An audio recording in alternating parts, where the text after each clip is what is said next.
To give you a little information on the organization that we are trying to help here, we are working for the Prevent Cancer Foundation. The Prevent Cancer Foundation is the only nonprofit in the United States that solely focuses on cancer prevention and early detection.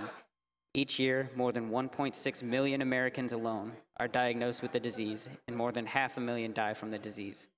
However, research shows that up to 60% of cases and more than 50% of deaths are preventable with what we know now. The Prevent Cancer Foundation focuses their efforts in research, education, outreach, and advocacy, with over $138 million invested over 29 years. The Prevent Cancer Foundation has funded more than 480 grants and fellowships at more than 150 different academic institutions and medical centers across the country. Some of these grants have even been funded by the money raised from Awesome Games Done Quick in the past.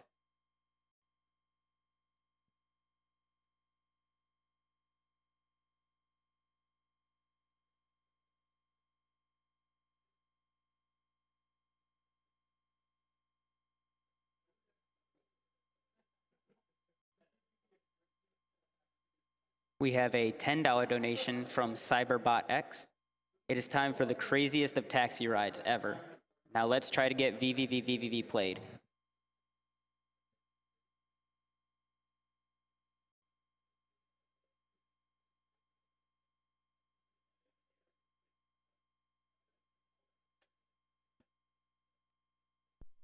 We have a $20 donation from Luke AS.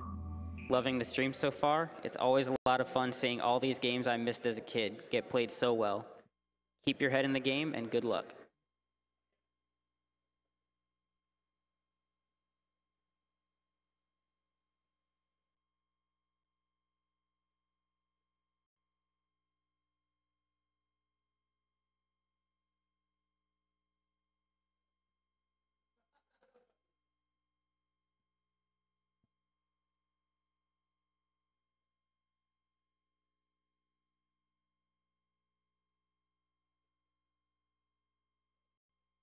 Hey, come on over, have some fun with Crazy Taxi! Yeah!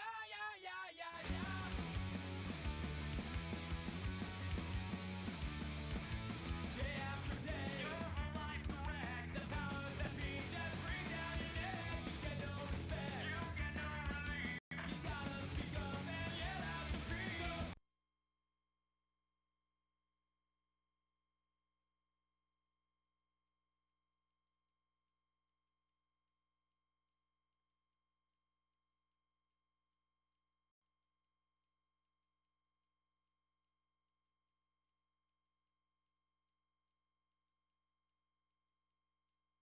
We have a $10 donation from Tasty Carcass. Can't decide when to sleep, but there's no way I'm missing the Sonic and F-Zero marathon. Gotta go fast. $10 to Sonic Advance 2 Dark Story. I am the Eggman, that's what I am.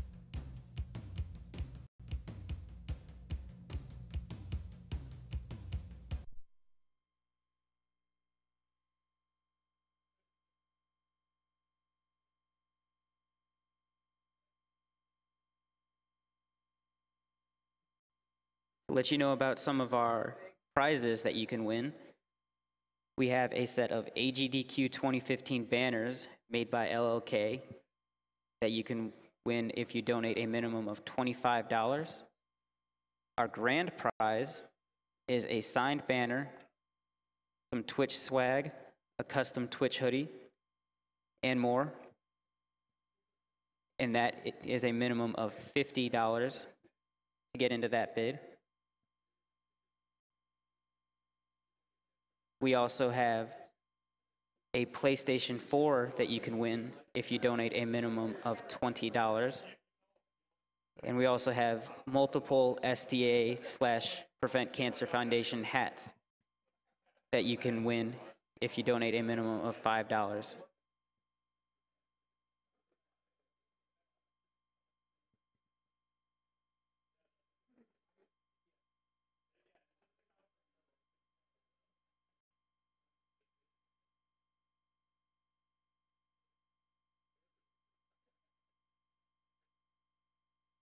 One of our sponsors for AGDQ 2015 is World 9 Gaming.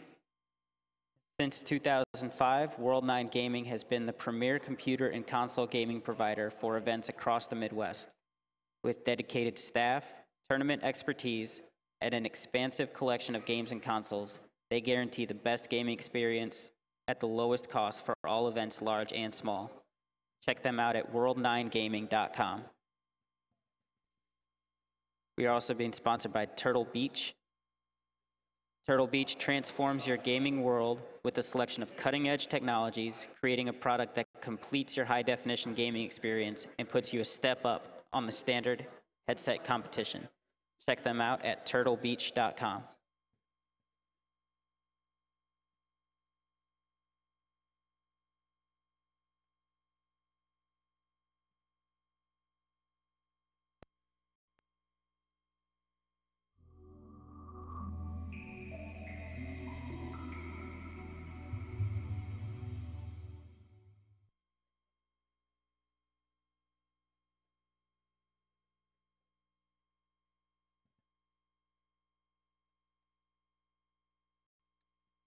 So right now in the VVV bonus game incentive, we are sitting at $1,357 out of $3,000, and we have roughly an hour to get that met before we have to cut that off.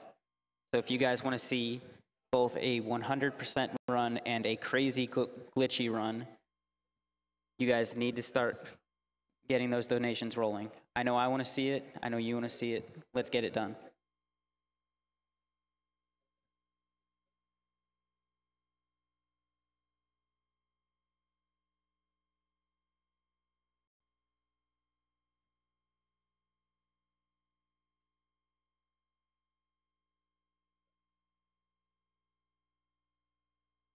We have a $50 donation from Gronk. 2 years donating. Keep up the fantastic work. Kill the animals.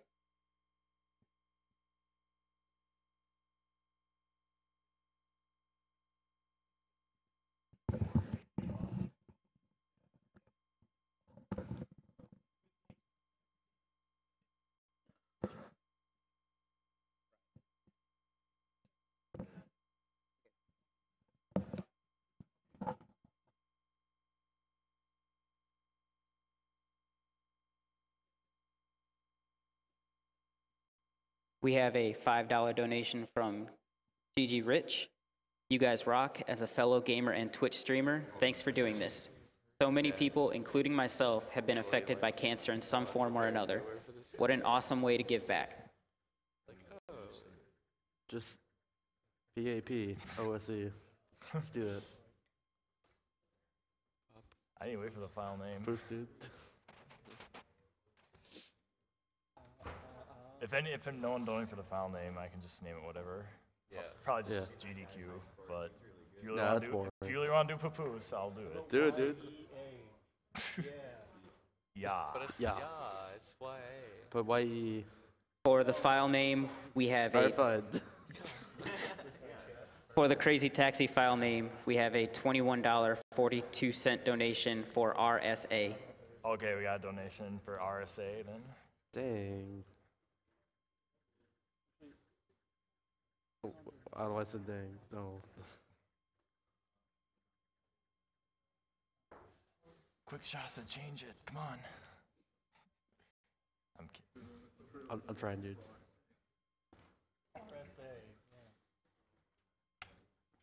Give you an update on some bid wars coming up later in the day. For Sonic Adventure 2 Battle, we have a bid war going on for which story to pick, Hero or Dark. Right now, Dark Story has a commanding lead, $1,415 over Hero Story's $392. So if you want to see Sega's Sonic the Hedgehog run, you're going to have to get to work. And for the Sonic Heroes bid war, for which team?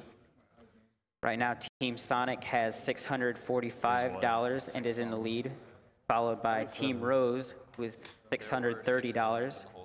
And then trailing behind quite a bit, Team Chaotix has 176 and Team Dark has 165. Just RGB relates all at once. That's all I gotta do.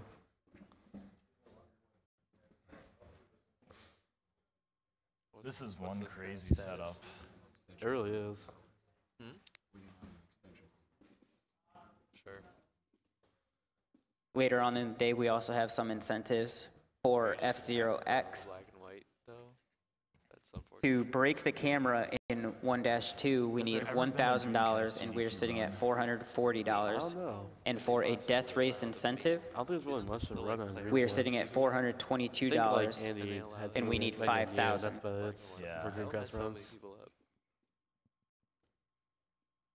Also, it was totally not black I feel like and I white didn't get in, yesterday. so yeah.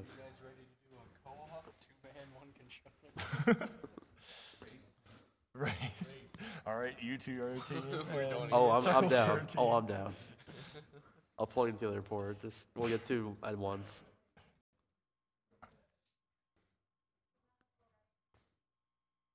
We have a $20 donation from Reed12. Says, I love the amazing speedruns. Keep it up. VVVVV hype. Let's warm up.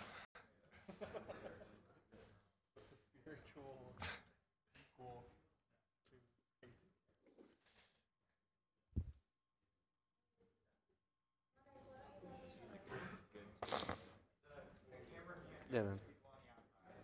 Oh, All right, move inside. I'm Alright. going closer. Yeah. I'll move this way. We have a $250 donation from Thomas Lindblom. Well, It says donation for Arkham Feels like Asylum. we're over here. It's you know we have a Squishing Mill. fourth on the couch, right? Yes. Yeah, Yeah. maybe like over here, I think. Yeah. Yeah, why don't we flip? Yeah. Why don't you flip on the other If I side? can. Here, move over there. Yeah, you sit on my left. All right, Oh man, it works now. sick. You don't need to see me. Can you angle that TV? If I can. Hey, wait, you got a color suddenly. Awesome. Wait, is that good? Yeah, that's Black fine. and white, Cool.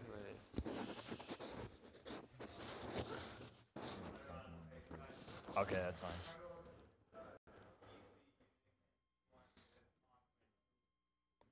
Huh? Well, he's not right now. Yeah. You need to switch them? Oh, this is gonna be all okay. Oh. We gotta switch the drink. You don't have. I Can feel you like just past switch each other the entire controllers? time. Can you That- unplug the controllers? Awesome and Games plug them Done into Quick the other 2015 is Yeah, being we'll still be sponsored looking by together. places? No, you can Humble switch spots, Bundle. too. Check out the Awesome Games Done Quick bundle Can on they switch where they're humblebundle.com. Can they switch Pay where what they're you want sitting? for up to 9 games, a Twitch Turbo subscription, a subscription to XSplit Premium, and exclusive merchandise. Okay. All while supporting Thank you for Prevent switching Cancer it. Foundation. Instead of us That's having to switch it. humblebundle.com. Well, I mean, I could use his controller, but look at my TV. Speaking of the Humble Bundle, we are also being sponsored by Tiny Build Games. They are an indie developer morphed into an indie publisher. They partner up with indies across the world to help better their the only games, file name? as well as develop games RSA is the themselves. file name, I'm pretty sure. Is that correct? Yes, RSA. Okay. RSA is the file name. You can check out Tiny Build over at tinybuild.com and check out their game Speedrunners, available in the AGDQ 2015 Humble Bundle. Wait, so, RSA. all right. All right, load the first level and then we can go. Oh, we're doing that. Okay. Yeah. While we're getting set up, if we want to have a quick roll call on the couch so we can get everyone's names. Let's start with Sure. I'm Zenernicus. Chuckles 825. Toodles. Mr. Shasta?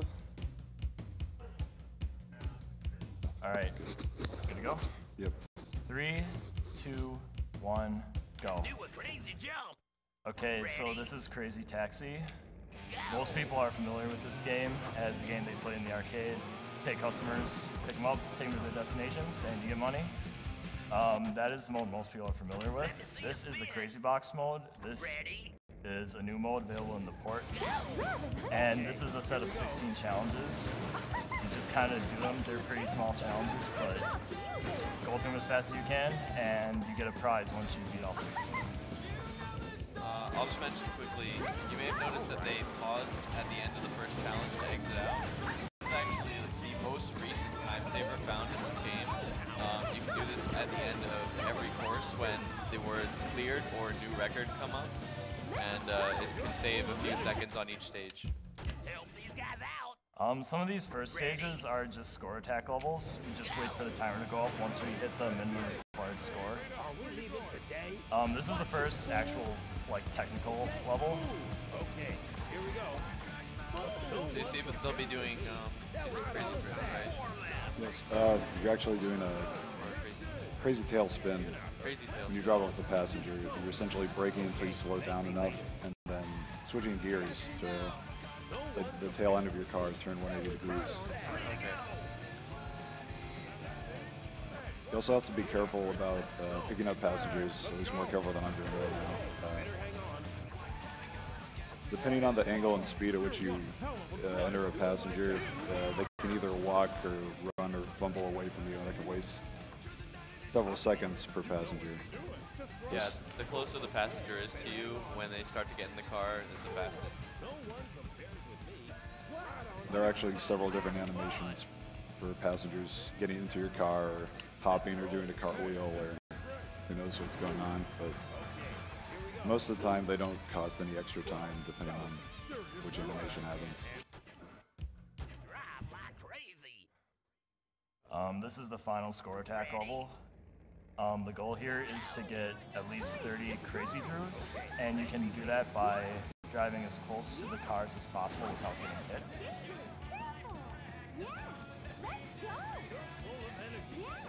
It doesn't really matter what speed you're going at. Even if you're going 1 mile an hour, it will still count.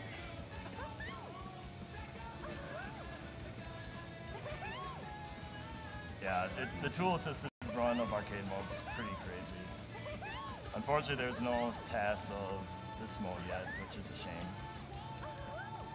While we're waiting for the timer to run, I do want to kind of explain the boosting methods. If you're at a standstill and you hit drive and then accelerate immediately after, you'll do what's called a crazy dash. And instead of slowly bringing yourself up to your max speed, you'll just get a boost right away.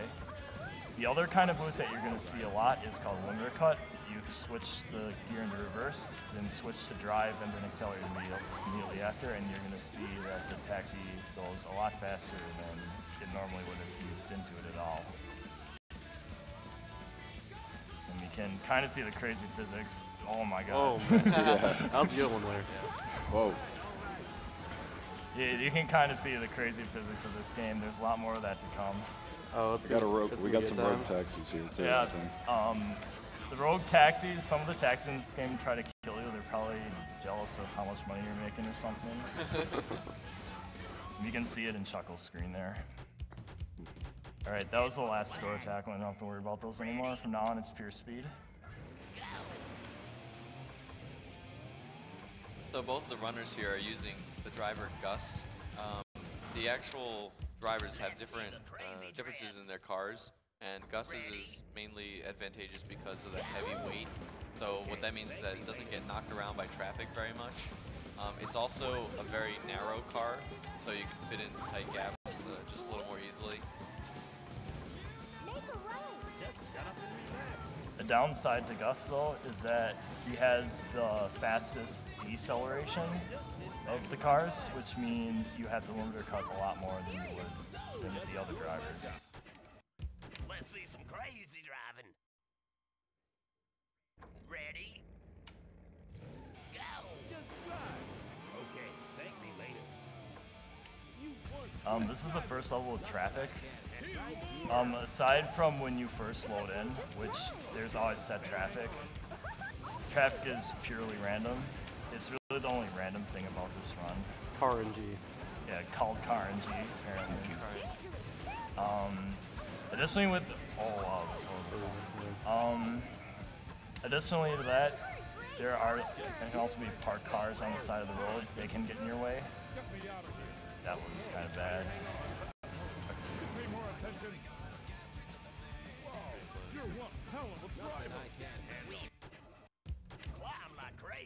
Parking lots work the same way.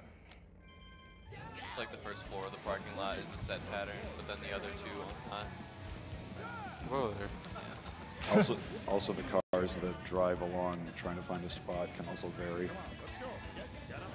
What happened to me there a little while ago was called that's really bad. So right there, there's a little glitch where sometimes if you crash into something, you'll do like a 180-degree turn the other way, and that just happened to him right there. It was not good at all, as you can tell.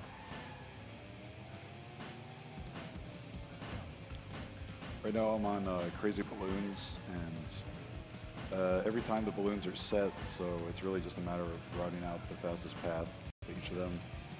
Currently, Tudos and I do it a little differently. I focus a little more on sharper turns between each balloon, while Tudos tries to maintain more speed. They're roughly the same time-wise. Crazy Ramps is one of the first levels where you can actually die due to falling off into a bottomless ocean pit. But I don't know where that leads, but you don't want to fall, basically.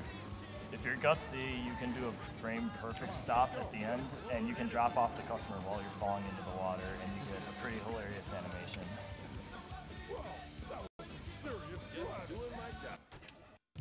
Get to the poles. Ready? Crazy Pole is kind of similar to the last level, except you're drifting into poles that as soon as you pick up a passenger, you also have a perfect angle to just immediately start doing a crazy boost and limiter cut to the next pole. You have a fairly tight angle at which you need to drift, but you can sort of correct that by starting the drift as soon as possible and angling a little more slightly outward from your turn. If you miss the pole, it can actually cost you quite a bit of time, just mainly because of the position you're in. That is the downside of doing the drifts, but it is the fastest way.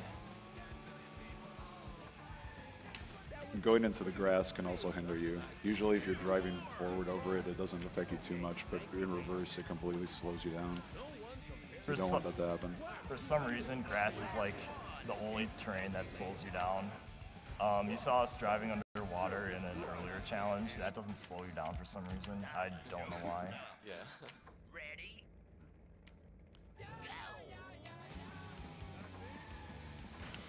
So right now I'm on Crazy Party. One of the more technical levels. They've got a whole shish kebab of things going on here. I don't know. There's ramps and bowling pins for no reason. They don't do anything. And you're picking up 7 clones or a baseball team, or I don't know what we've decided. We'll be seeing the bowling pins again in a bit with the bowling stage, which is kind of infamous for being inconsistent. So we'll see that when we get there. Kind of the goal of this level is to like test like all the skills you learned in the previous ones. I guess it's worth mentioning, Crazy Box does not have all of the challenges unlocked from the start. It starts with a 3x3 grid, and every time you complete a row or a column of 3, there's a special for that row or column. And then when you complete the first 15, the last, the 16th challenge pops up, which is actually the longest and the one with the most randomness. So unfortunately, they have to save the hardest part for last, pretty much. So I'm taking this M pathway kind of slow because I don't want to have to reset on this level. It wastes like a minute and a half. Here's the bowling level. Oh boy, here's the bowling level. The thing about bowling is if you miss even one set of pins you're resetting, there's not enough time to go around and fix the pin you missed. Whoa there. I don't have enough time.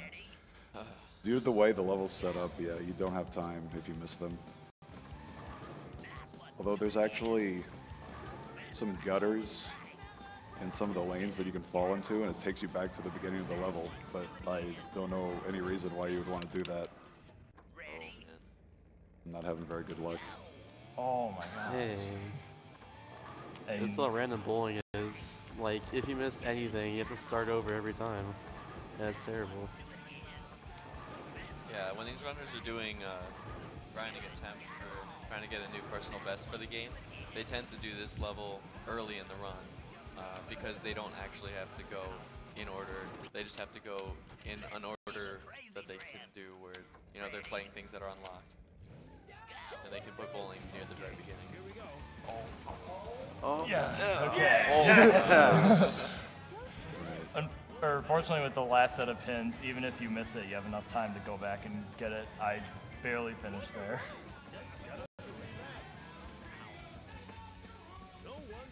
Not much to explain about Crazy Zigzag. It's just sort of making sure you don't fall off into a pit again. You're just doing sharp, crazy drifts. Crazy Zigzag 2, you're dropping off Severin Grandma Jessica's, is at least what the manual calls them. You're supposed to be doing a technique called drift stop, what the game describes it, but that technique is very risky. We do, what we do is slow down and then like kind of angle ourselves toward the next stop point. It's a lot safer than a drift stop, and it really doesn't waste that much time at all. I don't think I've ever actually seen a video of the game's intended way of doing the drift stop. So that says something about the level.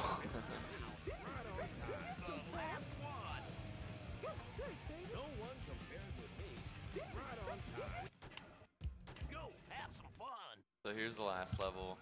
It's like, I think the record for this is 2 minutes and 39 seconds. Mm-hmm. And it's a lot comes down to the car NG, as they call it. Fun fact about this level as well. The first 4 cars or so of this level are like sets. Everything else is just random. So I can go like either way here. I'm just gonna like fish out first. And this last course basically takes you all the way around the overworld circuit. Yeah, this is the map used in the arcade mode that was in the original Crazy Taxi for arcade. It's essentially a... There are several checkpoints along the way. I believe there's 7 of them. Even if someone found a way to clip out of bounds, you would... Oh, wow. What the heck? Even if someone found a way to clip out of bounds, you would still need to get the checkpoints. So, I'm not sure if getting out of bounds here would help at all in the speedrun. You also have to do the checkpoints in order. Because I've tried going backwards through the level occasionally, and that doesn't ever trigger them. Ooh, I got turned around.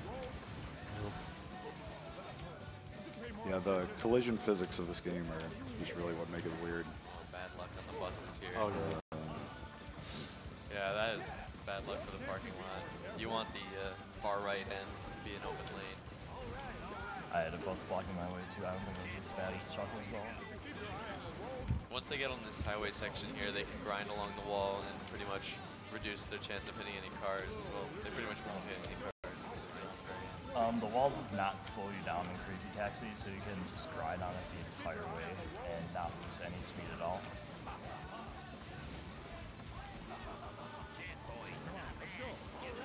There are actually several paths you can take during the city section. I think you guys try to take the one that has the least traffic. Is that correct?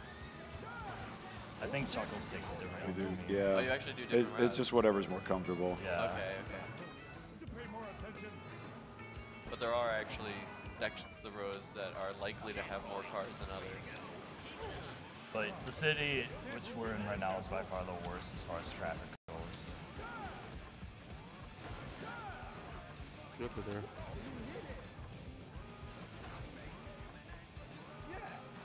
Ugh. Oh, nice. Okay. There's a Lucky. little random clip boost there. Time will be coming up in a short bit, by the way. When they reach the green stopping point, they come to a full stop. That's time. And time. It's pretty good. And time. All right. Pretty close. Here is. All right, and then we had the donation incentive. Did the crazy rank get met, or is it just S rank? Okay, so I guess we're gonna do this S rank. So here's the bonus incentive. We're doing a run of arcade mode, and S rank is the lowest possible rank that will trigger the credits. What'd you set it on? Yeah, I'm gonna do. So the interesting thing about arcade mode is for a speed run, the time is limited based upon the options that you're setting here. So you have the initial in-game time that you get for 40 seconds, and your time difficulty affects how much extra time a passenger gives you when you pick them up. And then traffic difficulty is the amount of traffic that occurs. And usually we keep that towards normal because rogue taxis. Oh, I can fix. There you go. Yeah. Okay. Good call. All right, let's go make some crazy money. Right. I didn't get it. It's okay. Okay. There's a code you can input by holding both triggers on the start button during the load screen. You'll get expert mode as well. All that really does, though, is get rid of the directional arrow and lowers the green border for where you drop off passengers. So it's not really much of an expert mode. I can still say I'm an expert. It's an expert in knowing math. Yeah. So basically, you just pick up the first passenger that you see towards the university. You start driving backwards in a circle. You switch Oh my god. between your drive and reverse gear really quickly and hold left or right direction, depending upon which angle you're turning. And that just lets you continually gain a combo, because it tricks the game into thinking you're, ooh, that was tight. It just tricks the game into thinking you're continuously drifting. I'm not gonna make it. All right, I got it. Okay, as long as one of us got it. As long as you're close enough to where you have to drop off the passenger, you'll still have a little extra time, even though their passenger time says 0. Yeah, but that's the crazy backdrift. It's not really an intended in-game mechanic, as you can see. Yeah, it's pretty broken for score attacks. Basically, you saw the crazy drift from earlier. You can lock your car in reverse mode into a position where the game thinks you're in a crazy drift, but it's really not, so you can just keep adding up those combos for however long the game time is set at. And I don't know if we said this already, but the reason we had S rank and crazy rank is because S rank is $5,000. That's the first instance in arcade that you actually get to see the credits. So it's the closest thing to any percent. I know, right? As long as someone's showing the credits. just They're only gotta- like you 30 just- seconds anyway. To get credits, The if you get credits, fantastic skip, all you have to do is get a bad rank like I did, and boom. But yeah, that's Crazy Taxi. Yep. You can see the fantastic soundtrack we got.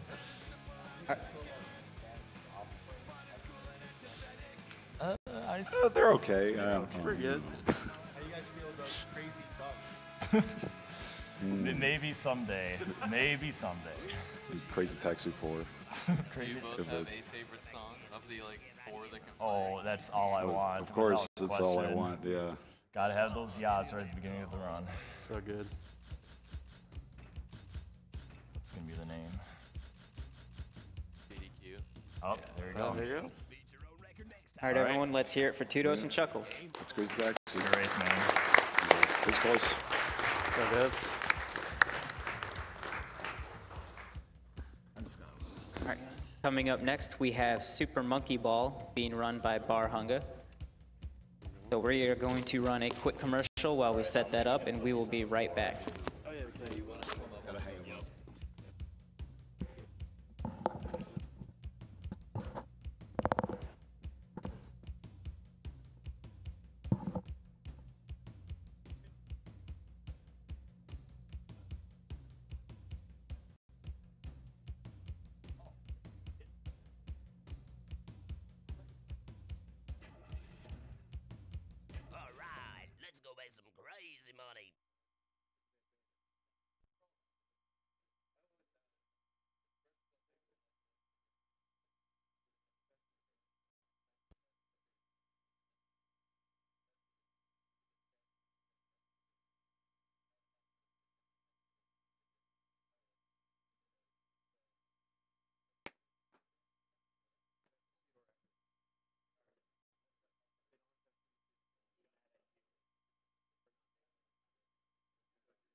Hello, everyone, and welcome back to Awesome Games Done Quick 2015. Awesome Games Done Quick is a Games Done Quick event held every year in January featuring members of the Speed Demos Archive and Speedruns Live community. Give you an update on our VVVVVV bonus game incentive. Right now, we are sitting at $1,578 out of $3,000 needed. We have Super Monkey Ball being played by Barhunga, and then after that, we have Marble Blast Ultra being played by Norferzlo. And then after Marble Blast Ultra is over, that is the final cut we have to make before VVV can be played. So we have less than $1,500 to make, and we have less than an hour to get it. So let's get those donations rolling in, guys. Reading a couple donations from that last run. Since that was so crazy, I had no time to read anything. We have a $100 donation from Gronk. Someone donated earlier in my name, thanks for that, for killing the animals in Super Metroid. Now I'm donating to save the animals. As every donation counts, let's keep this going. We have a $25 donation from The Axis. Lost my grandmother to stage 4 brain cancer 1 year ago. Nothing is more noble than what these runners are doing to donate their time to an amazing cause. Well wishes to anyone else affected by cancer and those scientists who will one day soon find a cure. Thank you. We have a $20 donation from Funky Lad. Awesome so far. Felt the need to donate. Got to save them animals.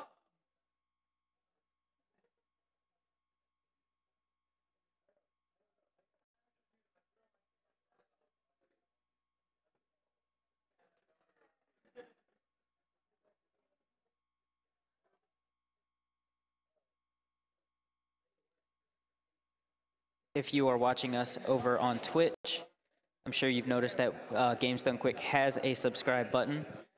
And just to let you know that all money from that, both Twitch's part and our part, is going to the Prevent Cancer Foundation. And you will also get to use some pretty cool emotes for 6 months. That is a one-time subscription rather than a monthly.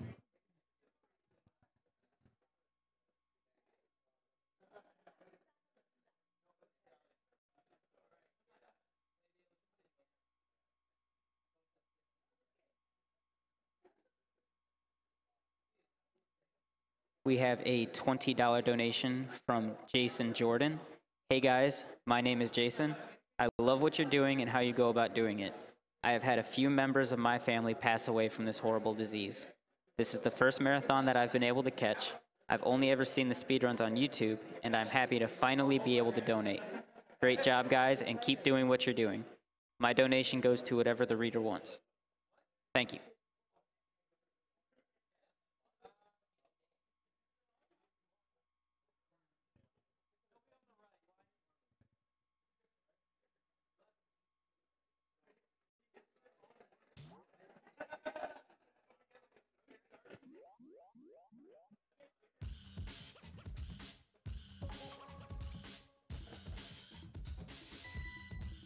We have a $10 donation from Manderson. Had a grandfather who died to cancer and a best friend who almost lost his mom. Video games and saving lives. What a great way to spend a week.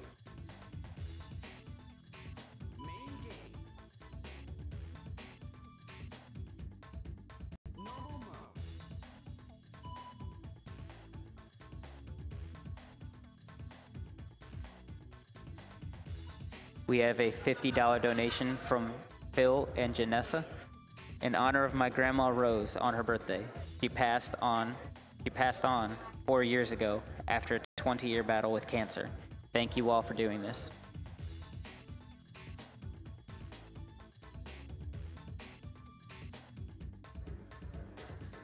Wait, we went live before? Hi.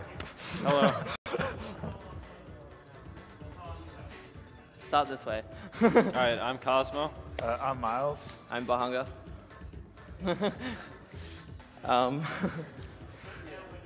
Is Gongon the... Yes, Gongon is unfortunately, sadly, in the lead by like $120. All right then. You said countdown?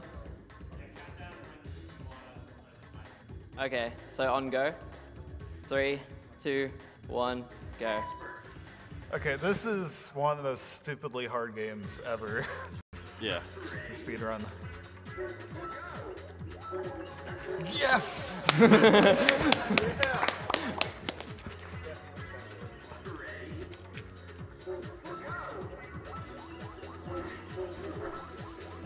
Okay, like even floor 2, that is a lot more difficult. Yeah, that's than you scary. think. That's very scary to do.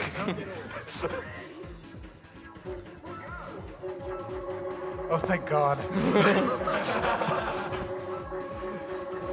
Yeah, I was watching his practice runs, and he was not going for these bananas. In order to get to the extra and master stages at the end of this run, you need to not continue, and you only start with 3 lives.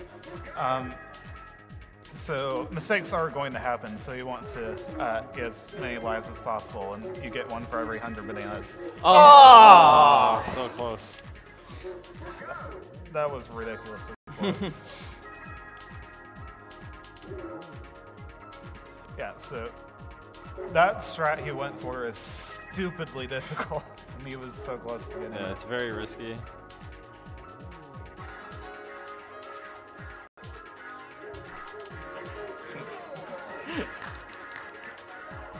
Yeah, this is one of the hardest stages in the game, and it's only floor 7. So,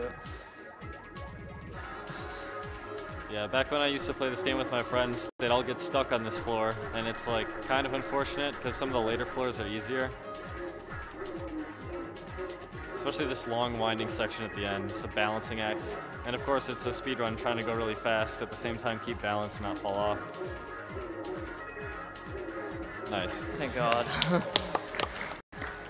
and also, using Gongon does kind of mess you up if you're not used to it. Yeah, like the monkey physics aren't any different, but just like the visual. Oh, wow, that was so close.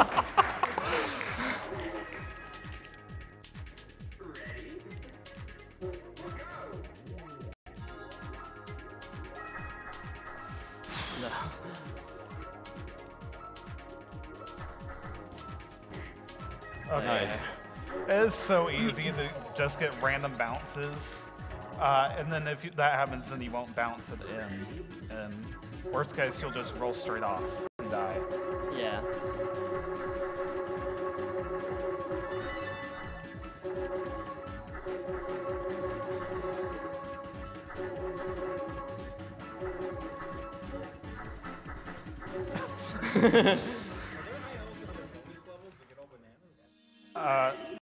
I don't think anyone's seriously done them. I remember, was it the last bonus stage? It's very hard to get all the bananas. Yes. And I think only I don't know how many people did it. Not that many though, I think. I mean, last I checked was a while ago, but it was about 5 or so people.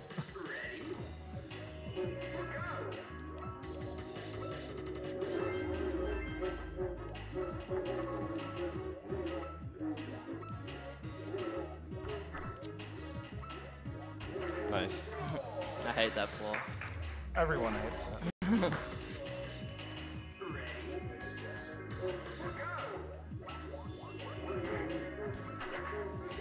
It was close.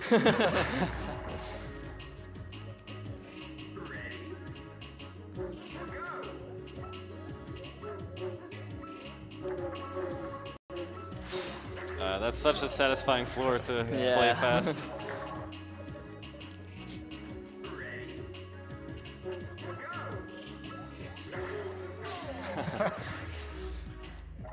Save the frame. Gotta get those frames. Okay, that scared me.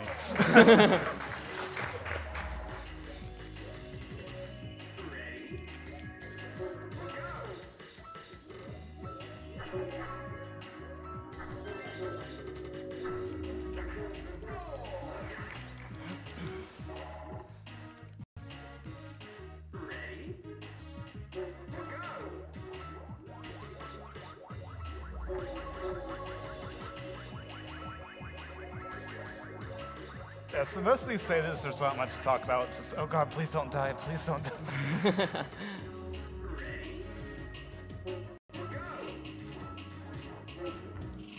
Very nice. Yes, that's really good. Bananas, yes.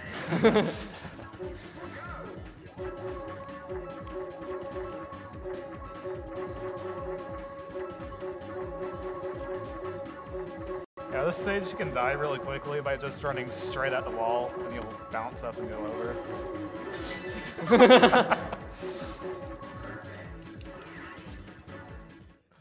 In this, I'll say after this stage. Okay. Like in a speed run, you normally wouldn't get the bananas. You would just try to kill yourselves on the bonus stages as quickly as possible to get them over with. But we want to make sure we get to master this run. Whew.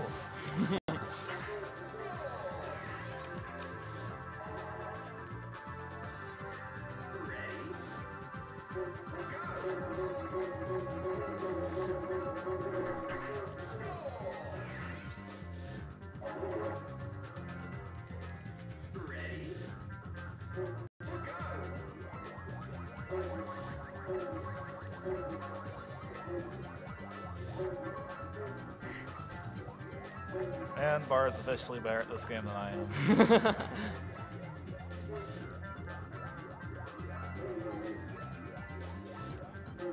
Yeah, this is the longest stage in the game right here. Yeah. There's like this stupid shortcut that you can do to save 5 seconds, but that's never happening in a single segment run. Yeah. Yeah. Yeah.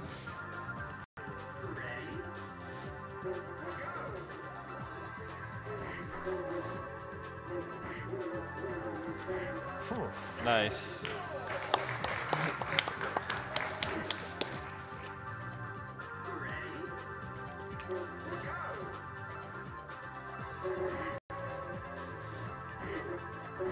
I could hear your controller rumbling. Yeah, I could too. I'll go for it. Ah! That's kind of a risky strat in which, you know, you just kind of rush across and you need kind of good bounces to not die.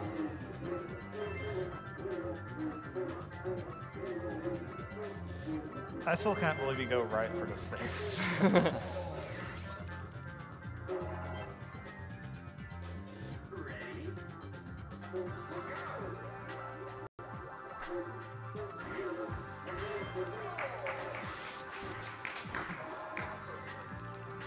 Okay, it is completely random whether this will work or not.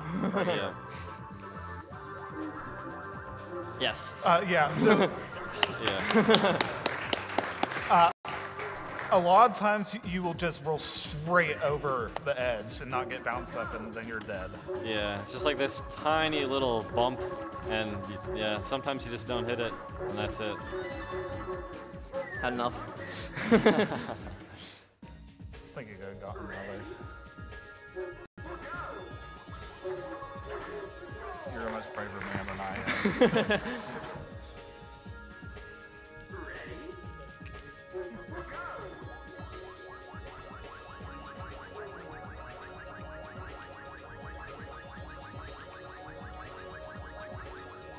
I just really like this stage. Yeah, it's really fun.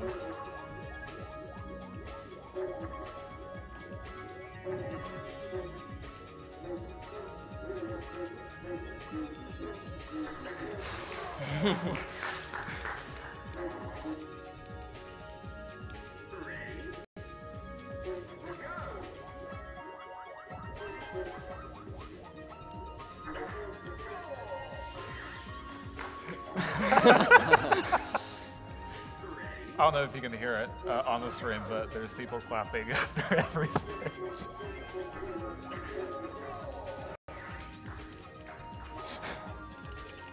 I kind of like these 10 floors because you can just like, they're all very short, most of them. So you Yeah. just like breeze through them really fast, assuming you don't screw up. Yeah, this is definitely like the break world, basically. Yeah. Other than this. Yeah, this is kind of scary. Yeah.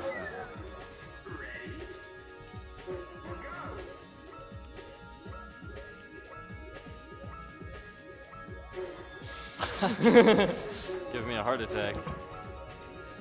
Pretty sure he just gave about 70,000 people a heart. And he just gave me a heart attack, so good job. Yeah, that's also pretty tricky.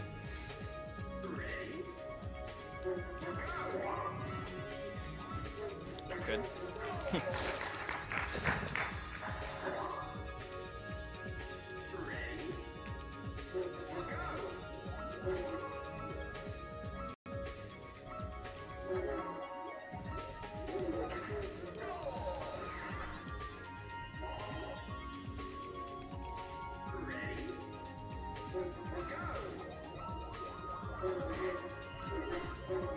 Okay, I was worried about that for.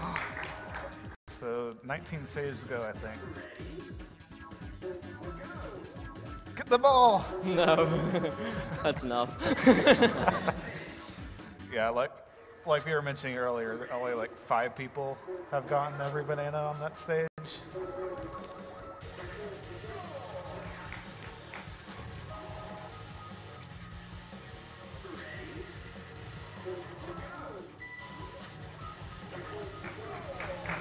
Yeah, like if you pause on that floor and you look at the decimal on the clock, you can kind of tell if you're going to get it beforehand. Yeah, 70 and 66, right? 68. Oh, I thought it was 60. Whatever.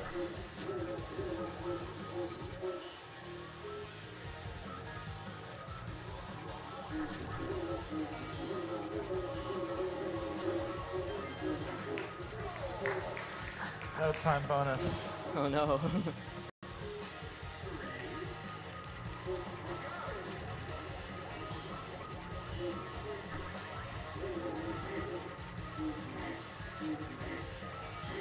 Oh! I was gonna clap for you for not screwing up. And then Oh. Uh-oh.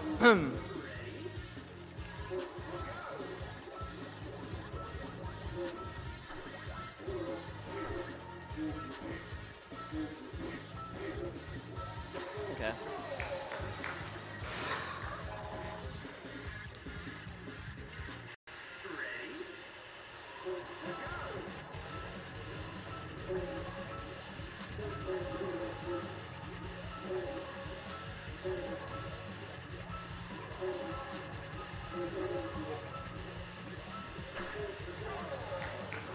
you should not go 350. Yeah, yeah.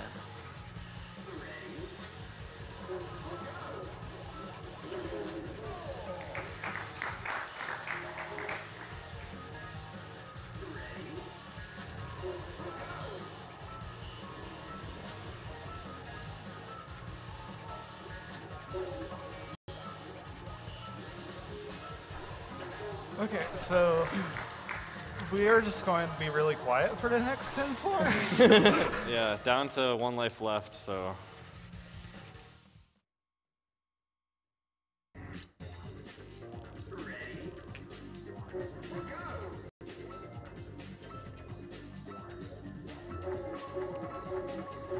Do you think there'll be enough bananas? No. No.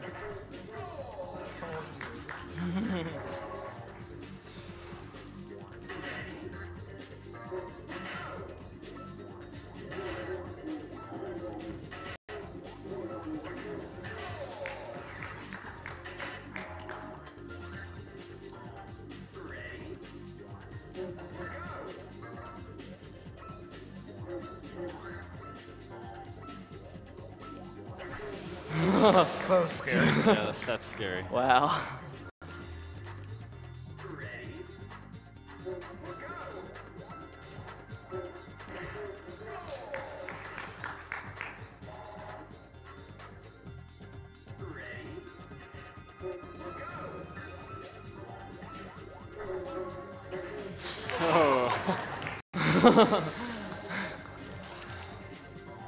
I think I should just go into 5.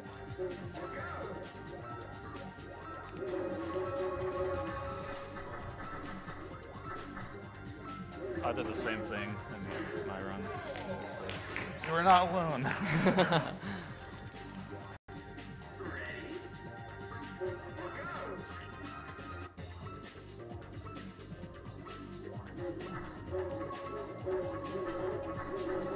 That Okay. stage is a lot harder than it looks. Yeah, it's like all those little bumps, like sometimes you might get bounced weird and all of a sudden you're dead. It's really scary. Why?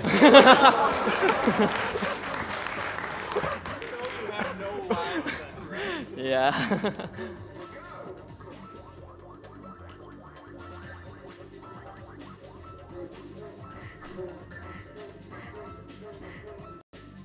Yes!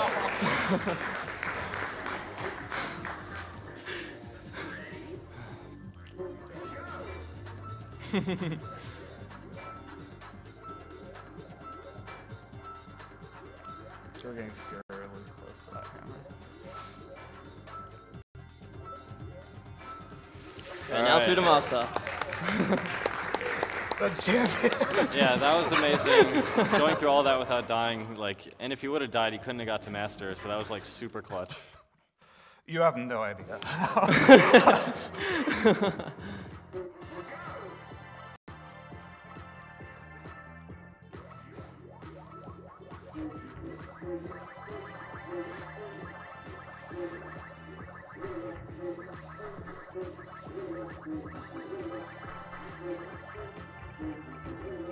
So yeah, now that we're at Master, continuing is not as important since we get to play it every stage anyway. So So yeah, it's okay to die now. I mean, preferably. No Preferably deaths. not, but yeah, but we can still finish the run if he does. yeah. Yeah.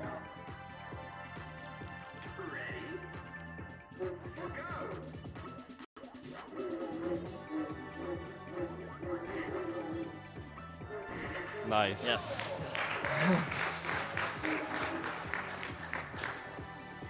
Man, I love this stage. Oh, this stage is great. Like normally, if you do it normally, you finish with like 6 seconds left or something like that. But And oh, Yeah, sometimes that carpet gives you a big bounce, and it's often not predictable. So if you get like a big one, sometimes it can just send you right over the goal. yeah. because of the way it rolls up, like the polygons are weird. When it's flat, it like still has little things you can bounce off. Yeah.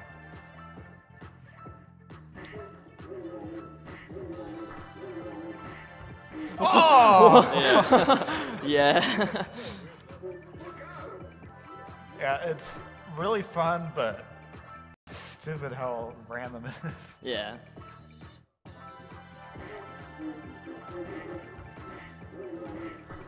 What? These bounces. There's nothing I can do about those.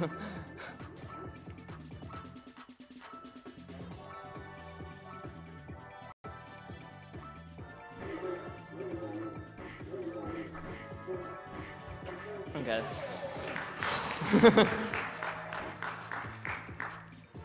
Oh! So.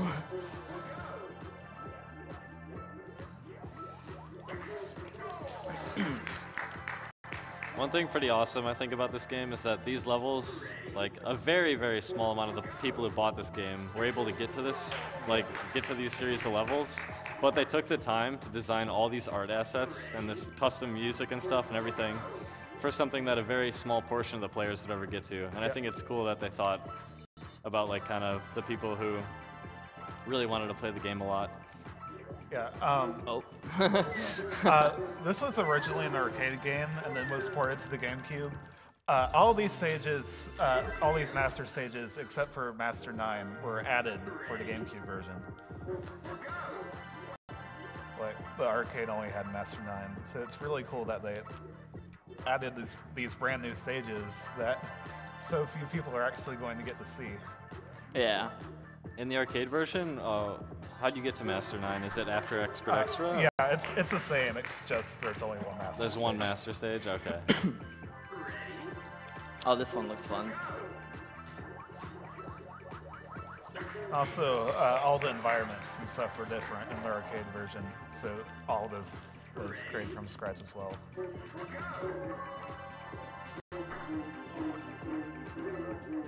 Oh, Yes. yeah. That was one of the hardest stages in the run, and it's the next Times after one. this floor. Yeah. Oh.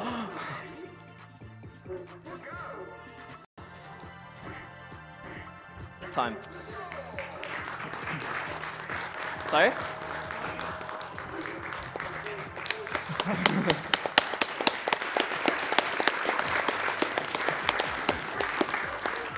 Holy crap. Everyone that was watch, scary. everyone watching at was. home, you can exhale now. I could not believe that. E46 will go Yeah, down it's as a the worst notorious stage. marathon stage now. I'm just happy I made it. Yes. We are all so happy that you made it.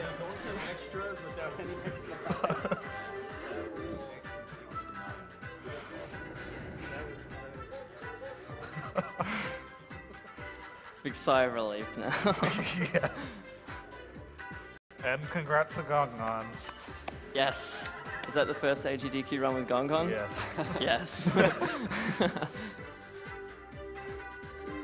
So where do we go from here? Is this- Oh yeah, they don't let him in, and he's sad. So yeah, congrats to Barhunga on that ridiculous run. Oh, Let's Thank hear you. it for Barhunga, everyone.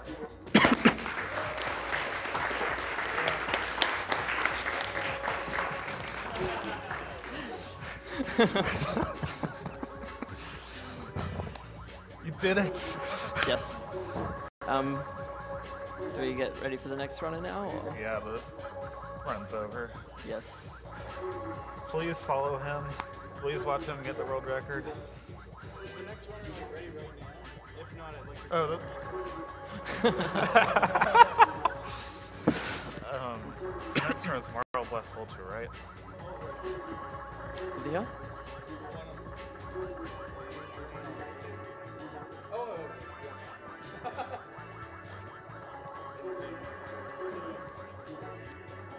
We moving? Yes, yes. Stop moving. All right, everyone. Want to give you an update on the VVV incentive.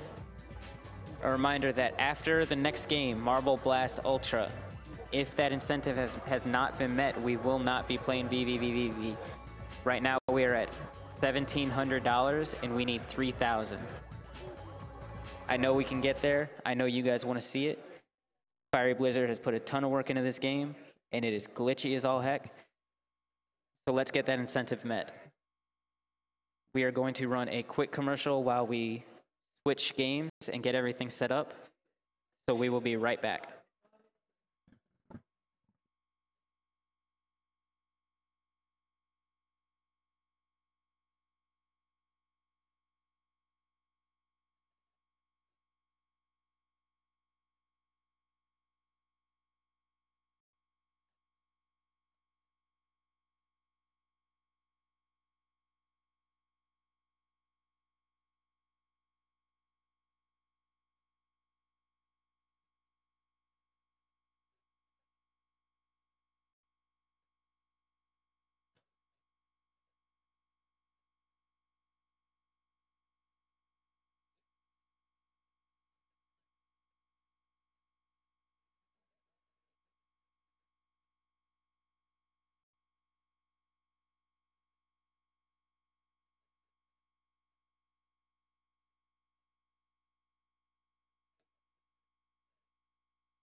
Hello, everyone, and welcome back to Awesome Games Done Quick 2015. Now that I can actually breathe after that Super Monkey Ball run, I'm going to read a few donations while we get set up for Marble Blast Ultra, being run by Norferzlo.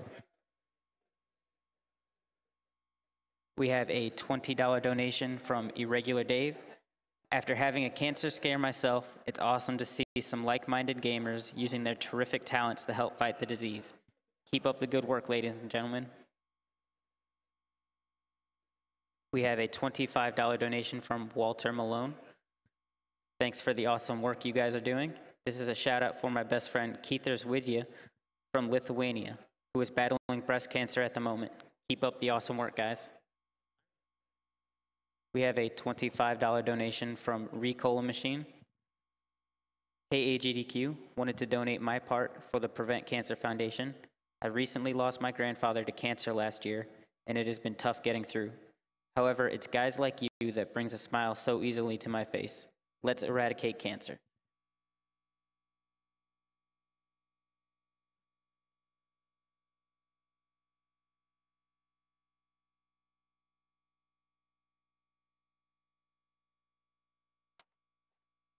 While we're getting set up, I'd like to tell you guys a little bit about who is organizing this event.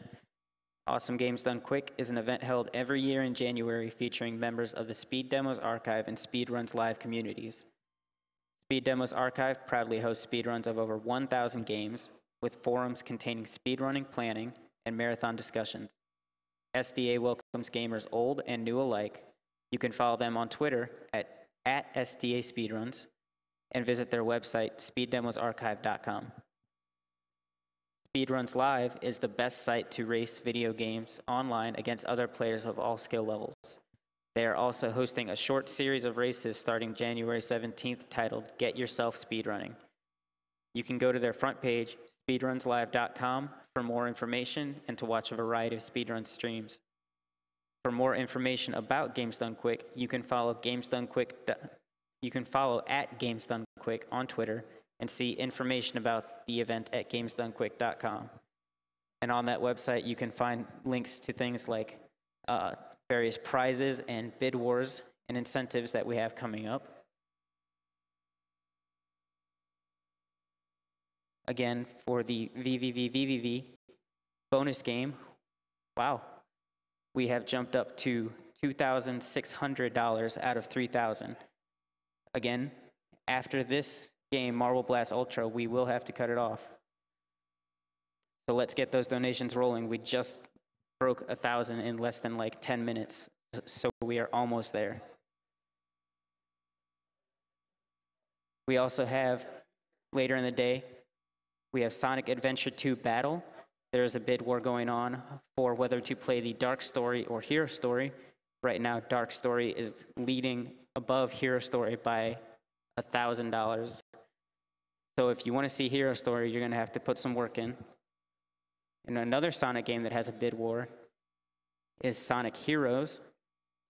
Bid war to decide which team to play. Right now, Team Sonic is in the lead with $675.93, followed closely by Team Rose at $645.92. And then trailing behind by quite a bit are Team Chaotix at $176 and Team Dark at $165.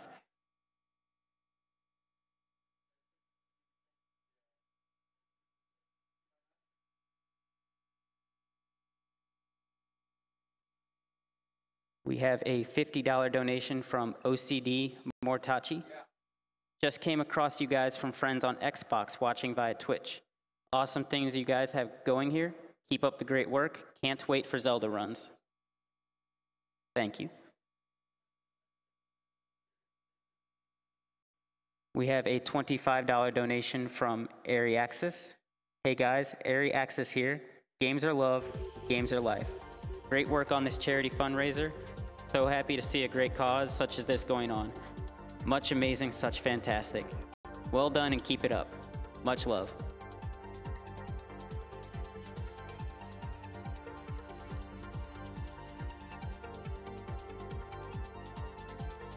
2, 1, go. So this is Marble Blast Ultra. It was originally for the Xbox Live Arcade. The company actually went bankrupt after selling 750,000 copies, so you can no longer get it. It's kind of unfortunate because it's a really good game, but if you already own the game, you can reinstall it. Basically, the idea is collect any gems on the level and then reach the finish. There's power-ups and you can jump, unlike Monkey Ball. Yeah, well, there aren't gems on all the levels, but this is the first one we'll see where he's got to collect 4 gems and then get to the finish.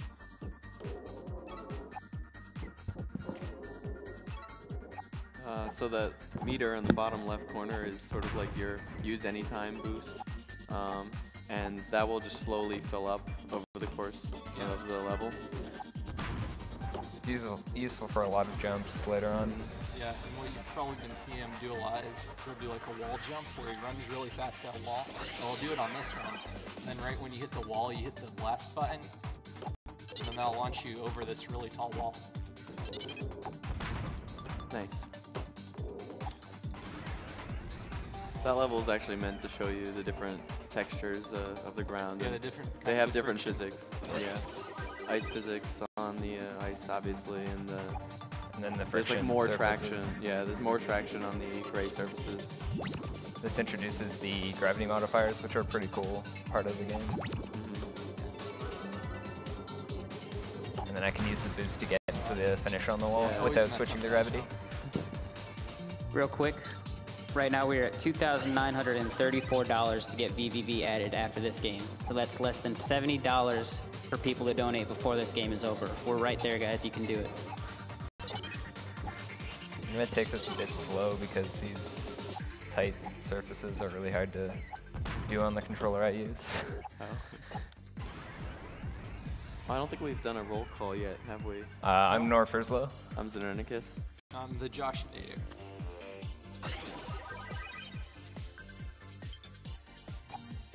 This level I can use, if I get lucky, I can hit the edge of one of these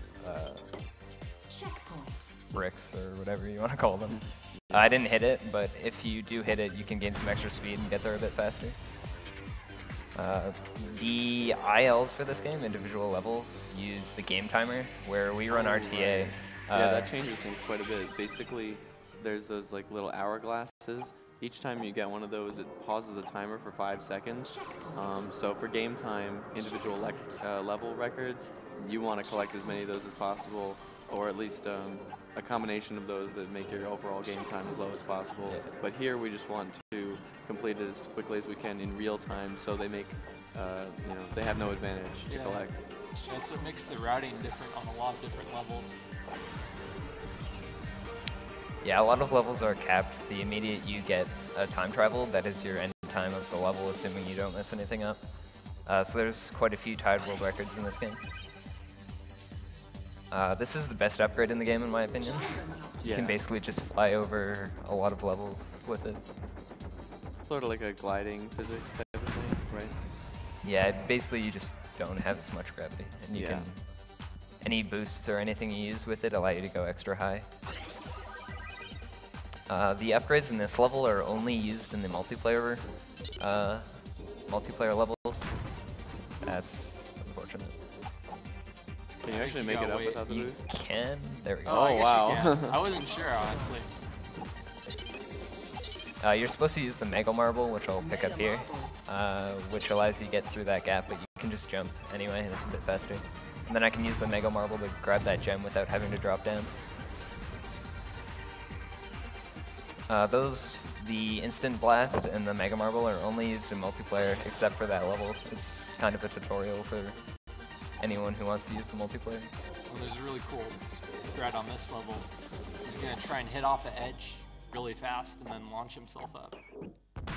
And I Nice. It's a bit tricky if you hit the... Ooh, that's where he didn't want to hit off the edge. But you'll see him hit off the edge in probably at least like 3 different levels. Yeah.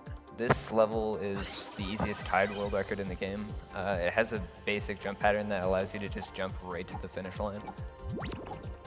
You just have to use a boost after the third gravity. That was 0.1 off tied world record. Wow. When I first started running, I thought that level was really hard, so I just went slow. I was like, oh, you jump, you do a bounce, and then after the bounce, you jump again. And that's pretty much it. This level is an auto-scroller. In Marble Blast Gold, which is the older version of this game, you can do a trap launch, which involves getting stuck between the moving platforms and the still platforms. It's not possible in this game, though some other trap launches are, which I'll go for 2. I only expect to maybe get 1. The glitch is possible in this game, just not in this level. Yeah. Oh, I didn't know that. I've tried a trap launch on you before. I was like, What is different that makes the trap launch? To be honest, I'm not sure. The physics are just a little bit different in Gold. For the most part, all the stuff is pretty the same, but I think there is a way to skip most of that level with a edge hit. Yeah. It's really hard. it's just super inconsistent.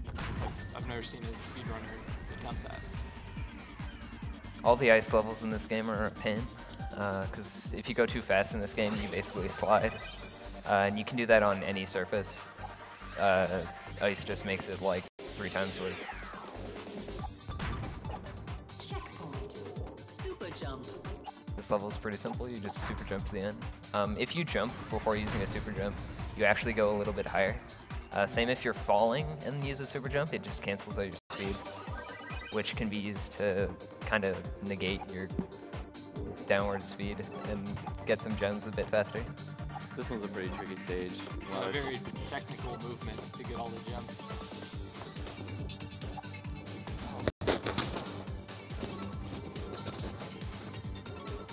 Oh, I should also mention the jump button in this game can be buffered, and what I mean by that is if you're holding it before you hit the ground, it will still jump as soon as you touch the ground. So you don't have to time every jump as soon as you're about to land. You can hold it in some cases.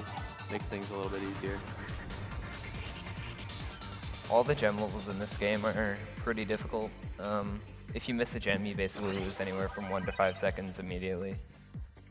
Later on, it can be a lot more.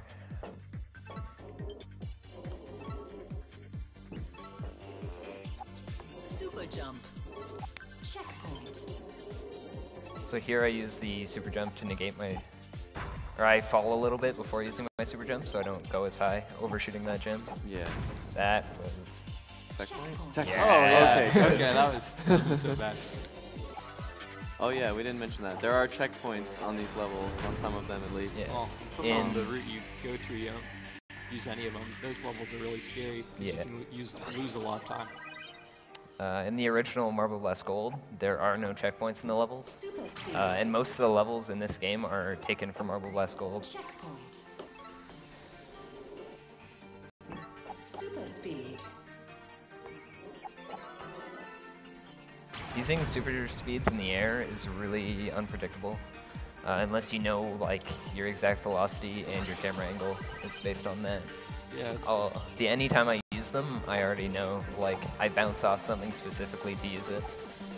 I'm scared to use them. I honestly just try not to use them at all.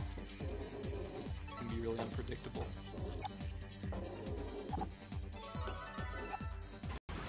This is another level where the IL is just instantly capped the moment you get the first time travel. Oh, right. Yeah, so it's just like 2 seconds or 3 or something like that. Ooh. Whoa. If you hit that at the right spot, you can bounce up the ramp. Up to here? Yeah. In the individual level, you actually trigger that checkpoint through the floor, and then death warp to it. Ooh, come on. Nice. That's a good super speed usage. Yeah, I can't do that at all. Super jump. I need my boost to get just up that little section. Just with the super jump, you can't make it. Super speed. Alright, now remember to go to the next set of levels. Yeah, so that was the end of the beginner levels. Now onto the intermediate. So this level is the first time I use a slant to gain extra height with the super jump. Jumping off slants, for whatever reason, gives you more height if you use the super jump right after. Checkpoint. Yeah, so just Super backtrack jump. a bit here and use this little slant right up to the finish. The power-ups in this game are really abusable. You're able to beat a lot of levels a lot faster than they expected. This is a scary level. Yeah. If I die on this, there are no checkpoints anywhere. Nice, got that.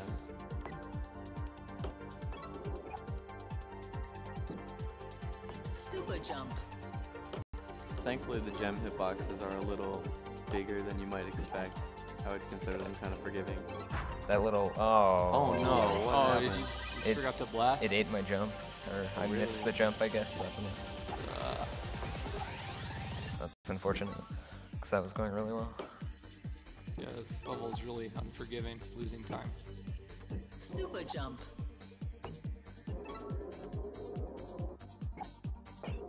I didn't think I was getting it, but I did. Yeah, it's tough to get that without There we go. blasting. Oh man. That's why gem levels are a pain. They require more perfect movement.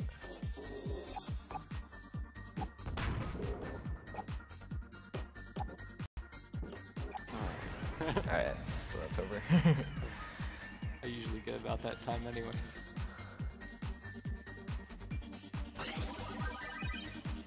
There is a hidden super speed behind this map. I look at the ground so I know where I am, because I want to hit these ramps at the right angle to get that launch into that checkpoint. Yeah, in some cases it's faster to hit a checkpoint and then go off the map, respawn where that checkpoint was. So yeah, it's not always bad to fall off the map. I think an inbounds category would be slower for this game. Just going out of bounds to die. This level's pretty gimmicky. You just use the gravity modifiers and memorize the pattern.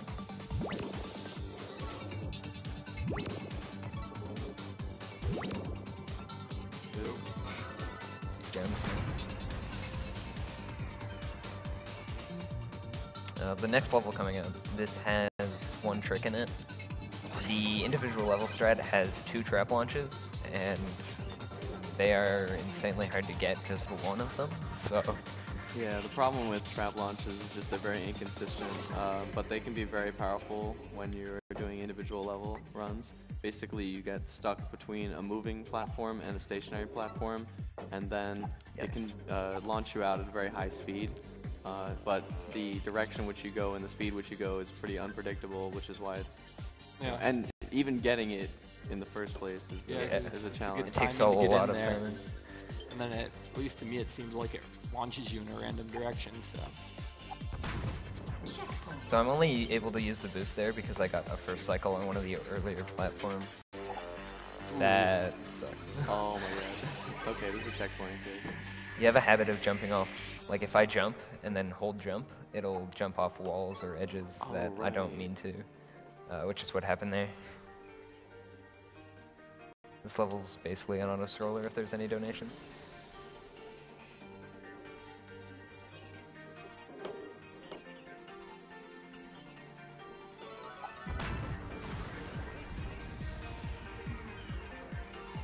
The IL for that level is about 20 seconds with the double trap launch.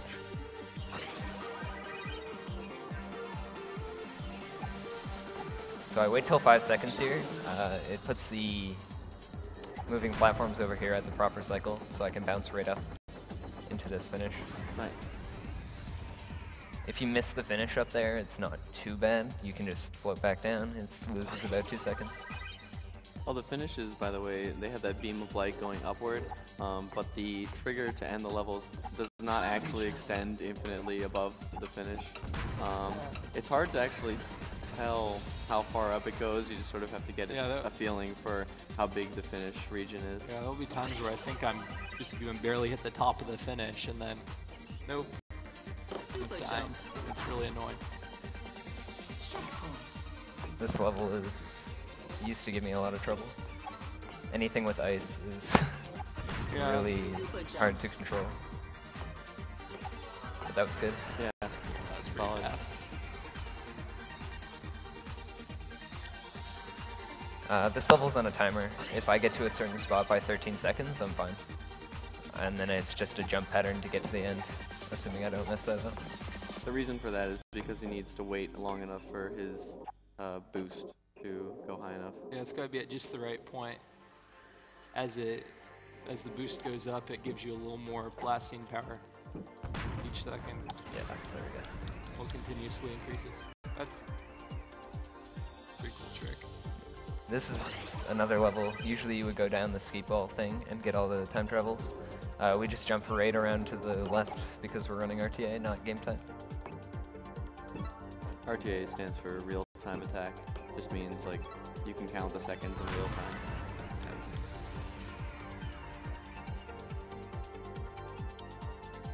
I always like this level. It's a bit weird. I just always like the idea of jumping off these little platforms that you're not supposed to be using. Well, That happens. Checkpoint. Checkpoint. Checkpoint. All right. Okay. The next level coming up is a pretty cool level. It might take a couple tries. Oh yeah, this one's cool. And you'll see him use a menu to buff. Or you can. No, not on this level. Oh, I thought you did it here. Oh, hit the block. This is a really cool shortcut though. The cycles in this level line up basically perfectly for you, so you can bounce right into that, right into the finish. Nice. Even getting that second try is so much faster than going around the long way. I think if you go around, it's about 15 seconds.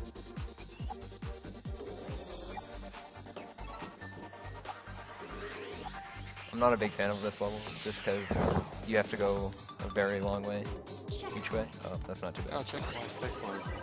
Super speed. And if you die after that checkpoint, you go all the way back to that checkpoint, no matter how far you are. So I always make sure not to overshoot things.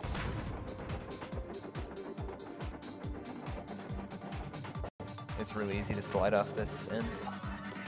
All right, guys, a little update. I know we were having a few problems with our tracker and our donations, but it looks like we are starting to get it back working again. Where we left off, I know we said before we had less than $70 to meet VVV. Now we have less than 50. We apologize for the inconvenience, but you should be able to get your donations in. So this level has a trap launch, which saves about 45 seconds if you were to get it first try. Again, really, this is one of the easier ones for most people. I always have a lot of trouble with it. Even the easy ones are still difficult. Yeah. Yeah. Yeah, there's a lot of really ballsy strategies you can do, but Gonna go for for us, a they're hammer. consistent enough. Yeah. Nice, So got that, the platform cycle. Yeah, that platform cycle is only possible if you don't hit the ledge that I jumped up that was near the checkpoint. Another thing to note, the platforms in this game are really buggy. I haven't noticed it yet, but sometimes you'll just randomly start clipping into them. And it really messes you up sometimes. Oh, we probably missed this, but at the start of this level, you actually pause. Yeah. And that basically changes how the pattern of the moving platforms are. Yeah. So you can hit different cycles when you get to them. When you pause the game, it pauses everything except for the starting gate. So you're able to leave the starting gate slightly earlier. Yeah, maybe like a second sooner. Yeah. Then if there's a platform that you could just barely not make, it was really annoying. Now you can make it. And we'll be seeing that later as well. Yeah, definitely. Most ILs, that's a bad bounce. Most ILs, you don't use that because it's slower in game time. This is not going very well. These, like, pyramids can really mess up your momentum. This is probably the best casual level in the game because it's just going fast down the hill. Gotta be careful not to overshoot here. I'm gonna undershoot it. Oh, Yeah, bad. you keep going. Oh no. You get going really, oh my really fast, and then you just can't really control what way you're going. Because I feel like when you move your joystick in a direction, it like accelerates you in that direction at a constant rate. But if you're going really fast, you can't like slow down or turn any faster. You just sort of out of control.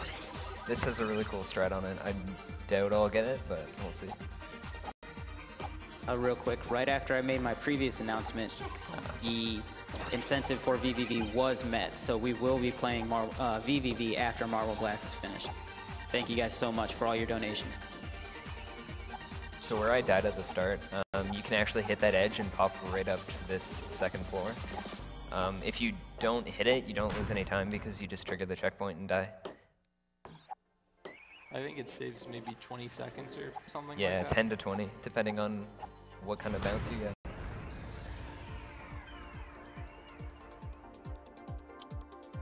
This level is really easy to get lost in if you don't know where you're going. Just because there's a bunch of gravity modifiers in like an enclosed space. I think this is also the first time we finish a level with the upside down gate. Yeah, right? I think so. Yeah. Super You can jump. go through the finish line with the world in any orientation. Yeah.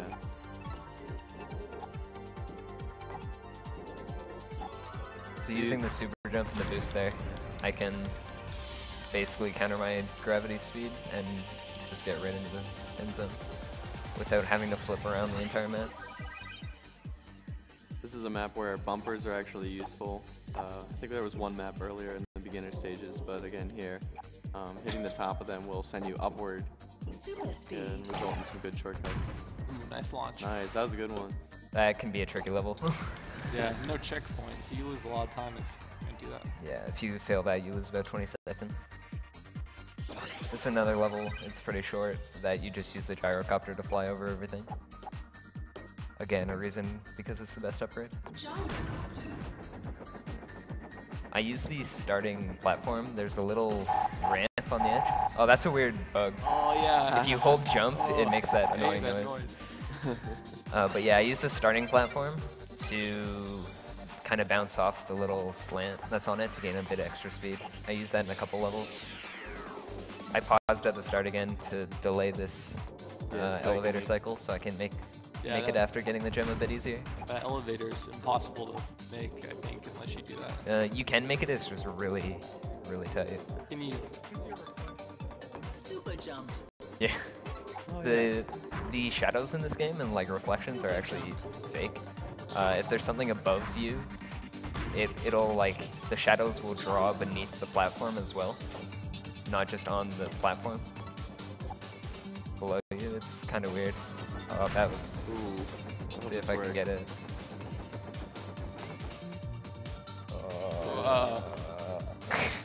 Gonna have to go back down. Oh, I guess you can ride it back. If you hit anywhere on this slide after that, you end up dying usually. But if you hit the white part, or am I gonna make it? You're gonna make it. Okay. Yeah. All right. If you hit the white part, you can basically bounce right up. I kind of misjudged how fast I was going. Oh, I just started. Oh, I do that all the time. Oh yeah, that was all the intermediate stages. Okay. On the hard levels. This is where the run gets really fun. Super jump. So there's a hidden super jump behind there. Allows us just to get across there and use the other super jump right in the end.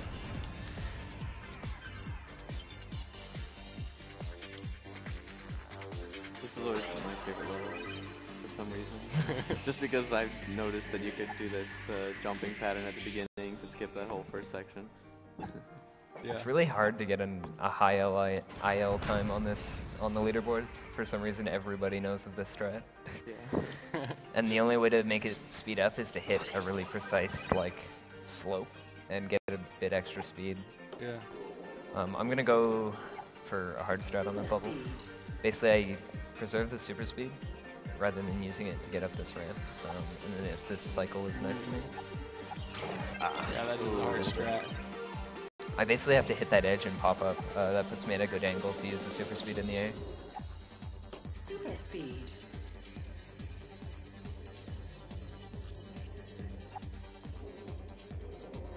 There we go. Nice. And then these pistons will hopefully be nice.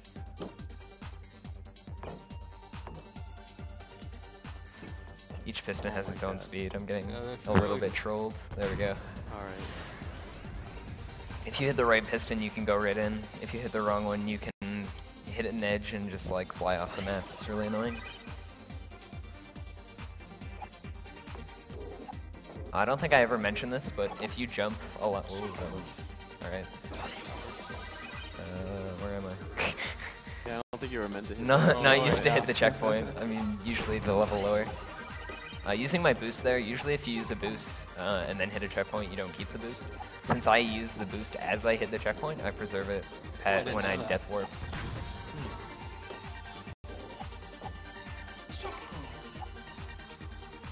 This level has a lot of routes in it. Just because it's such a large level. Gyrocopter. All the gem levels have a lot of really cool strats for different routes that you can do. They're using the gyrocopter, and then the super speed I can fly right up to the end. That avoids using, there's some elevators that you can use.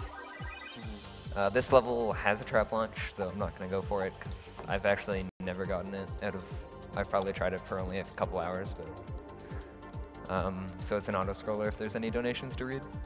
Absolutely. We've got a bunch of them after our tracker catching up with everything. We have a $25 donation from Svant. Let's kick cancer and get some VVV in the house. We have a $25 donation from Daniel. Lost my girlfriend's father to kidney cancer 2 years ago on Tuesday, and girlfriend's aunt 2 days ago after Thanksgiving. This is to honor them. Thank you. We have a $100 donation from Memio2. Always love watching the runs. Keep up the great work.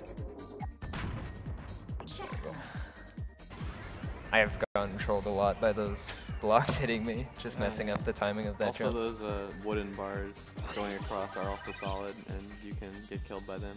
Yeah.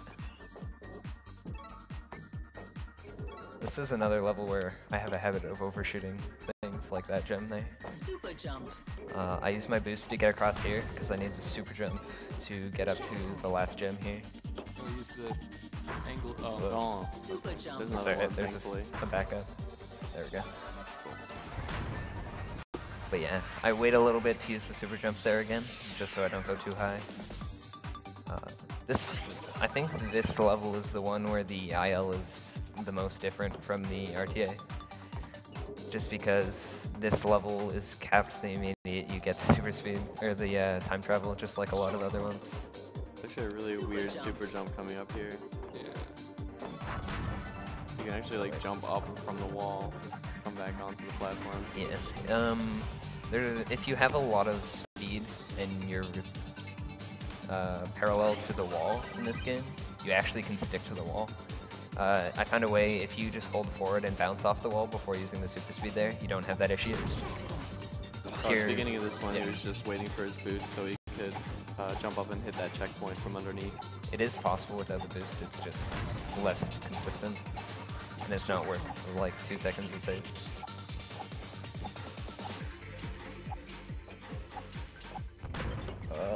There we go. Alright. Those things come down if you sell them too long. Yeah, I don't was a even know if little you could nervous. tell because we couldn't really see them after you pass them, but yeah, they dropped their trapdoors. This is a really cool strategy. There's these 3 speed boosts in a row. Nice, that looked good. So he used 2 of them and then picked up the 3rd one without using it. And then he's going to use it here on these ramps to launch right to the exit. Bouncing off that ramp gives me the perfect angle into the end zone. It's actually really consistent. I'm going to go for the trap launch on this once, maybe twice.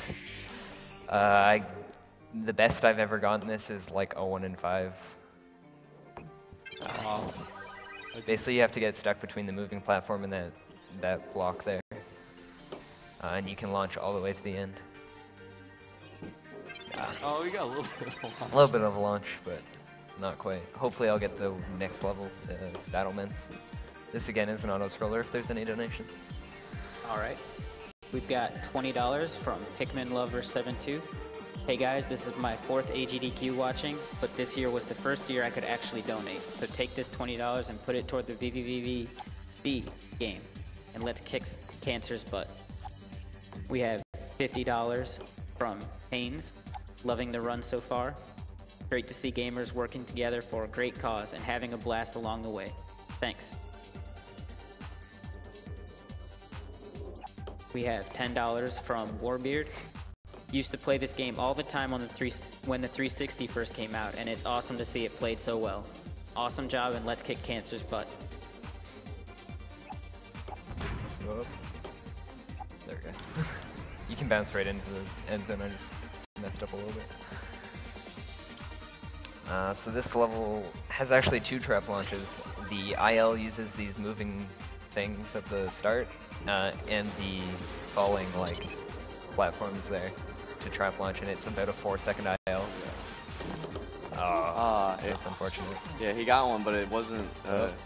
It didn't launch him upward, which is what he needed. I guess you can. No, oh, you got a checkpoint. Good. Yeah, I got a checkpoint with me. This trap launch is probably the easiest, even though I still only get it about half the time. Yeah, that's really good. And you got a burst of speed this time. It was just happened to be sideways instead of up, so it didn't work for the shortcut. The thing I mentioned earlier about sticking to walls, if you have a lot of vertical speed, it actually really helps in that level, because it'll just funnel you straight up. Okay, I take that jump. I use a death warp here. If you trigger a checkpoint and die that's on the different gravity, it instantly changes the gravity for you, so you don't have to find a gravity modifier. This part's cool. Nice finish. That's a bit tricky. It's just a tight angle to get in. If you fail it, you usually land and you only lose like 4 seconds.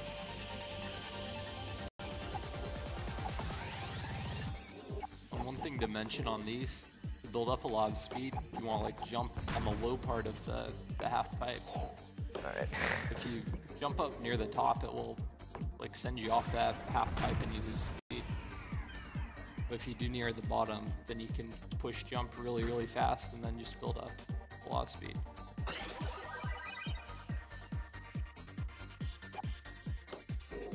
This level's a bit interesting. I think this is the only level that uses...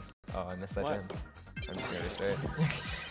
This is the only level that uses like these curvy platforms, which is kind of a good thing because they're a bit awkward to use. A lot of them have little bumps in them that can pop you up in really inconvenient situations.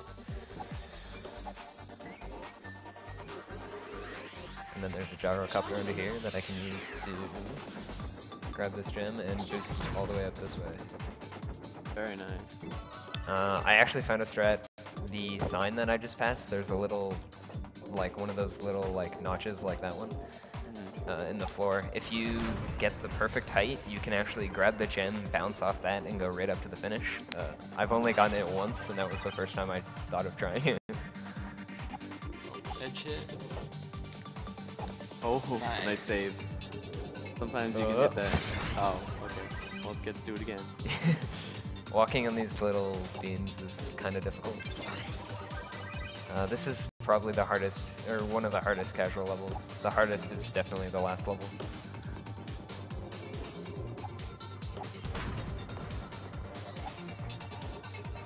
Super jump. The next level coming up has a really precise jump pattern. If I get the right speed, I can do a launch to the end. I've heard this is the one he's practiced the most. Yeah, quite a bit. Time travel. And that's Looks it. good, yeah. Nice. We should clap for that one, I think. It's relatively consistent once you get it down, but the slightest mistake and you can't get the right speed. It's like 5 or 6 jumps in a row that all have to be really precise. They're just snowballs and you completely miss it. This is threefold race. One of the levels earlier is threefold maze, and they're actually the same level, just with different gems, gravity modifiers, upgrades, and starting position and ending. So I have to wait to use my gyrocopter there, so I can pick up some speed. And that allows me to basically skip going up all those platforms there. Yeah, those gray ramps would be very slow to travel up without any sort of power up. Yeah. Like crawl up them, basically. This is one of the most fun levels, probably one of my favorite. Yeah, this is one of those redirected speed boost tricks. The par time in this level, I believe, is like 3 minutes or something. It should take about 11 seconds, or 14 maybe. Yeah. Nice. Hitting that edge basically puts you on the perfect angle. After that, it's just all the speed that you need. This is the last auto stroller and the second last what? What? Oh my god. That sucks. My Xbox froze. I'm gonna have to restart it. Oh, I guess. Well.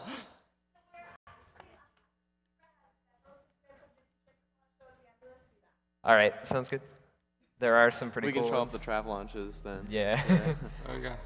Is that starting? Has All that right. like happened occasionally to you in the past? So I talked to Mr. Monopoly, who does ILs for this game, and he said that he's had it crash when he tries the trap launch.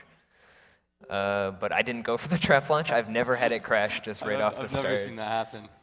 The good thing is he can start right back at that stage because you don't have to like unlock it. Yeah. Yeah. Oh. Hashtag that has literally never happened before. Yeah. I've had it crash once today trying to do the trap launch, but I've never had it crash before that and never had it crash without trying the trap launch. So I'm not sure why that happens. That's the only level in the game I've heard of the game crashing.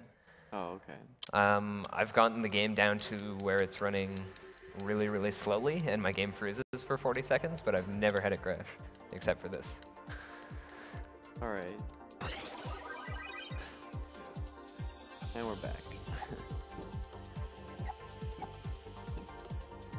Oh, this is another auto-scroller level. Yeah, so if there's a donation or two to read. We have a $25 donation from Chimera 11. Hey Norferzlo, after looking at the schedule, I immediately knew your Marble Blast Ultra Run was one that I couldn't miss. I have many fond memories of the multiplayer, but no one ever seems to remember the title. I put my money towards the Gimmick Full Ending Run, another great, relatively unknown game. The multiplayer in this is quite good. Oh, come on. I'm not sure why that's been happening to me recently, just not getting enough hype. Kind of unfortunate, these cycles. But yeah, the multiplayer in this game, basically you run around a map with a bunch of other people and collect gems. Different gems give you more points, and there's a bunch of power-ups that you can use to knock each other off. Yeah, It's like quite remember fun. that power-up that made his marble really big? You can basically be like a giant sumo wrestler and shove people out of the arena.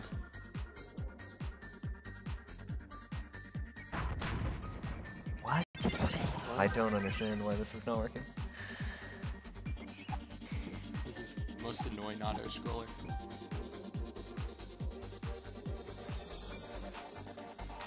This run was on a really good pace until this. Oh, and one thing we should probably talk about before the run ends. What he's using is an unmodded controller, and there's also a modded controller. Basically, what a modded controller would do is if you have your joystick diagonally, like you're not looking where you're going, you have it at a 45-degree angle, then you accelerate faster. What's happening? I have no idea. I'm just gonna take the platform a bit further. The IL runners use that, but for a speed run, we play with unmodded controllers because the game is programmed to let you go diagonally a lot faster than you're able to with the Xbox controller, just because you physically can't move the control stick that far. Modded, basically you cut a hole in your control stick to allow you to move it that far. And it saves quite a bit of time and makes a lot of strats possible. I'm just gonna ride this to the end because this is ridiculous.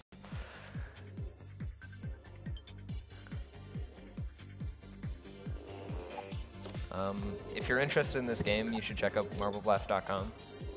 They have leaderboards for Marble Blast Gold, Marble Blast Platinum, which has all the maps of this game ported into Gold, or remade rather, and they have a bunch of custom levels.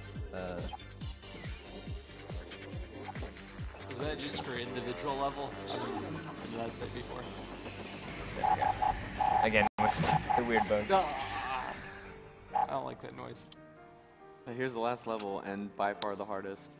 So good luck on The it. level name is Schadenfreude, if I pronounce that correctly. That one, yeah. If you...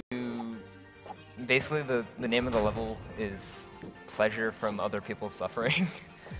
It is by far the hardest level in the game, casually at least. All right. Speedrunning, it's still one of the harder ones.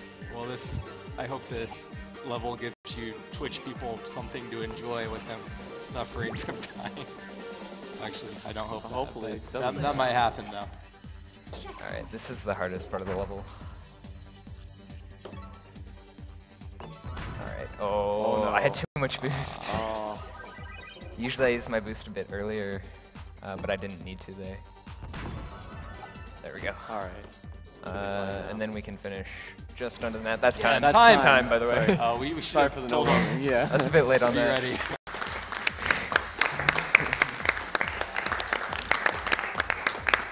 Are we still ahead of schedule? Can I show off? Yeah, we're going to take a few minutes, and Norferzlo is going to show you off a bunch of cool stuff in this game, so stick around. So this is the trap launch that I missed in my run. It shouldn't take too many tries to get. Oh, what was this That- time?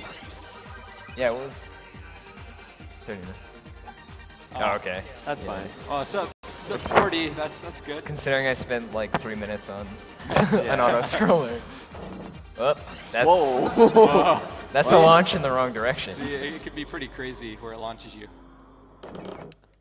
Oh, you might go out that is bounds. really high. Oh my god. Wow. And- Okay. So if you go too far, you go out of the draw distance of the map. Yeah. Yeah. Another thing to note about this level, Yeah. the out of bounds of this level to like where it considers you out of the map is basically a box without a top. So you can go as high as you want as long as you're within the axes of the map. Oh. That would probably not. You don't want to spend 10 seconds falling. This is a weird launch that a lot of people don't know about. What? Basically, it's a trap launch without getting trapped. Oh, that's weird. And it's a bit tricky to get. I was gonna do it in the run, even though it loses a bit of time. Yeah, for some reason these aren't aligned properly, and for some reason, if you go really slowly, you can get a launch here. Ah, come on.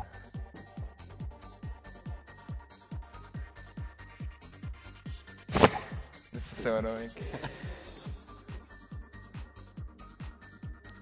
Going really slow on Xbox controllers is kind of annoying. PC, like running this on PC is a lot easier to get trap launches and precise movements. Give it a couple more tries. One thing about running on PC is you can't do the pause buffering thing, I don't think. In Marble Blast Gold, there is a similar thing using screenshots, which basically it does I'm not exactly sure how it works because I haven't run Marble Blast Gold, but they are working on. There is a segmented run of this game done by the world record holder. His Xbox name is Death Pony, and his YouTube, I believe, is Arnooms.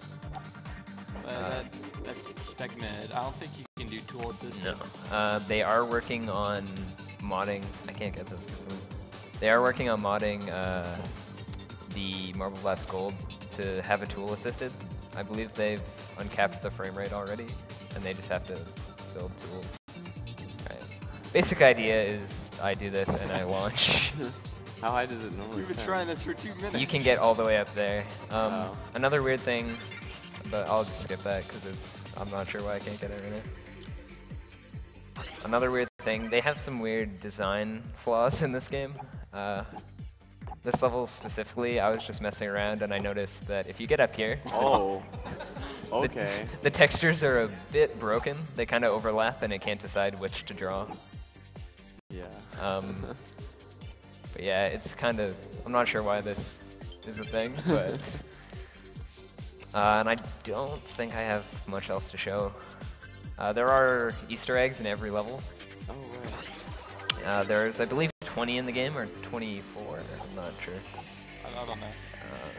So there are speedruns just to collect all the Easter eggs. That can be pretty fun. That's the Easter egg right there on the top right. And some of them are pretty tricky to find. Yeah, they like to put them in tough to reach places. Or tough to see places. Yeah. Anyways, but that's that. That was Marble Blast. If you liked it, check out marbleblast.com. There's a lot of runs there. Good job. Thank you very much. Also make sure to check out the segmented run on YouTube because it is insane. There's really a good. lot of different Yeah. strats. Almost every auto scroller is skipped with a trap launch or an edge hit of some sort. Yeah, it's a completely different game with all those really ballsy strats that you can do. A lot of ILs in this game are super optimized. Anyways, thanks. Anyway.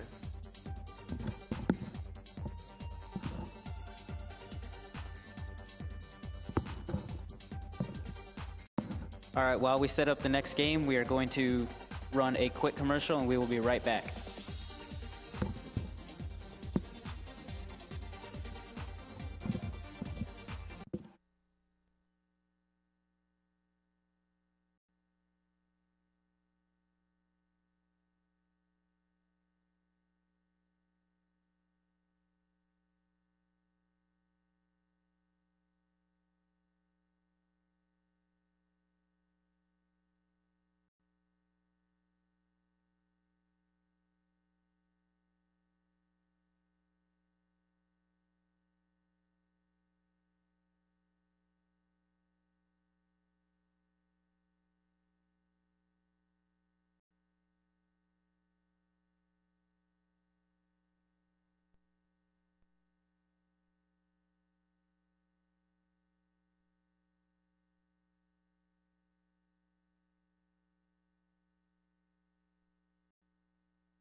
All right, everyone, welcome back to Awesome Games Done Quick 2015.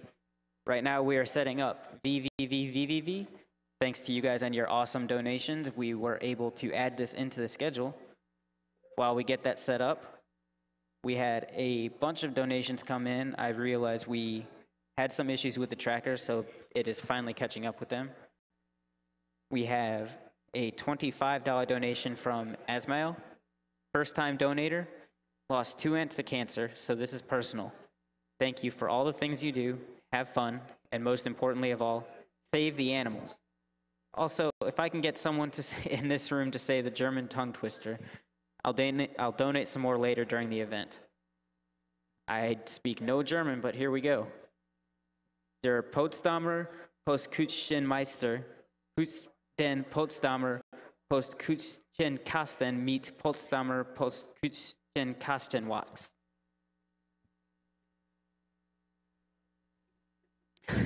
We have an $80 donation from Nick332. Just wanted to donate before work. Been into speedrunning for 2 years now. Keep up the work, runners. We have a $100 donation from Skybreather. You're all amazing and deserve happiness. Even you guys reading the donations. Oh, thanks. You don't need to tell me to tell you to keep fighting the war. It's an honor. Thank you very much. We have a $25 donation from Respion. Just got done with Zeldathon, and now on to AGDQ. 2 marathons to save lives, and many gamers putting forth their effort to get donations in to help doctors find cures for otherwise incurable diseases. Put the 25 towards Sonic's story for Sonic Heroes, because we can't let Team Rose win. Thanks for putting together the event so I can keep watching my jaw drop with amazing speedrun strategies and my favorite games being destroyed in quick time. We have a $50 donation from Baba Ganoush. I woke up early to watch one of my favorite games get destroyed. My brother and I spent hours playing Marble Blast Ultra while he was undergoing chemo. Keep up the awesome work. Thank you.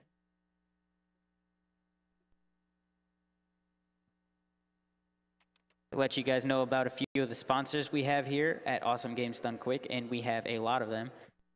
We are being sponsored by the Yeti. The Yeti is a t-shirt site featuring an awesome new design every 24 hours for a low price. The Yeti has partnered with us for AGDQ 2015, offering an array of shirts with $3 from every unit sold going to Prevent Cancer Foundation. Check out the collection at the Yeti, that's TheYetee.com/gamesdonequick. We are also being sponsored by Something Artistic. SomethingArtistic.net that offers decals and stickers made to decorate your consoles, walls, computers, and more. $2 from every decal sold this week is being donated directly to the Prevent Cancer Foundation. You can find all their decals, including some designed just for AGDQ, over at decal.ly.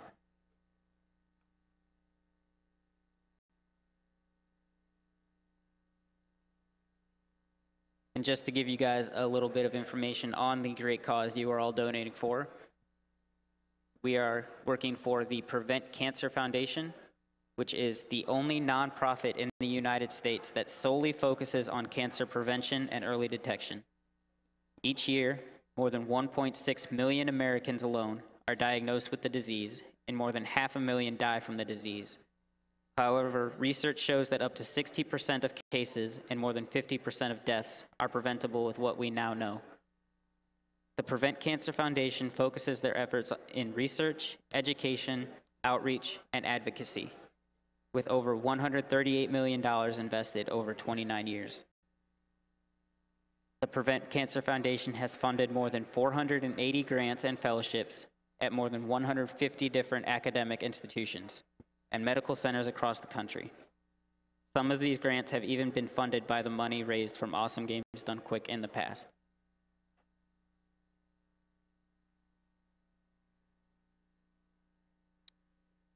So like I said, thanks to you guys and your awesome donations. Up next, we have VVV. And then coming up later in the schedule, we have a 3D Sonic block. First up will be Sonic Adventure 2 Battle, in which we have a bid war going on right now. Dark Story currently still has the lead, leading over $1,000 over the Hero Story. So if you really want to see Sonic, Tails, and Knuckles get their run in, then you're going to need to donate a lot during this run to make up for it. And then later on today, we have Sonic Heroes, and there is a bid war to determine which team to use in that game.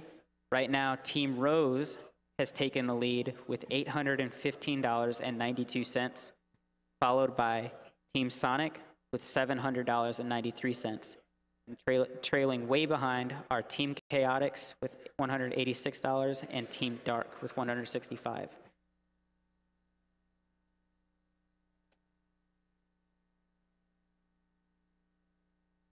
Also, after the 3D Sonic block, we have an F-Zero block, and we have a few donations for that one.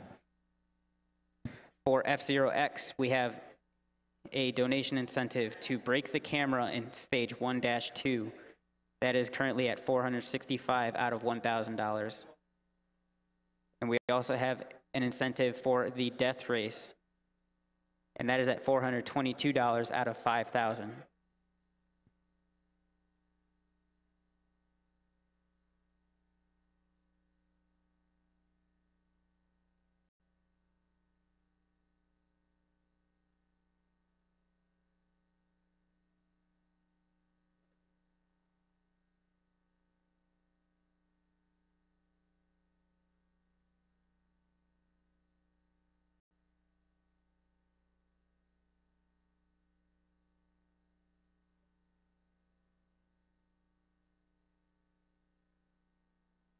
Also, to let you guys know about a few of the grand prizes we have during this event.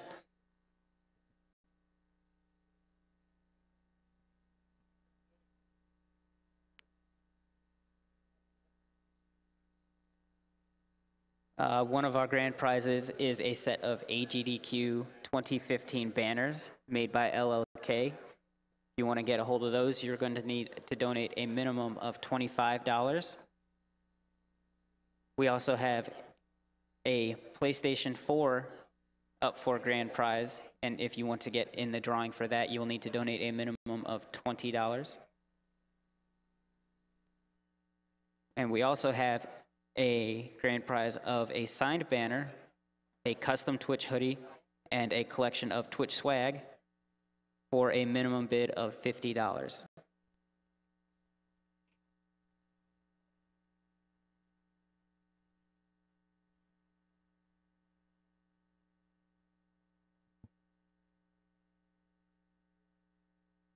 We have a $50 donation from Taki. Greetings from Germany. Thanks for all the amazing runs and the opportunity to support Fight Against Cancer. My mother survived cancer at the age of 29, so I know how important it is to support the Cancer Foundation. Looking forward to more amazing runs. Cheers. We have a $10 donation from Spine. It's an honor to support an event like AGDQ. Let's all kick cancer's butt.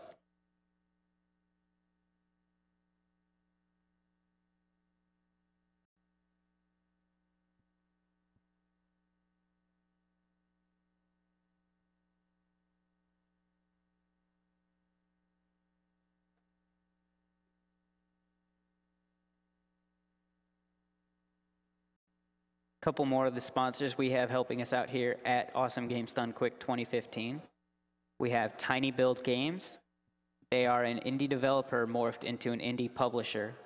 They partner up with indies across the world to help better their games as well as develop games themselves. Check them out at tinybuild.com and check out their game Speedrunners, available in the AGDQ 2015 Humble Bundle. Speaking of the Humble Bundle, check out the Awesome Games Done Quick Bundle on their website, humblebundle.com. Pay what you want for up to 9 games, a Twitch Turbo subscription, a subscription to XSplit Premium, and exclusive merchandise, all while supporting the Prevent Cancer Foundation.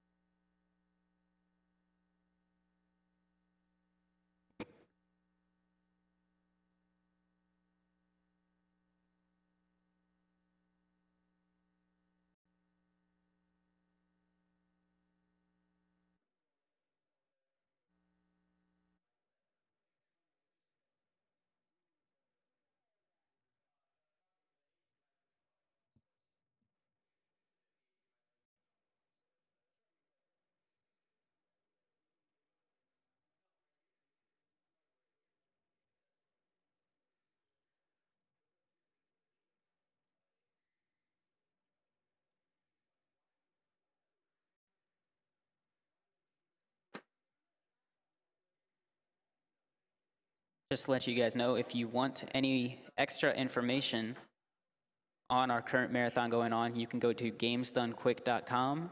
We have links to all kinds of things like our various sponsors. You can go there to our tracker to look up upcoming bid wars and incentives, look at prizes, all kinds of good stuff.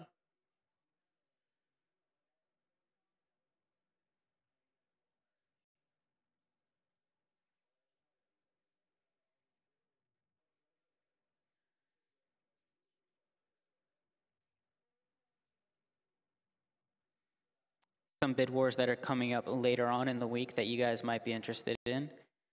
We have an incentive for I Want to Be the Boss You 100% that is currently at 2,400 out of 5,000. We have a bid war later on to decide which Batman Arkham game to play, either Arkham Asylum or Arkham City. Right now, Arkham Asylum is leading $542 over City's $252.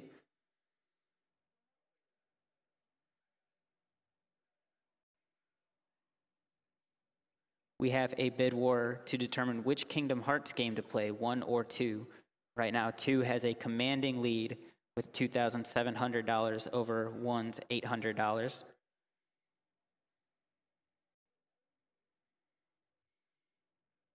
And our final run of the marathon is The Legend of Zelda Ocarina of Time. We have an incentive for one of our runners, Runner Guy, to beat the Child Dungeons blindfolded.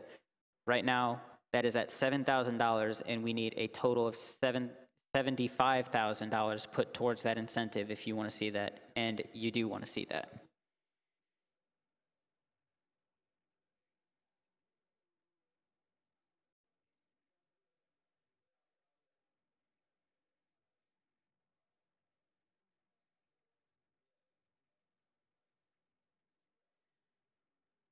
We have a $20 donation from Brabi.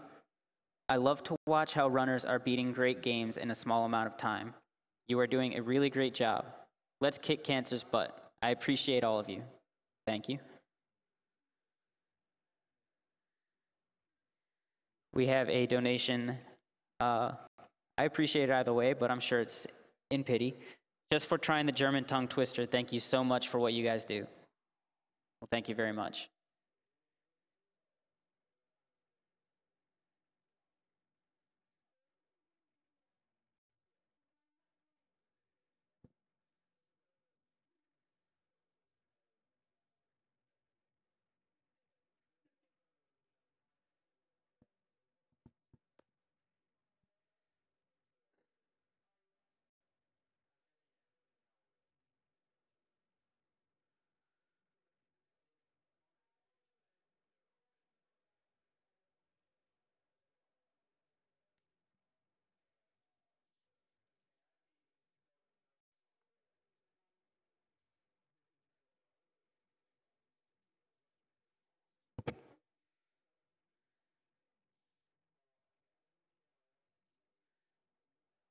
Let you know a little bit about who we are.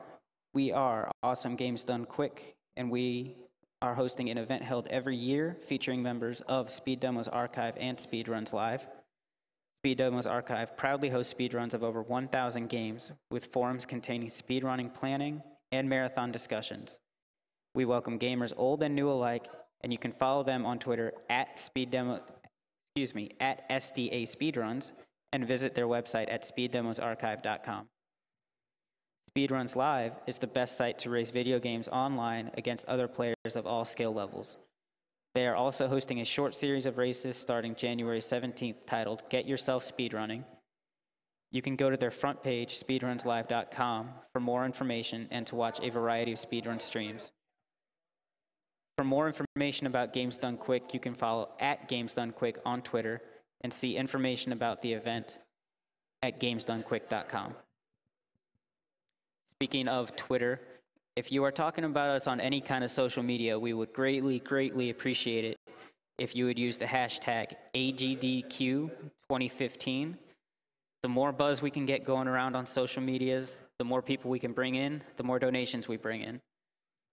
Every little bit helps, and we appreciate all you guys are doing for us.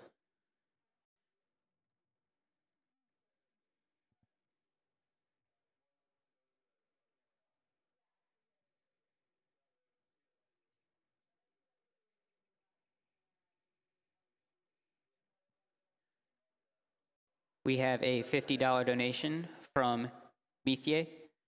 Hello from China. Thank you for what you do. 1,000 best wishes. Lots of people here are watching you. Thank you very much. We have a $50 donation from Luo Fu Chen. Viewers, commentators, couch crews, speedrunners, and especially the donators, keep up the good work. May the luck shine on every trick, exploit, and skillful play, and have a nice day. Thank you. We have a $300 donation from Doc Torb. Many thanks to all speedrunners for participating in this great event. You are doing great. Be blessed.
Another partner that we're getting a lot of help from is actually Twitch themselves. I'm sure if you guys are on our Twitch site, I'm sure you've noticed that we have a subscribe button with a lot of cool custom emotes.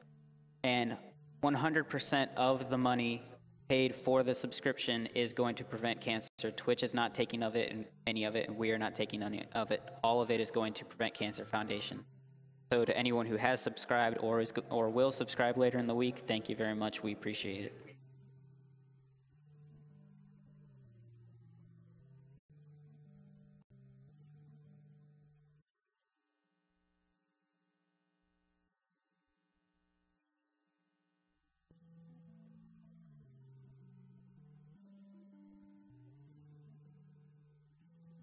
We have also been helped out by World 9 Gaming.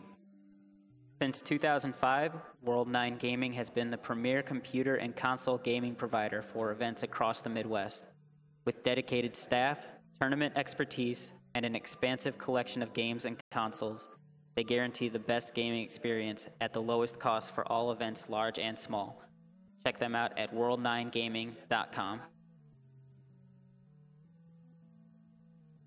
Also being sponsored by Turtle Beach. Turtle Beach transforms your gaming world with a selection of cutting-edge technologies, creating a product that completes your high-definition gaming experience and puts you a step up on the standard headset competition. Check them out at turtlebeach.com.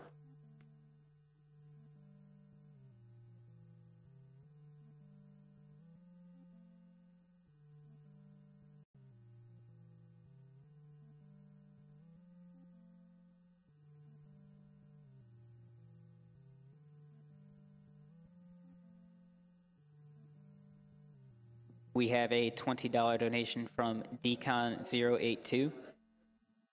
Hype for AGDQ 2015. For my first donation of the marathon, I would like to start the bidding for the trainer name in Pokemon Red/Blue. I put this $20 towards the name Lemon because we need the run to be on sub-lemon pace.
Let you guys know about a few of the runs we have coming later on today. Right now, thanks to all of your generous donations, we are about to run VVV. We are currently working on some technical issues and getting that settled as soon as possible. After that, we have a 3D Sonic block, starting with Sonic Adventure 2 Battle, followed by Sonic Generations and Sonic Heroes.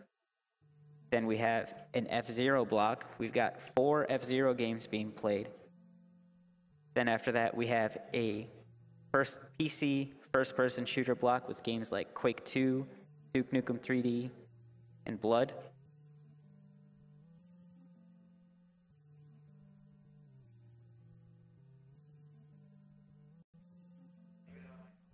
All right. I guess that's the camera, isn't it? That's the camera, isn't it? So I wanted to give a shout out to Metalama, who was actually supposed to run this, and he couldn't make it, so I'm doing it instead. Also want to give a shout out to Terry Kavanaugh. So I'm actually running on version 2.0. Version 2.2 came out like 6 months ago.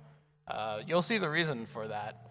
The reason why I'm running version 2.0, and you can get this by going to the beta tabs in Steam, and it's called Glitch Runners, and we use it for glitches, and you're going to see that. And also Soli for this soundtrack, which you're barely going to hear. And if you guys are expecting gameplay, sorry. So I guess we should just get started. I got quite a few things to talk about. So I'm going to do this first, because why not? I don't care for a time, honestly. All right. So, no def mode in Big Viridian. So, Big Viridian, you can do, you get 20 trinkets, you kill yourself in the cutscene when you're big, and the game automatically saves. And luckily for us, we can just kind of clip through walls. I guess I should give a shout out to Control-Alt-Delicious for actually routing this. See if I can get. So basically when I'm on the edge, I can just kind of be invincible on the edge and not on screen. So I'm gonna just use that. So this is the easy way to get no def mode trinket. The other one is you can just go onto your unlock screen and do it that way. That's kind of cheating. This might be too. So there are a lot of ways this can go wrong, and I'm hoping none of them actually happen. So if this does go wrong, I'll just move on to the next run. But this is basically me going to collect all the crew members. We're actually going to run into a little bit of an issue coming up. So I can't go into any of the intermissions because at certain points I wouldn't be able to get past that. So luckily, 11 months ago, I guess right after AGDQ last year, a man named Ice Flinger found the double intermission skip, and that's by taking a crew member into Violet's teleporter, which is a little special, and you'll see that much later. So I'm gonna grab Victoria here, actually the one we use for the double intermission skip, and I'm just gonna take her around for a ride. Go to the secret lab because that's where I want to go. And I'm going to grab Violet's teleporter right here. And now I'm going to skip both intermission 1 and intermission 2. There's a little bit of an issue. Normally the cutscene plays and the variables reset, but since this is disabled cutscenes, that's not an issue. So it works a little bit well for that. And so all I need to do is grab the last crew member, who's over here. Again, I'm just gonna go this way. And I can actually die if I don't time this properly. Hopefully that won't be an issue. So just gonna wait, slide a little bit. That's good, right? All right, grabbed it. No def mode too. All right, so that's all 5 crew members rescued. So now we're at the final level. I have to make sure I don't go too far left in this first screen, otherwise I'm gonna soft lock. So let's do it. I can just go around. Let's just keep on doing it. I'd much rather do that than actually soft lock my game. So this might take a little bit. All right, cool. So this is intermission 1. Normally you have an escort mission here, which you're never gonna see in this run. So I need to be on the left line here, and then just to finish the game, all you have to do is hold right. And you can watch me go through spikes and all that. His hitbox is a bit weird. Big Viridian, I think there are 2 of them. But yeah, so that's the end of intermission 1. This is outer space, which is actually the last screen in the game. So if I just enter here, and then just kind of float up, and that's really the end of the game. That's how you beat no death mode. That's the easiest way right there. So that's also something to get started here. If you need a visual explanation about how to get Big Viridian here, all you need to, you can go last year's AGDQ. I do it at the very end. You can really break the game with that, as you just saw. So I actually have to remove Big Viridian here. So the easiest way to do that is just die in no death mode, and I'll reset it. So now I guess I should actually show some gameplay. No gameplay? There's gonna be very little gameplay. All right. Yeah, there's gonna be very little. So all you need to do is if you go on YouTube and do type in passion for exploring, that's all you're gonna hear pretty much. You'll hear some positive force at the very end of this. Oh, so I guess I should explain that because that's the first time I used it. So version 2.0 introduced player levels. And player levels were a bit glitchy, so Terry Kavanagh added the R button. And the R button basically causes Viridian to die, as you just saw. So we can use that to completely skip Space Station 1. And then from there, I guess the cutscene skip, the intro cutscene skip was found. And Victoria's cutscene skip was found. And then 4 months later, the Gravitron skip was found, which allowed us to skip Intermission 2. And then, like I said, right after AGDQ was the double intermission skip, which is actually pretty difficult to pull off, and you're not going to see that here. But you can see that in both the any percent record and the 100% record. And then, as of like a few months ago, there's something called telejumping, and that just started the downfall of this game. As you're going to see, I'm going to basically kill myself on the same frame that I press enter for a teleporter. And that's going to produce a little bit weird results. That's what I needed a sound cue for. So I'm going to hold right and press up. I'm just going to clip through a wall. That'll be used pretty much predominantly for this run. So line clips, if I press up and V 2 frames apart, I'll just go through every line. It has to be close enough to the ground for that to work. Then I just have to finish this level. I feel like I missed a lot of things because I'm just kind of a little bit frazzled. I'm going to make this a little bit interesting a little bit later. I'm actually going to do some things that you wouldn't see normally in this any percent because this is all about entertainment at this point. So I'm just going to complete this level. So the double intermission skip requires me to skip every single checkpoint that I've hit in the past 30 seconds, which is not actually an easy feat. Especially the one in Bernoulli Principle was actually the really difficult one. For a little bit, we were actually not sure if you could skip at RTA, and then Control was like, yeah, you can do it. A couple weeks before that, Master June, who's a tasser for this, figured out he can do it through that too. It requires really precise movements, and if you're not familiar with this game, Viridian slides a lot. So I'll do that later. So I need to grab another teleporter to set up for the third telejump in this. So I'm just gonna grab it over here. And you might be wondering why I'm choosing certain teleporters, and that's just because it's located conveniently at a level. So this one is right before Space Station 2. So I'm going to telejump, and then go like this. Same principle applies, I hold right, tap up, and then I grab this. And every teleporter, once I grab a crewmate, acts as the end warp except for Violet's end teleporter. It's a little bit special, and you'll actually see that. So that's 2 down. I'm going to do something a little bit different. Normally we wouldn't grab this trinket, but it provides a little bit interesting results. So if I'm trying to force a sprite change,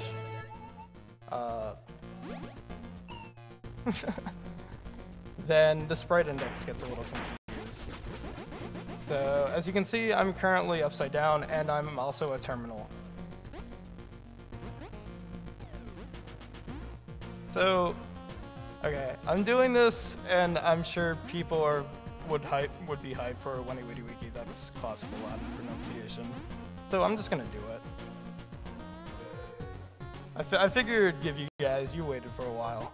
You donated, so why not?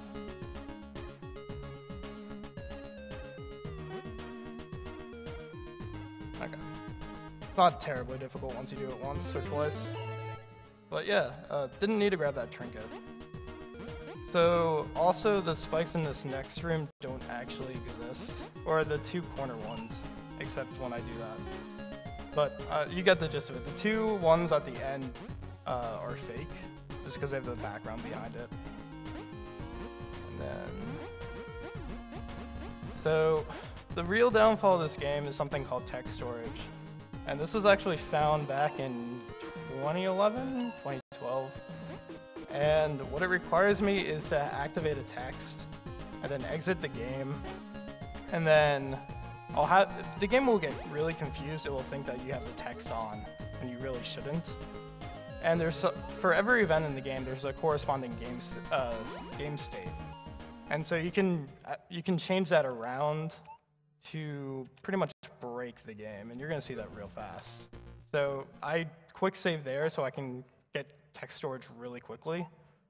And so what I'm gonna do is enter this teleporter, and as soon as I enter this teleporter, it should take me to intermission 1.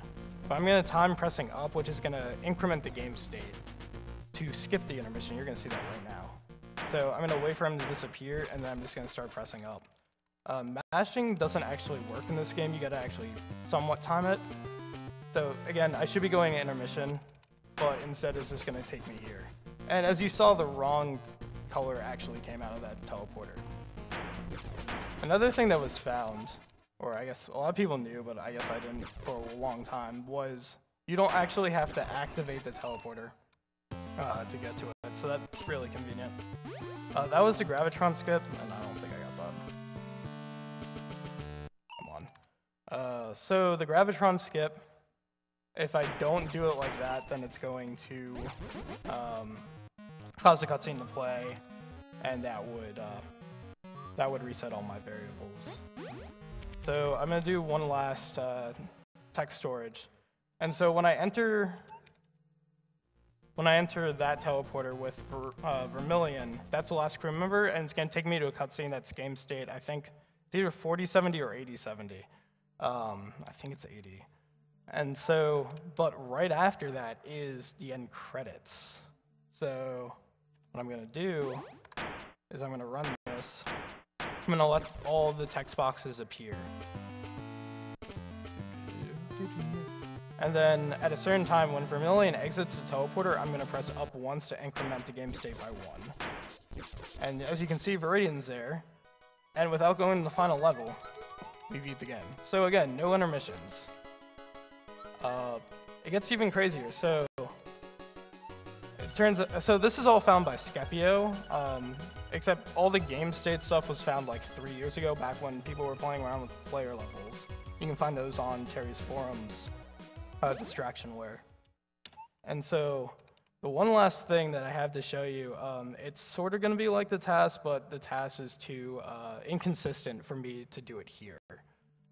But you can go look at that. That's by Master June and Skepio, like I said. But now I'm going to do the true any %. And all it's going to use is that text storage. So the first thing I need to do is I need to grab 2 teleporters. So teleporters give a game state of, I believe, either 8040 or 4040. I think it's 8040. Which is conveniently pretty close to the 8080, which is the credits. But it does require pretty careful and pretty good timing manipulation of incrementing the game state. So hopefully this will only take it once, but we'll see. So I need to grab the second teleporter because that's the only way I can actually activate a teleport. So I'm going to grab text storage from here. I'm going to exit the game. I need to exit the game in order to do anything with text storage. So I need to increment 3, 4, and then 6. So I'm going to wait for Viridian to hit the ground and start incrementing. And then there we go.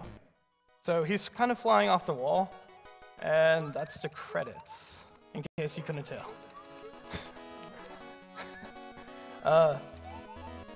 So also, I did promise a little positive force at the end of it, and normally Popular Potpourri is playing during this, but because I entered the tower section of the game while the credits were, or I guess the ending cutscene was playing, it actually switched the music over to positive force. So that kind of destroyed the game, TextSword specifically. So when Terry was releasing version 2.2, he specifically took out what made that possible. So that's that's why I had to run on an older version, and I'm sorry if you guys expected any gameplay. I guess we're still trying to kill time, right? A little bit? You don't think so? Because I could do like a Gravitron or something like that. A little bit of gameplay, but... Okay, cool. Because I guess people normally like to see that. So... I need to... Oh, yeah, I can do that here. So intermission 2, Gravitron. I normally do Verdigris, just because in no death mode, that's generally the crew member we save.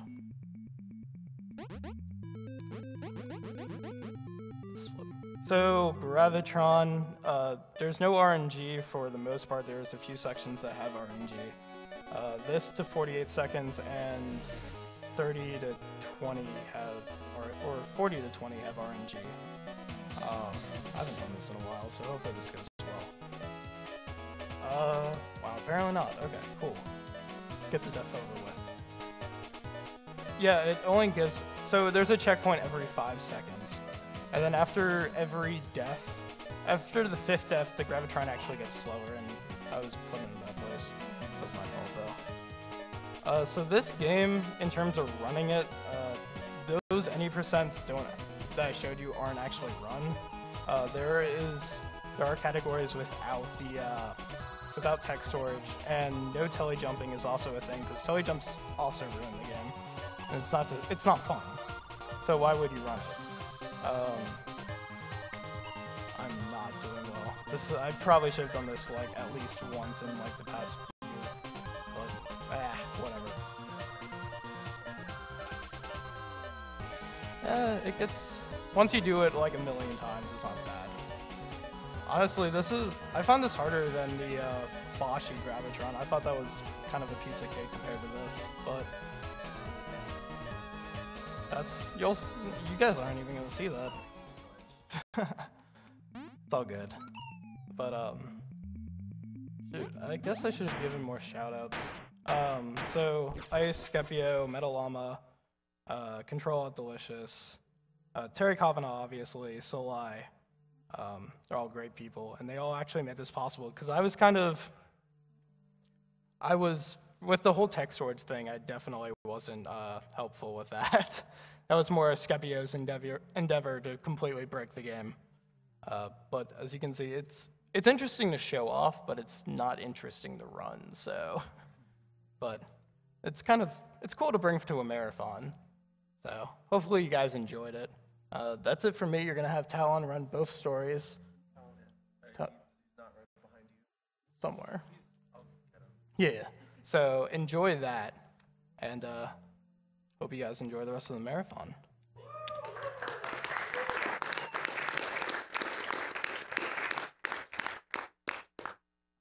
All right. We are going to run a quick commercial while we switch games and get everything set up. We will be right back, so stick around.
Hello, everybody. Welcome back to AGDQ. This is your host for the next block, Sonic Block.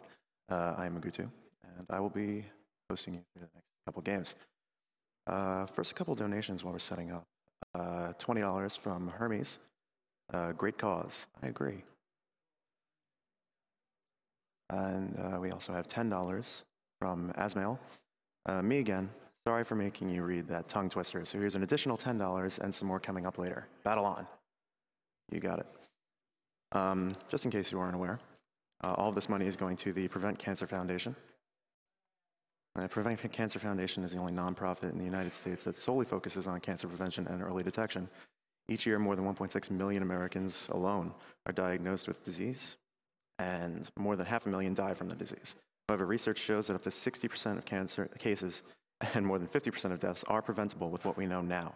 The Prevent Cancer Foundation focuses their efforts in research, education, outreach, and advocacy with over $138 million invested over 29 years. And the Prevent Cancer Foundation has funded more than 480 grants and fellowships at more than 150 different academic institutions and medical centers across the country. Some of these grants have even been funded by the money they raised from Awesome Games Done Quick in the past. We've been doing this for years, guys. We're professionals. We have one big donation here from Cal CD for $230. I'm not sure what I just watched, but it kind of looked like so I guess it's okay. All right, thank you very much, Cal CD.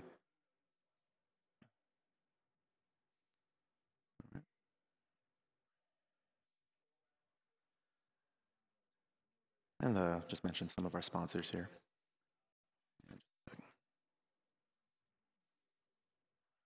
So one of our sponsors here at Awesome Games Done Quick 2015 is Turtle Beach. Turtle Beach transforms your gaming world with a selection of cutting-edge technologies, creating a product that completes your high-definition gaming experience and puts you a step up on the standard headset competition. Check them out at turtlebeach.com. All right, and it looks like we're still setting up for Sonic Adventure 2 battle. So plenty of time to go through a couple more announcements here.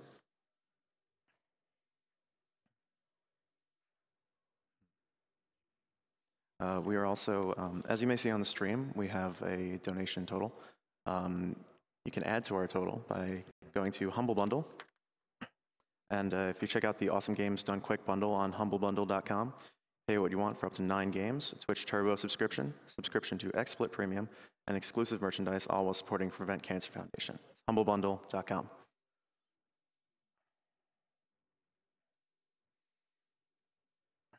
One of our other sponsors, this one you're really going to want to check out, is the Yeti. The Yeti is a t-shirt site featuring an awesome new design every 24 hours for a low price. The Yeti has partners with us for AGDQ 2015, offering an array of shirts with $3 from every unit sold going to the Prevent Cancer Foundation. Check them out at theyeti.com/gamesdonequick. The website is theyetee.com.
All right. We have a donation here from Snellface for $20. I can't view the stream because I have to be at work, but I have all the great commentary and music in my headphones at least. My cohabitant slash partner's cousin is currently fighting a mostly losing battle against a brain tumor. Had it not been found earlier, things might have looked better, but there is still at least hope. I'm glad to hear that. Would it be possible to add an option for Legend of Zelda: A Link to the Past? He's not the cousin, but he is a potentially good source of donations. All right, from top 10 there. I think we actually do have Legend of Zelda: A Link to the Past on the schedule. Let me check real quick. Yes, Legend of Zelda: A Link to the Past, that is going to be on the 9th this week at 10:57 a.m. Eastern Standard Time. So it looks like you're going to get A Link to the Past. And one more donation here from, sorry, I'm going to butcher the first name at least, Shark Godlets. Hello from Germany. This is for $30. Sorry. Hello from Germany. I always loved watching the GDQs on the YouTube, and though I sadly missed them both last year. I finally want to donate for the cause. Really enjoy the runs, and I was really impressed by the task block. Keep it up. We certainly will.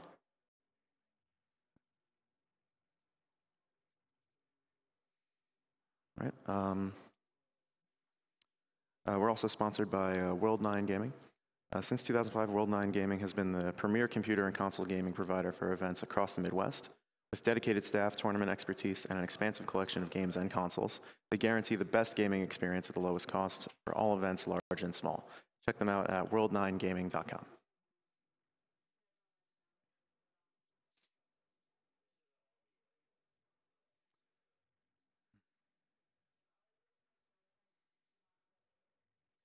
And just as a reminder, if you are subscribed to the Games Done Quick channel, 100% of those subscription funds will go directly to the Prevent Cancer Foundation.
Coming up next, we have Sonic Adventure 2 Battle. Due to some popular interest, we're going to be doing all stories, starting with Dark Story, because I was winning the bid war at the time. So we're going with Dark Story, then Hero Story, then last.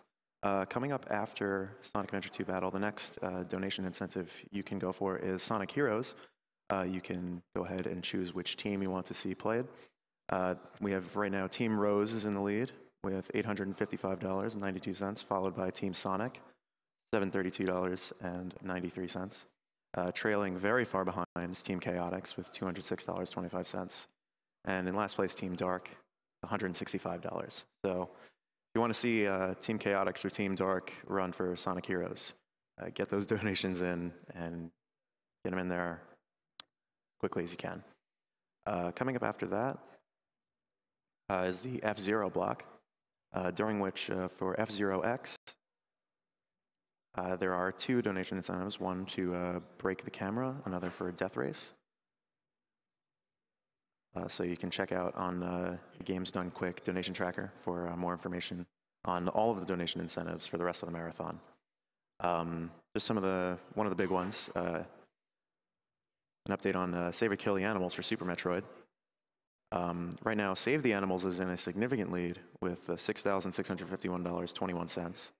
And Kill the Animals is at $5,276.81.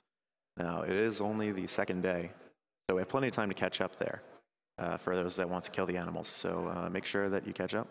And just as a note, if you are a subscriber to the Games Done Quick channel, you will get a specific emote available to you, depending on which of those wins they save or kill the animals. So let that be the deciding factor. Also, at the end of the marathon, right before the finale, ZFG's Ocarina of Time 100% run, you can donate for All Child Dungeons, blindfolded by Runner Guy. That we need $75,000 by the end of the marathon to get to. And right now we're at $7,865.73. So it doesn't seem like we're there yet, but we're well on our way.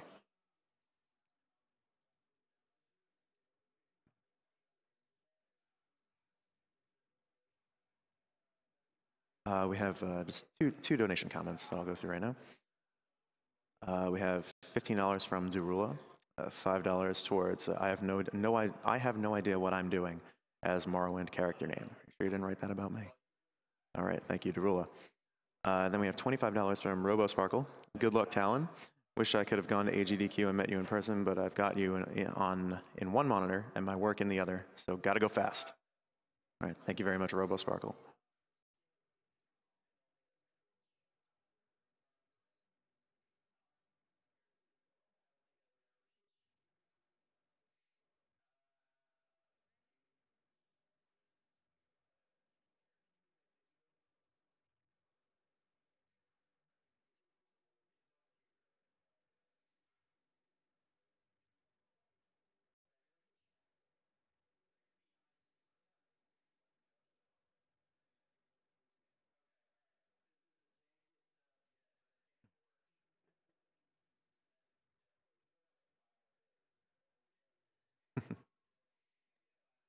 Just a reminder, if you donate during any time in the marathon, you're eligible for the grand prizes. If you donate a minimum of $25, you are entered into running for AGDQ 2015 banners, some of which are signed. Then there's also the, if you enter a minimum of $20, you are into the running for PlayStation 4. And a minimum of $50 is where you get the signed banners, Twitch swag, and a custom Twitch hoodie. So make sure you donate during the during the marathon. You'll be entered for those prizes. And if you want a full prize list, you can go to the donation tracker on GamesDoneQuick.com and check out all of the prizes available, minimum bids, and what games during which you have to donate to be eligible for those prizes.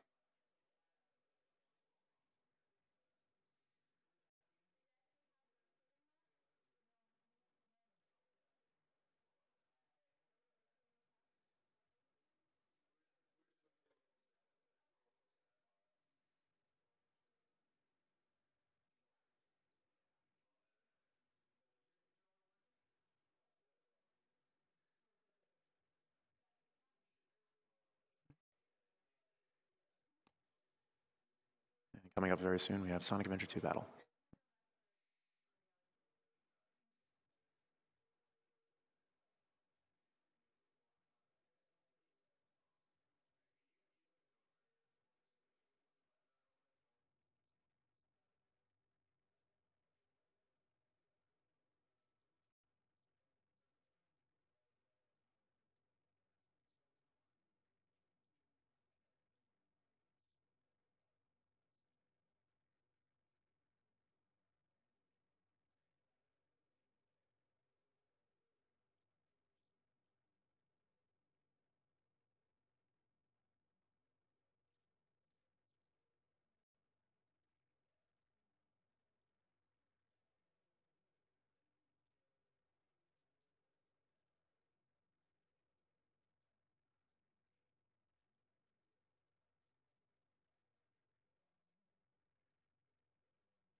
We have a $10 donation from Kratos. Been waiting up for the Sonic block all day. Love the blue dude so much. I got a tattoo of him. Also donating for a friend who fought cancer and won, and later had a baby. So thanks for all the games you've broken in the name of charity. P.S. Good luck to Talon, hoping for a new world record.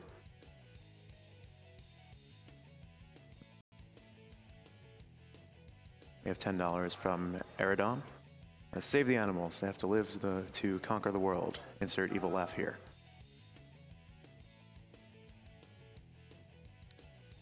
We have $5 from Rambling Man. Why is everyone voting for Team Rose? It's half as long. You can never have enough Sanic.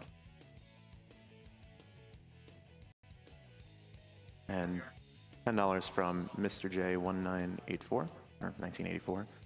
All the respect for what you are all doing. Let's all kill cancer.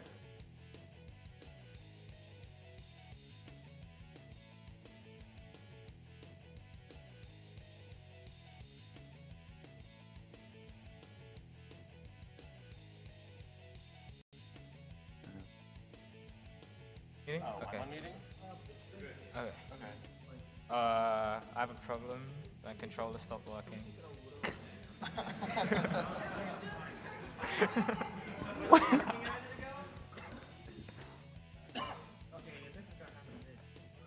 Yeah, that's gonna be a big problem. It literally just stopped working randomly.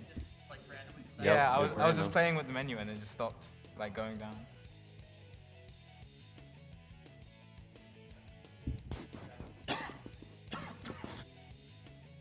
I hope people can't hear me. Can people hear me coughing? Me. I Can people hear wonder me if it's the coughing? cable. Okay. Fuck.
File select.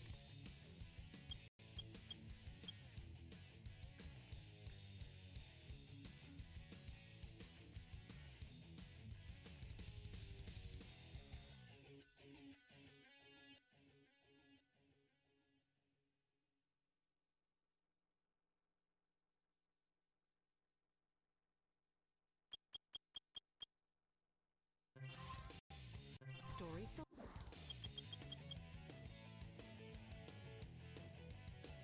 Story select.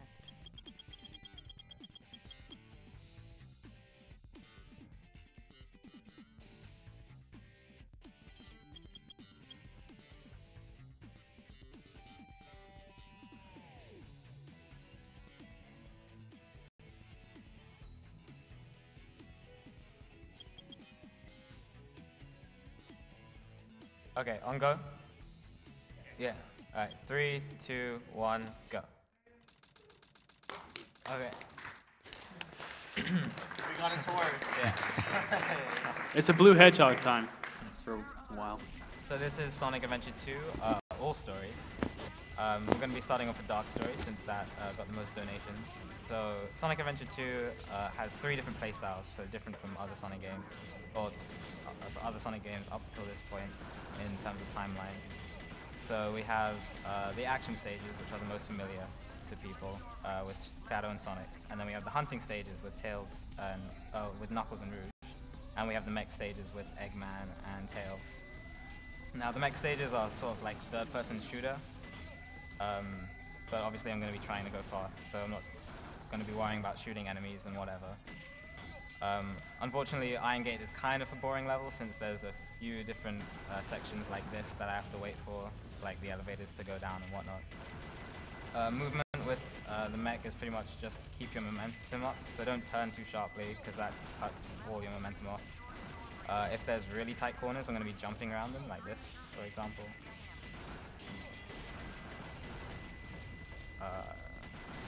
The camera, as you can see, isn't totally cooperative with me, so one of the main things when running this game is learning how to move with the camera. Otherwise, that could be a lot of trouble. The camera is the final boss. So yeah, another auto-scroller level, the auto-scroller section.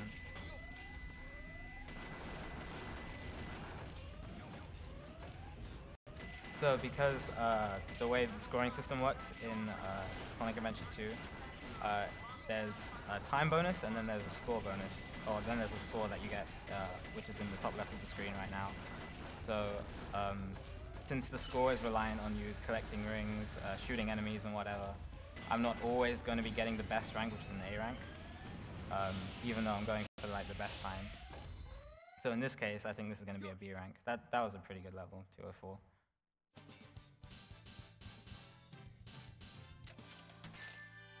Throughout both stories, there's also going to be a series of bosses. So right after this, we're going to go into our first boss, which is going to be Hotshot, played as Shadow. The boss is fairly straightforward, just 4 hits. The first hit is the most crucial. I want to make sure I get the hit before he lifts off the ground, so that I could just trap him. And then he has some invincibility frames that I have to wait for. Just chain 2 more hits. And then for the 4th hit, I'm going to let him jump up into the air. And I do that because his death animation in the air is quicker than his death animation on the floor. So it saves like just under a second. The next stage after this is going to be a hunting stage, Dry Lagoon. Now the hunting stages are very, very different from like anything you would have seen in other Sonic games. There are 3 hidden emerald shards that I have to find. And the way the game gives me hints are by these monitors, which gives me like a clue sort of thing. Now, the emerald pieces themselves are randomly generated, and there's about 100 different locations for each stage. But the hints always lead to the same piece. So for example, Gun's mini storage area always leads to the small oasis at close to the top. It could actually be in 1 or 2 different locations. So by reading one hint, I know exactly where the piece is going to be. There are some cases where one hint can lead to several places, but those are relatively rare in this particular part. Yeah, exactly. There are other stages where they're a bigger problem. Okay, this piece, even though I'm really close to it, I actually have to go all the way around. But instead, I could do a pretty cool clip out here.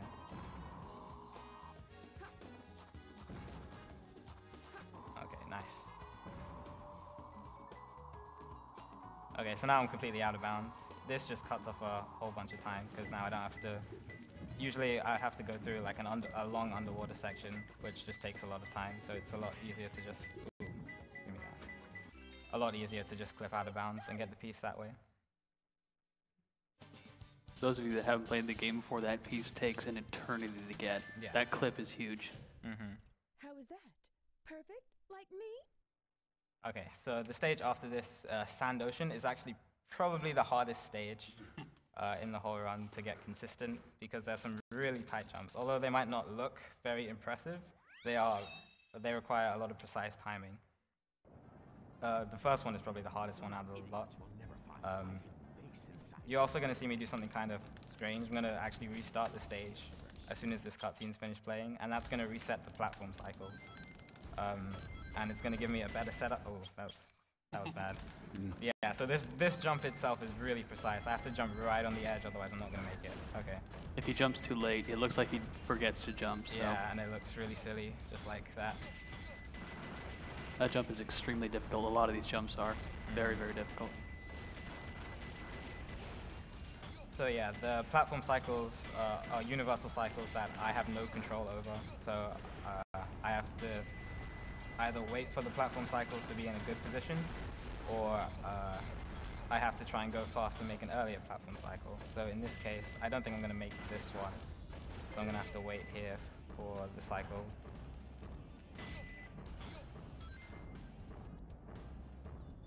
Okay.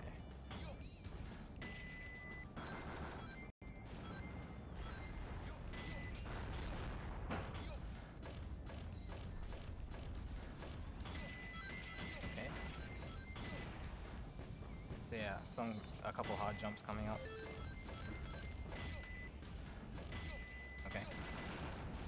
Then there's this fence jump, kind of precise. Oh, I missed it. Okay, now I have to go all the way around. That was a nice save. Now, because of that, I might not be able to make the next platform cycle coming up. Ugh. That bomb always gets you every time.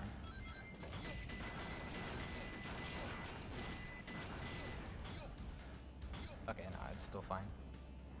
It hasn't been a problem because Talon's really good at this level, but if you die, everything resets and then you're in real trouble because Yeah. everything's different. You don't want to die within the stage because then the platform cycles get thrown way out of whack. And unfortunately, dying happens a lot. It's extremely easy to die here. Okay, now I want to get a really precise jump off this ledge. Nice. Nice. Okay, that was good. So that just skips me having to go along this platform here. Oh, that was not good. Now I have to go along it. Has that ever happened before? No, that's not happened before. Oh, there we go. We're getting started early. You can fit like 3 more in by the end. Oh, man.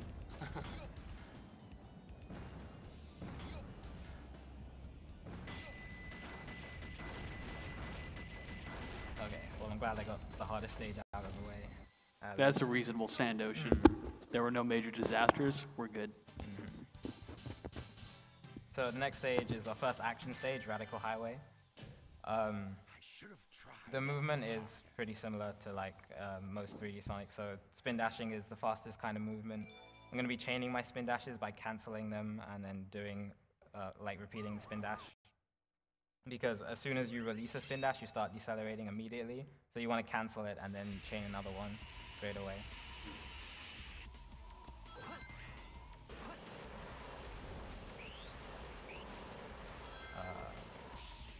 Good. So just like that. A couple platform cycles I have to make, but they're not too strict.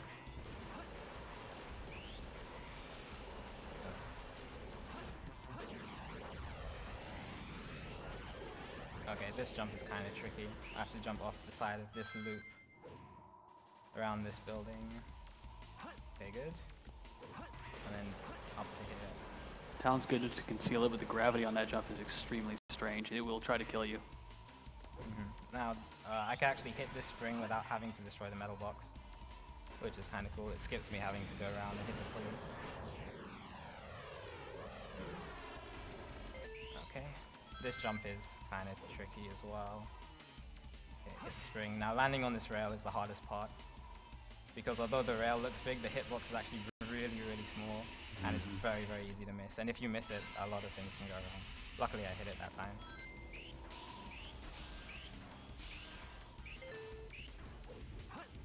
Okay.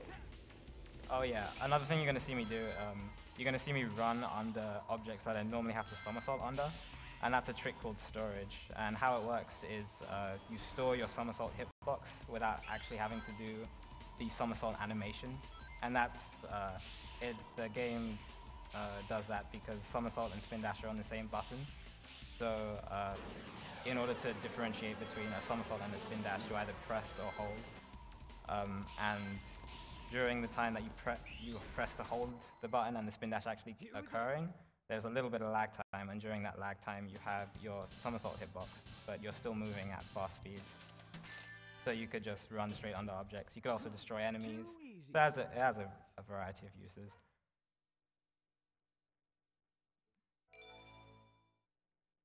Yeah, can we get a roll call for the couch, please? Roll call? Oh, you want me to start? I figured we start with. Okay, I'm Dr. Cool Guy. I'm Dark Pro. Dark Spine Sonic. And I'm Talon2461. Thank you, guys. Do we have time for any donations? Yeah, go for it. All right, cool. I'll just go through a few here. We have one from LP Twister DX for $500. Says, hey, watching GDQ since years now. First time donating. Good luck to everyone. If everyone on the couch says Adafac, I'm going to donate another $100. Does what? It's not Aflac, Adafac. So ADAFAK. Adafac. Okay, 3, 2, I don't know what to 1. say. What would you say? Adafac? Adafac? We said it like 6 times. Does that Yeah. count? I think it counts. Let's Okay. just go for it. Adafac. If that's a person, you're probably cool or all right. I don't know, man. There was a hashtag by it. I'm sure it'll work out. We have another $300 from Chris. Hello to the host and the runners. Just wanted to wish you all a good AGDQ. Keep up the good work. Hello, Chris. And get one more in here. We have Hand Over Fist donating $26.70. Talon is my favorite speedrunner. His tenacity in the face of 180 album runs is truly inspiring. I'm excited that he was able to make it to AGDQ this year. Best of luck to Talon and all of the other runners this year. Ciao, ciao. Thank you.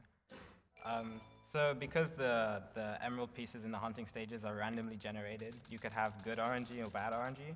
So in that case, I got a 44, which is actually really good in terms of locations. Sometimes you can get really unlucky, and hopefully that doesn't happen in the major stages, which will come up later on. But this is the 3rd mech level, Lost Colony. There are these doors that you have to kind of wait to open. If you run full speed at them, you will hit into them, and that's going to send you back. So you're going to notice that I jump just before I reach the door, and that's going to slow me down just enough so that I won't smash straight into it. I'm also going to be getting the jet engine, which is going to give me the ability to hover. Now, hovering itself is pretty cool because it means I don't have to be so precise with my jumps, but it also leads to a trick called hover jumping. And how that works is it gives me a bit of extra height if I hover immediately after I jump. And that has a lot of uses, so I don't have to platform as much as I normally would have. So, for example, if I do that, oh, not like that. Ooh, that was kind of rocky. But yeah, if I jump and hover immediately after, I get a lot more extra height. I also get a lot more extra distance. And if I pause buffer it, I can get a huge amount, which you'll see hopefully coming up. Basically, the sooner you hover, the higher you go. There we go. So I could just clear this distance here. Nice.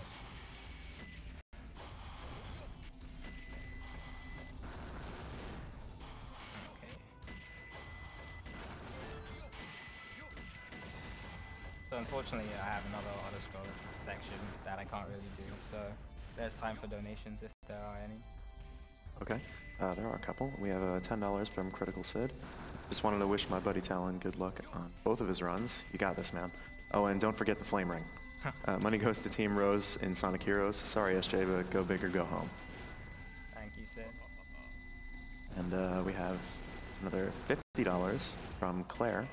Sonic and F-Zero games. This is going to be a very entertaining afternoon. Watching from Keswick in the UK. Good luck, guys. Just let me know when. I'll just keep going for now. We have a bunch. We have $20 from Fremery. I love what you guys do every year. And $10 from Ash Simonson. Loving the runs. Keep up the great work. Okay. So now just this final section. Have to use the rocket to destroy the cages and just hit the goal ring.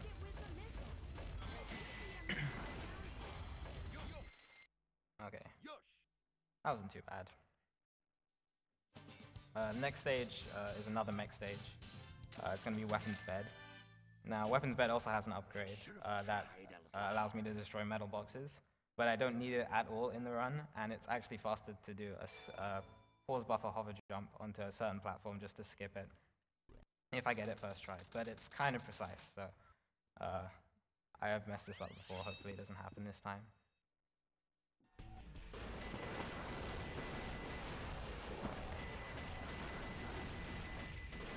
I do. Oh.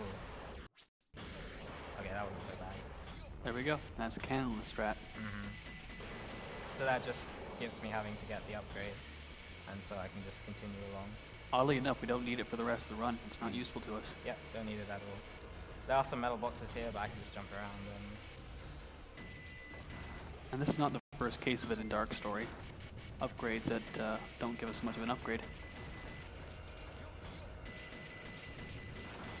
So I collected those rings. That's going to be important because if I cross a checkpoint with between 80 or 89, or with 80 to 89 rings, then I'm going to get a power-up called Speed Shoes. So if I don't get hit here, which has happened before. Because right now I have 84 rings, and there's a checkpoint coming up.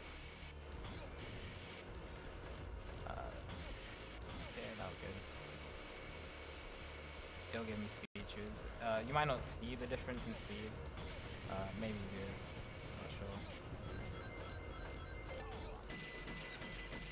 But it does save a couple seconds.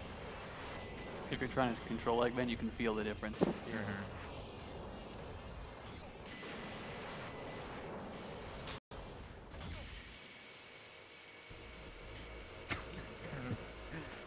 He wants you so bad, but he just can never get you. He just gives up halfway. Okay. But he tried so hard. Only got so far.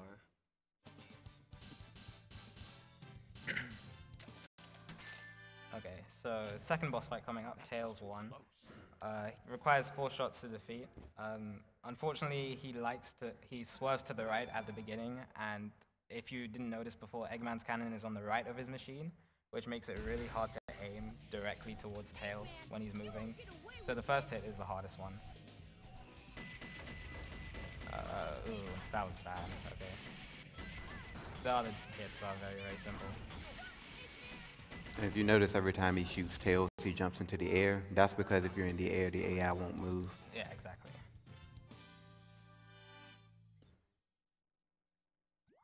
Alright, security hole. Now, bad RNG here could really mess up the run, because if you've played this game before, you know that there are safes, and there are 3 different types of safes, blue, yellow, and red, and only one type of safe can be open at a time. Normally I'd have to go up and hit a switch and then come all the way back down. If I get pieces in safes that are not active, then that's going to cost a lot of time. So I really want to get good RNG here. That's a good first piece.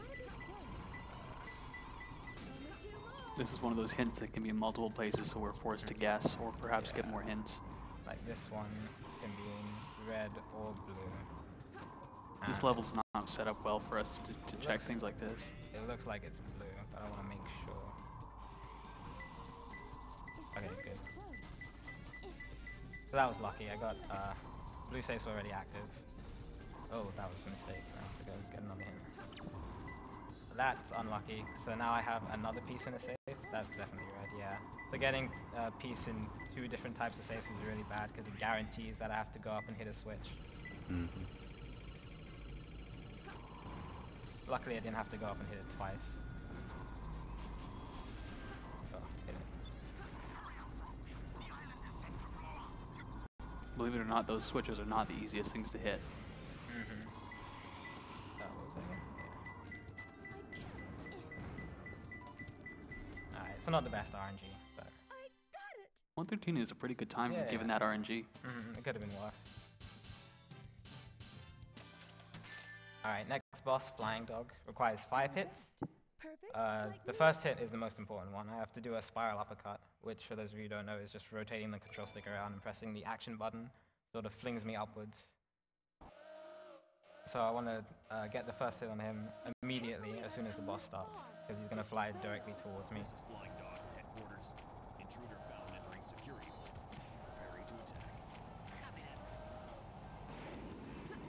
Oh, I missed it that time. Okay. Good hit, Lester. It's all good. That first hit is not easy. It's one of those things that you see someone do it and it just looks so simple. And that wasn't good. Okay. Let me recover. Okay. So now if I hit the that might not trap him. Yeah, I don't think that's going to not trap gonna him. Yeah. Basically, what he was going for is if you make the flying dog turn to the left enough or kind of like straight at you, instead of flying across to the other side, he'll just do like this really small circle to stay in place. That saves quite a bit of time. that boss could not have gone any worse. It could have gone worse. Okay. A lot of it's Yeah. from the first hit, and that first hit is really challenging. Yeah. First, sometimes you just get knocked right off of them, and sometimes you actually land the hit. It's really weird. Okay, so White Jungle, second action stage. Kind of bumpy. It's very hard to like keep on the ground a lot of the time with the hills. Oh, that was dumb. I tried to do storage, but I did it too early, and so I ended up just spin dashing into the thing and straight off the stage. A common thing with the shadow levels is that they will try to kill you. This one does a really good job of it sometimes.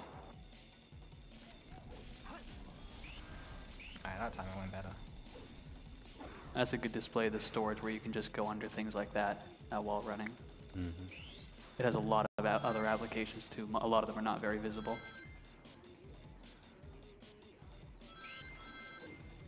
Okay. So I can do storage under that, but it's actually faster to go around it because there are speed pads. And although speed pads are supposed to make you faster, they actually lock your controls, which means I can't do a spin dash immediately after, and it does lose some time. Despite the name, the speed pads often don't give you very much speed. And sometimes they'll lock your controls in the worst places, and they'll actually kill you, which you really don't want to happen, of course.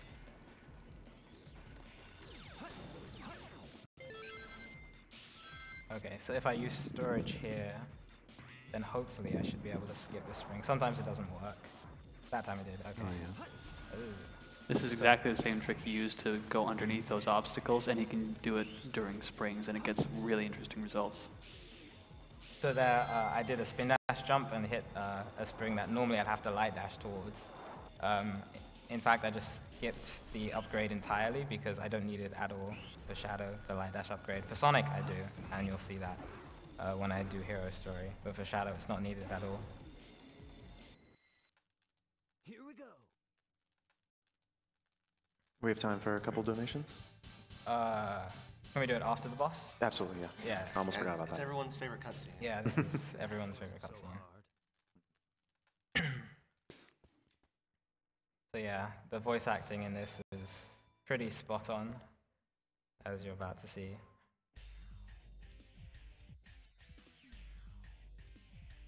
Hey, that's that blue hedgehog again, of all places. I found you, Faker. Faker? I think you're the fake hedgehog around here. You're comparing yourself to me? Huh?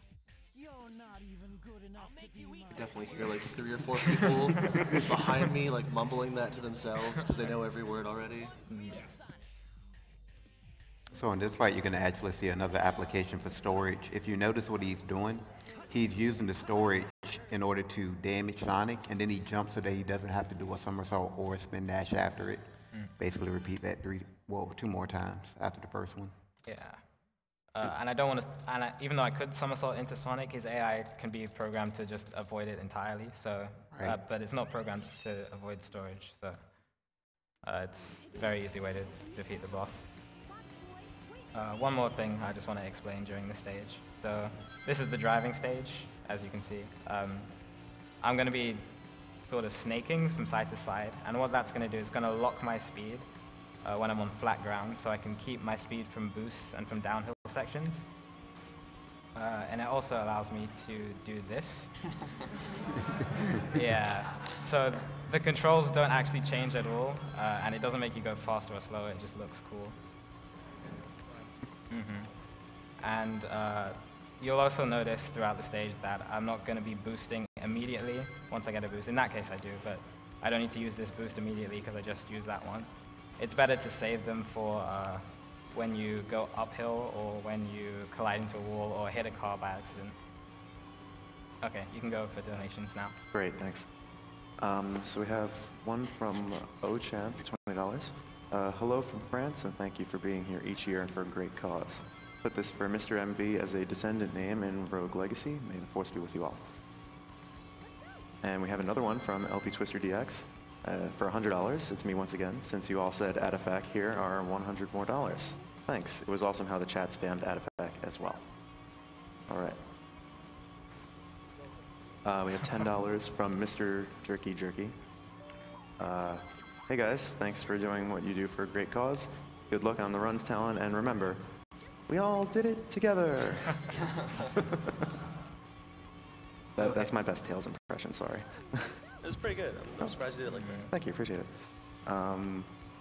We have $5 from Nicholas Mausel. Question for the runner: what are the advantages to using the PC version compared to the GameCube version? Thanks.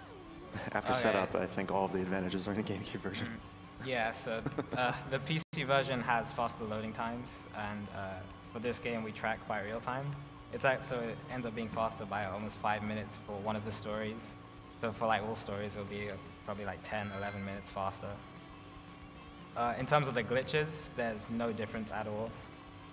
Well, there is some collision differences between the HD and the SD version, but it doesn't make a huge impact to speedrunning it. So all the glitches that you see me do here, you can do on the GameCube or the Dreamcast version, or the 360 or the PS3. Some glitches can only be done on other versions, like for example, you can do emblem skip, and that does not work on PC. At least not that we know of. So Rouge just magically flips a car around somehow.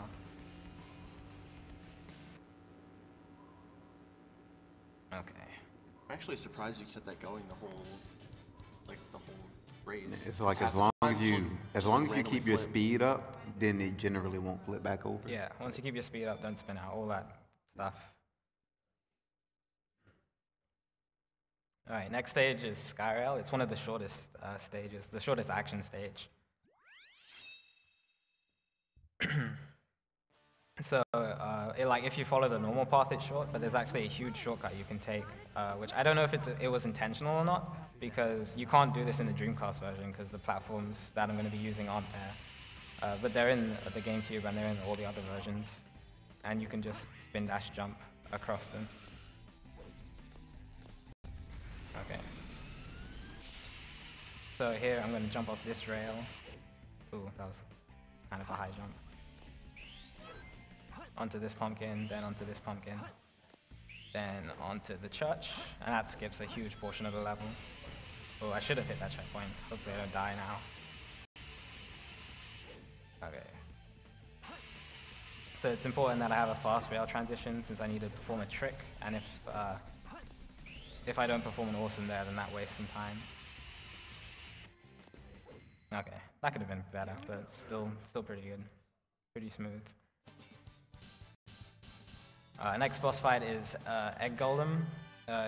Different Egg Golem from the Sonic fight, which you'll see later. So in this case, all I have to do is point and shoot at him, but the boss will go a lot faster if I shoot in his weak spots, which you'll see like three cracks on his chest. So I need to aim and shoot at those. Oh, that was a mistake. Let me do that again. Yeah, it happens.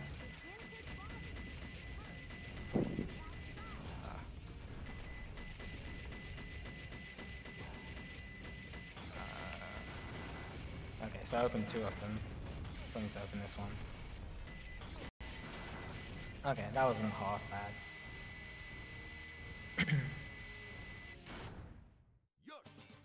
And Eggman's happy. Okay, so the next stage is Mad Space, probably the hardest hunting stage. I'm sure a lot of people in their youths had a lot of trouble with this.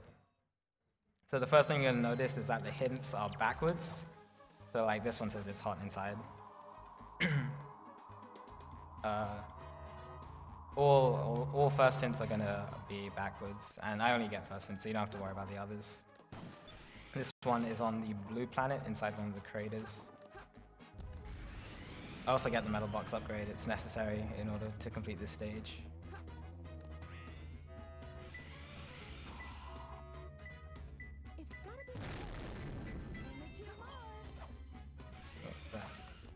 I have no idea. Okay, the star under the light is all the way at the top.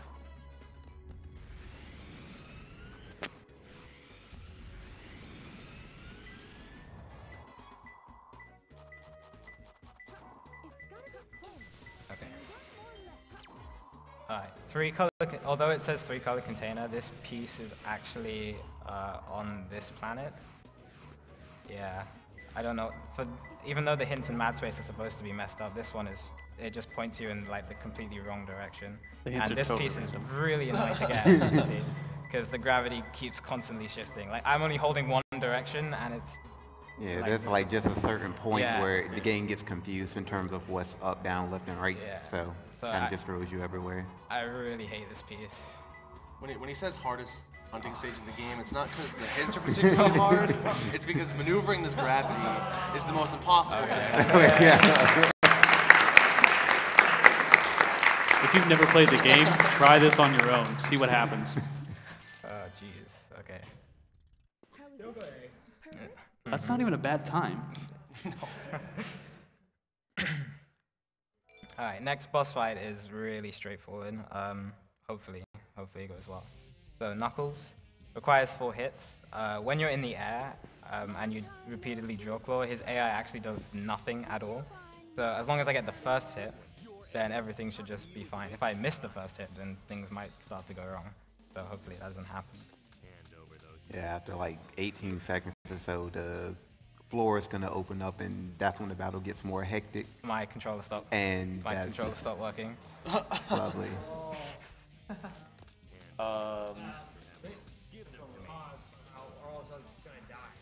Yeah, it's fine. I mean, Yeah, if he dies, it's saved, so he'll be able to jump right back into it. If you're gonna lose a controller, this is really not a bad one to lose it Yeah, on. see, this is actually how the fight went. So Mm. okay, fine. We've discovered the true ending of Sonic Adventure. You should listen to Omo Chow. It's not that hard, Tal. And there you have it. There's Dark Story.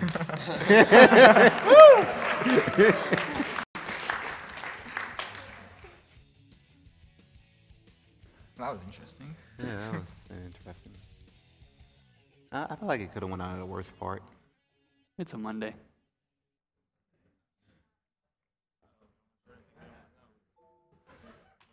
It's not quite as time costly, say like the end of Final Chase or something. Yeah, I guess. While we're fixing Or, this, better yet, at the end of Mad Space. Oh, no, that would have been terrible. You're probably gonna have to restart. Yeah, the game. you're gonna have to every restart time the you have to game. replug in the controller. Aw, thanks, man. Interesting fact, Talon 2461 is Talon 2461. Don't ask what happened in the first 2,460 Talons.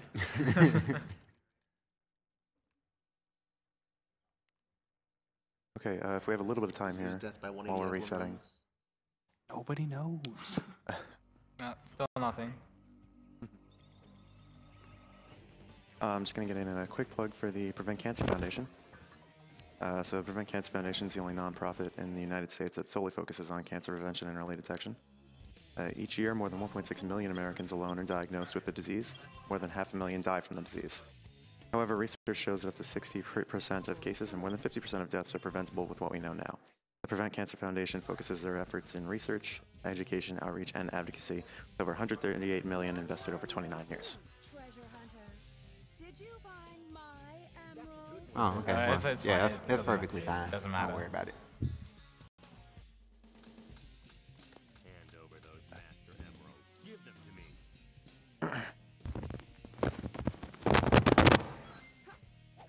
Okay, so I got the first hit, so all I have to do is just repeatedly drill claw.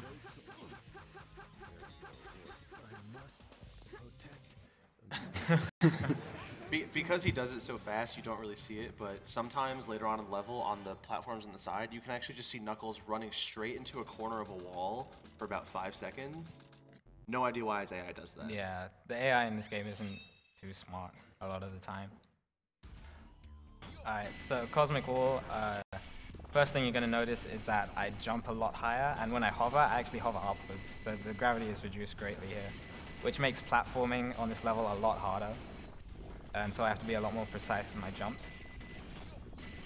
The level is also pretty open, as you can see, so lots of cool shortcuts I can take.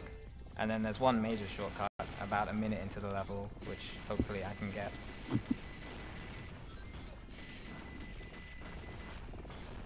Okay, good.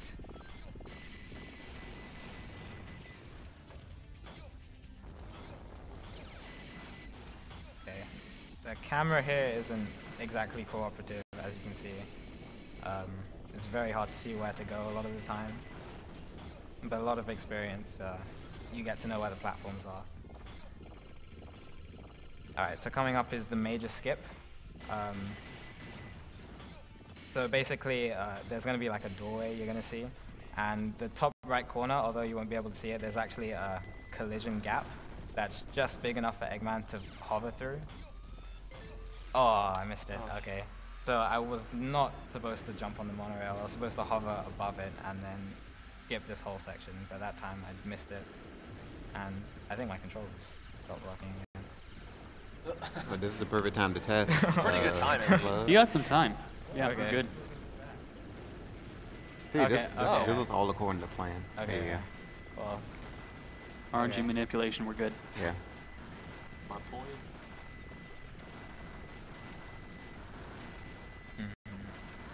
So, say you actually got the skip, where would you end up at? I'd end up just so after this monorail section, I'm going to go up the tower and then back down. If I got the skip, then I just float straight past all of that, and I'll end up at a specific point later on in the level, which I'll point out when I get to. But I'd be skipping all of this. The skip saves about a minute and change, and to do quickly is not easy.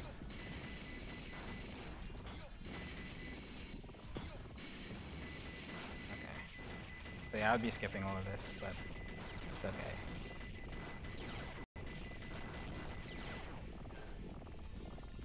Go here.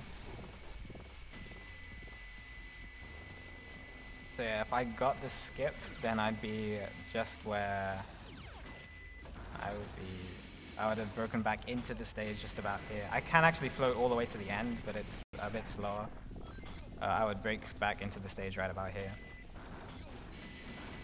The rest of the level's pretty just like platforming, just as you've seen, so there's some time for donations if you want to go.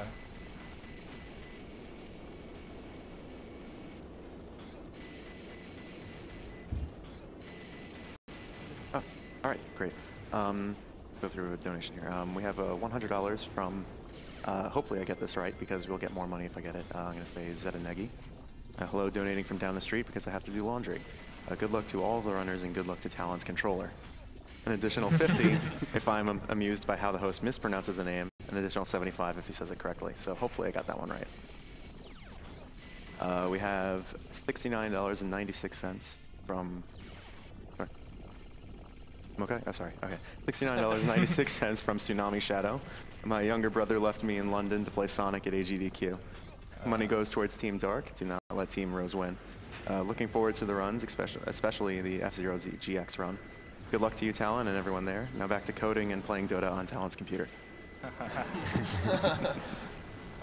older brother's a goofball. And another $10 from Top Hat Cat, Sonic Adventure 2. One of my favorite games of all time.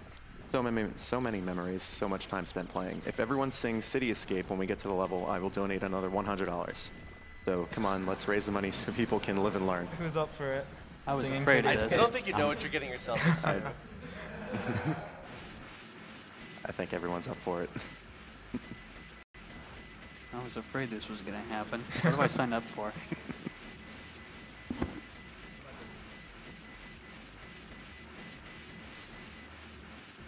Okay, so we're just coming up to the end of the level now.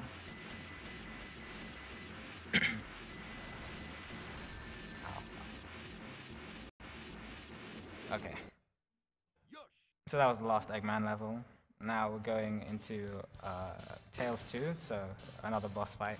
Very similar to the first Tails fight, except now once I get him down to about half health, he's gonna fire this giant laser at me, and if I don't avoid it, then it's pretty much an insta-kill. So it's very important that I just try and jump out the way of it.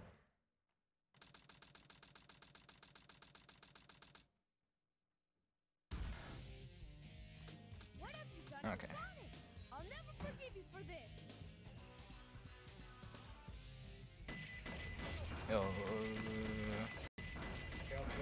Jeez. He's in a good spot now. Very good. Alright, so here's the laser. I don't know where he was shooting there, but okay. SA2B AI, gentlemen and ladies.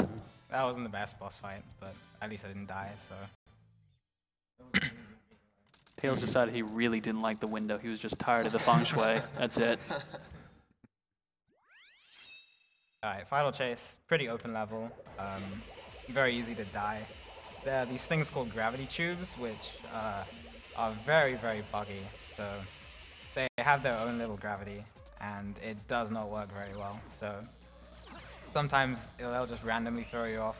Sometimes you'll be in range for the gravity, and it just won't let you stick to them. Sometimes if you go too fast, it'll just throw you off. I think I just said that. Sometimes when you try to jump off them, it'll just fling you downwards, and that's the worst one, because if it flings you downwards and you're above a pit, then it's pretty much death. The entire level's a pit. Mm-hmm.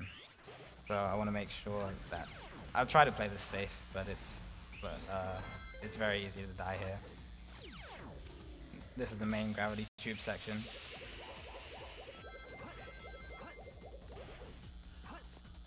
Homing attacking onto the gravity tube should give me a good boost of speed upwards. But I have to avoid all the artificial chaoses as well. In any sentence involving gravity tubes, there are the words should and but. Mm-hmm. Oh, I didn't jump off that time. Okay.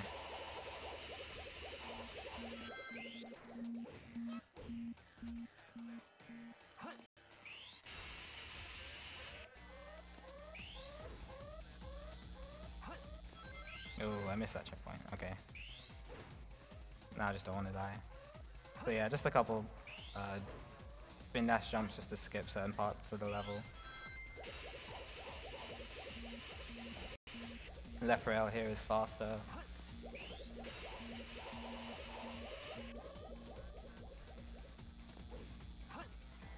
Okay. Oh. Alright. So final part of the level, more gravity tubes. Okay, now speed tubes, although they're supposed to make you faster, it doesn't cooperate with the gravity tubes very well. So, okay, that was fine. Sometimes they'll, like, since speed tubes speed you up, they could easily just throw you off the gravity tubes, and luckily that didn't happen. So right there, I took the rocket and I broke out of the gravity tubes, gravity, just land straight on the goal ring. Very simple.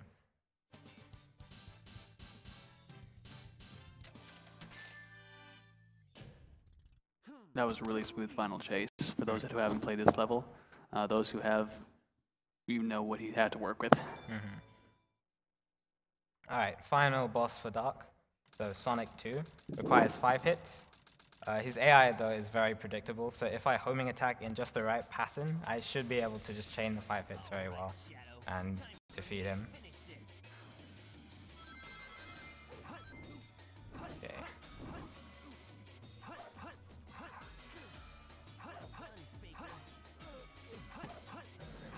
Nice, okay. Nice. That was good.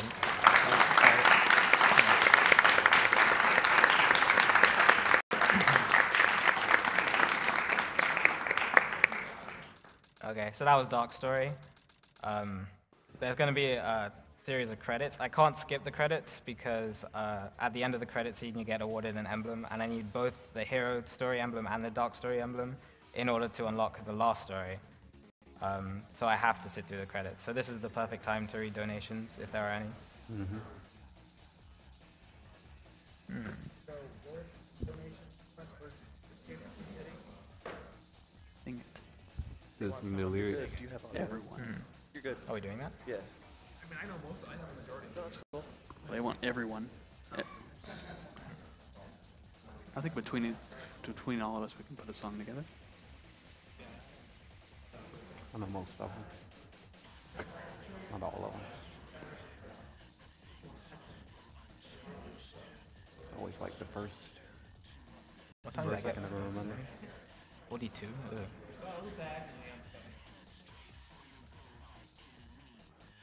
Okay. We have $100 from Seven. I love what you guys do. Here's a donation with a little extra than my normal donation for a new controller. Enjoy the rest of the playthrough. $50 from Meech. Keep up the great work. Love the commentary. I spent countless hours on Sonic Adventure 2 battles, so it's great to watch you break them. My mother is in remission from breast cancer due to early detection, so here's to her and cancer research.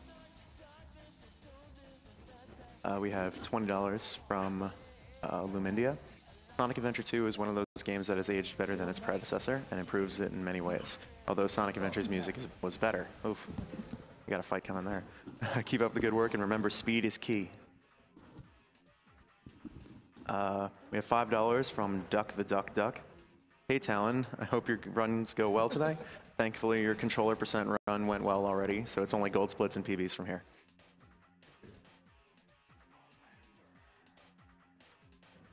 And we have $30 from Noodle High.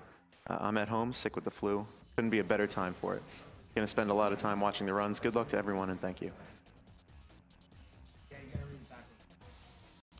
And we have $75 from Curly W. Really excited to see Talon run 3D Sonics at a GDQ event, even without chow abuse. Thanks for all the years of entertainment and cancer preventing. Put this money towards Trio the Punch W Fist.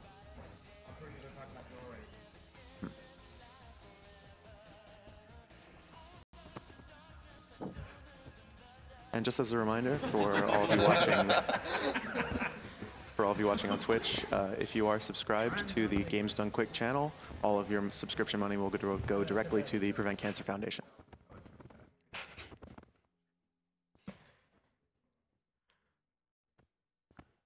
Are we singing City Escape? I think we're singing Okay. City Escape. Are you guys up for singing City Wait, already? Escape? Yes. Okay. Everyone in the room can probably sing. I know you all know the words. All right. Talon, if you ever got City Escape, skip now, please. Yeah, for real. Oh, Yes, we are counting on you. I'm ready for this.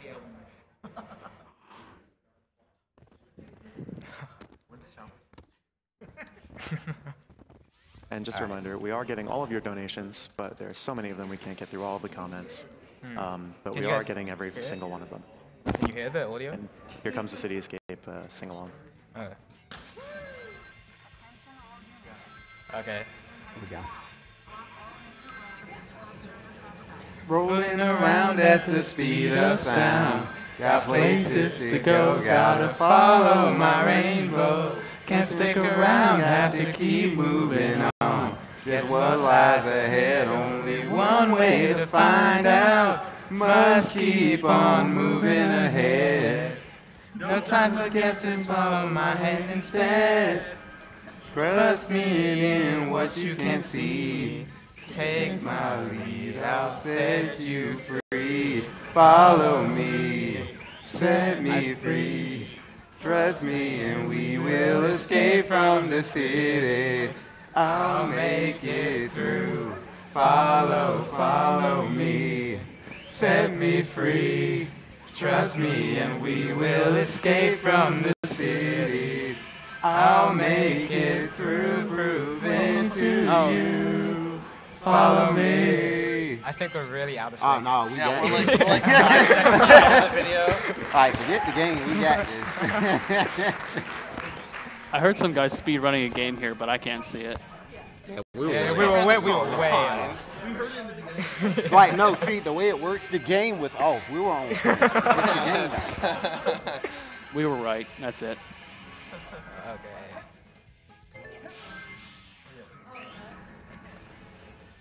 Also, there's a truck here. You can't really see it, but it's there. Yeah. It's gone. You leave the truck in dust. Oh, and the truck loves the rubber band, so if you get really far ahead and then you start messing up, then you'll be in for a rude awakening. Luckily, that didn't happen that time. Right. That was fun. That was a pretty decent time, too. Too easy. All things considered. Alright, so next boss fight is Bigfoot. 4 hits, kind of similar to Hotshot, except I'm going to let him jump, or he has to jump up into the air before his hitbox is open. So in this case, he jumps up into the air and it's too high for me to reach, but I could use the wooden boxes to reach it. And I just chain 4 hits on him very easily. That's 1. 2,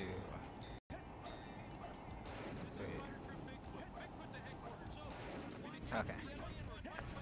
That is one of very few parts of this game where the somersault is the fastest way to get moving. Doesn't happen very often, but that's one of them. Okay, luckily there was no donations for Knuckles wraps, because I do not want to do that. I know like all of media heard if that's happening.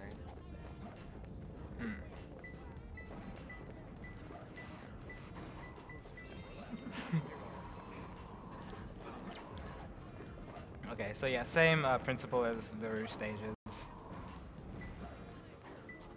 This piece can be in a few different places. Okay, fine.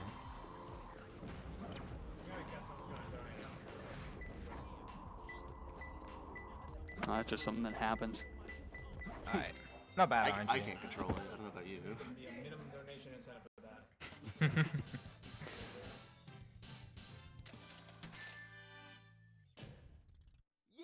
This is perfect.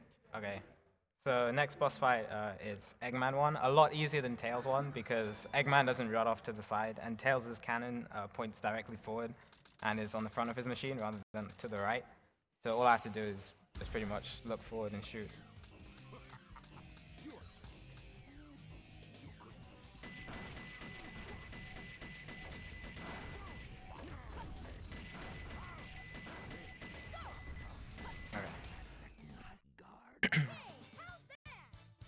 So easy boss fight. Now we go into our first mech level as Hero Story, Prison Lane. Again, pretty similar to Iron Gate. Not much difference in terms of movement or whatever. Tails' mech is a bit smaller, but other than that, there's no real difference in terms of the physics. The gun is centered, but that's the only play difference, really. Yeah. So the gun being on the front of the machine and the fact that the hitbox is smaller. Prison Lane really demonstrates how the camera just doesn't want to cooperate with you. It will zoom in, it will zoom out, it will have the most awkward camera angles. I think it's also a really good example of a lot of the mech movement because there's a lot more sharp turns than Eggman's equivalent. Yeah. So you can, if you play this casually, you're going to feel like this is the slowest level in the game. So you'll notice that I'm on the back side of the fence. This means that I have to wait for the fence to come down, and also I could shoot an enemy through the floor, and that will open up a gate later on, so I don't have to wait here for the gate to open. Talon mentioned earlier that momentum is the key to mechs, and this level will eat your momentum at all points. Do we have time for a donation or two in here? We have time for donation. Yeah, Okay. that's fine. We have $100 from Top Hat Cat.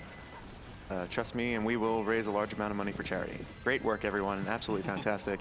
Here's that cool $100 rings. That was Keep well up the worth great the price run, of admission. and best of luck. $25 from Florian Loon. Found you, faker. $25 towards Bashi 100%. Great run so far. Okay, so that could have gone a bit better. Some of the jumps at the end weren't too optimal. Next stage is going to be Metal Harbor, another Sonic stage. I'm also going to get the light speed shoes here. It's not required, but it is faster in this case to get it. Stage is very easy to fall off, so and there are a lot of checkpoints, so the deaths aren't too costly, but don't want to die, of course. A couple loop skips as well.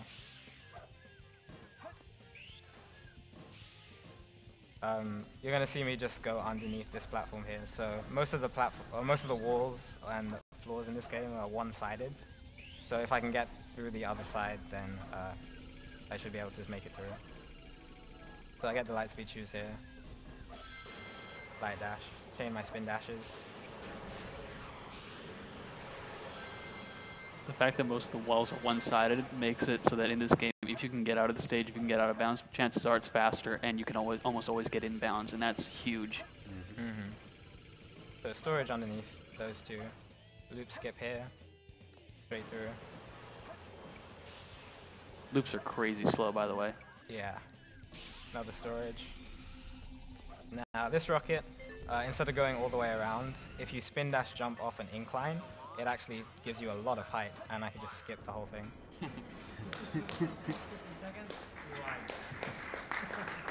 Missile launch and fire.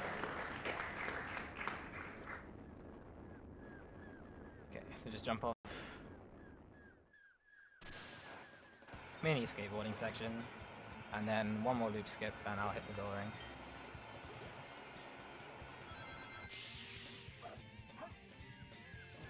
Okay.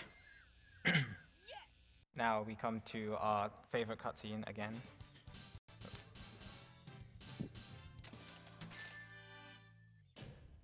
Barely made it.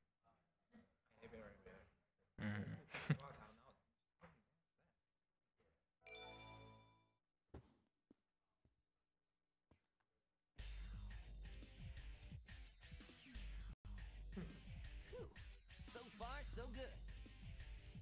Hey, that's...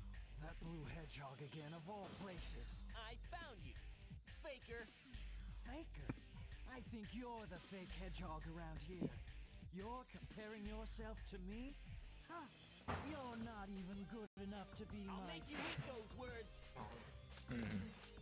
So again, same as the Sonic 1 fight, just going to be using storage to hit Shadow. I'm the coolest. Oh, I see. Okay. He's extra dead now.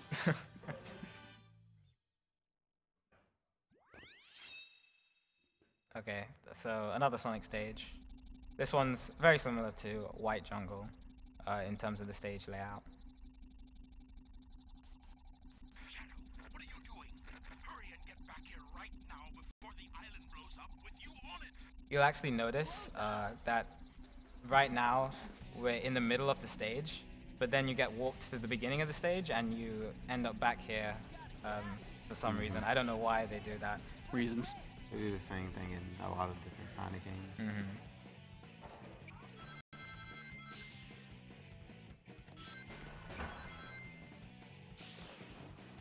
Okay. Those of you who've run this game will know what I'm talking about, but those of you who don't, this level attempts to throw you into the air all the time, and that's just super slow. It's crazy how difficult it is to stay on the ground in this level. Add to that you can't see it very well, but Talon is grinding his action button to a fine dust with the amount of spin dash storage he's doing to get faster spin dashes. Yeah. So that was a loop skip. Camera isn't cooperative, but it went well. Oh, that was a bad light dash. Okay, spin dash here. Then I want to hit the topmost spring. The other two springs are slower. That time I hit the top one. So yeah, now I'm back at where the boss fight was. Loop skip here. Okay. If I light dash at just the right time, I could actually skip going all the way up and then falling back down. Saves a bit of time there. Okay, just ascending the tree. Now instead of following the normal path, because of the stage layout, if I do a spin dash jump off this part of the stage, I could actually fall later on, and that skips a good portion. Another loop skip here.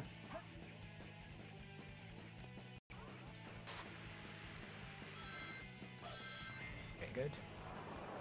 And then I just want to go fast, hit the top spring, and I'll make it to the goal ring. Okay, cool. Yes! Oh yeah, that's one thing I should mention. The TAS, for those of you who don't know, or you probably know if you saw the taskbar demonstration, the TAS for Hero Story was released about a week ago, and it is absolutely mesmerizing. It's about 11 minutes faster than the real-time record, and it's just incredible to watch. So shout outs to It's Personal and THC for doing great work on that. You should definitely check it out if you're interested in that, and you like what you see here.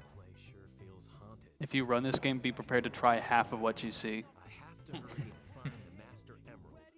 So cool little cutscene skip here. If I activate the hint monitor and hit the power up at the same time, then the action of cancelling the hint monitor skips the cutscene. Best first piece you can get. Yeah, that's the best first piece I can get, so it's good RNG. This isn't a very good second piece though.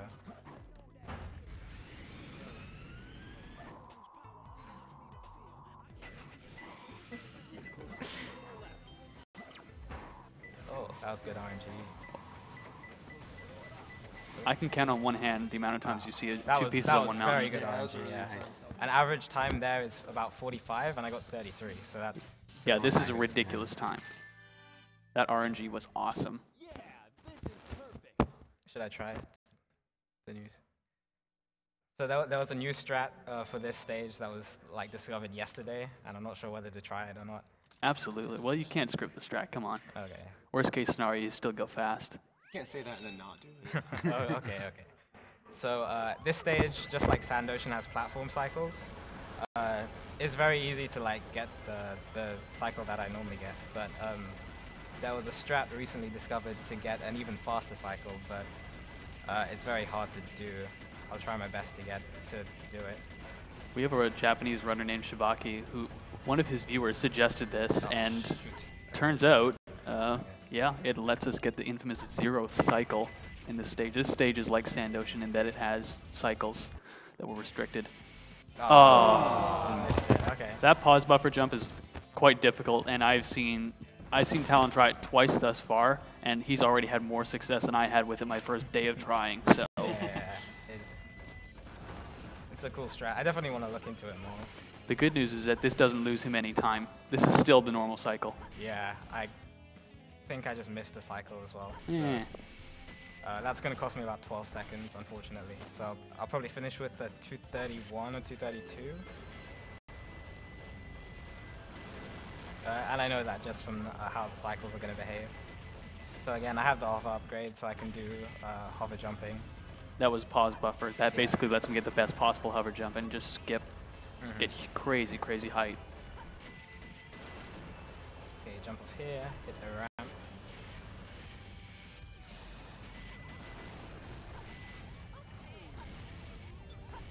Okay, so cool little shortcut here. So this platform cycle right here. I'm not gonna make that. Okay, yeah. So Yeah. yeah, that's going to lose about 12 seconds. I should hit the top checkpoint at 152, I think. This is why platform cycles are interesting. If you miss it, it doesn't matter how much you miss it by. You have to wait for the next one. All right, so a 1 second mistake can turn into something huge because of that. On the other hand, I mean, if you have no chance of making a faster cycle, you can almost kind of relax. If he had made the tricky hover jump at the beginning of the level, he could have just relaxed. He was getting first cycle no matter what. Also, those bombs are evil. Yeah, I wasn't expecting to get hit there. Yeah, those bombs typically do not spawn for us. I'm still not sure the reason why, but if you do the hover jump strat and something changes and they do spawn, and of course they're in a really bad spot for us. That strat was found maybe a week ago, and we started playing around with it, so this game is still developing literally by the day. A new strat was discovered not even 6 hours ago in another stage, so if you like dynamic games, this is one of them. Okay, so Aquatic Mine, good RNG is very good, but bad RNG could cost a lot of time. Like the stage can vary between 20 seconds and like a minute and 20 seconds, depending on what kind of pieces I'll get. Sometimes in the beginning cutscene, you might see a free piece. Let me see. There are about 6 free pieces you can potentially see here. Yeah, I don't see one, unfortunately. That's fine. Okay. So this I only need switch 2, but I'm going to get switch 3 anyway, because more than likely I'm going to need switch 3 for the other 2 pieces. So the switches change the water level, if you didn't know. In the skull fence, that is this way.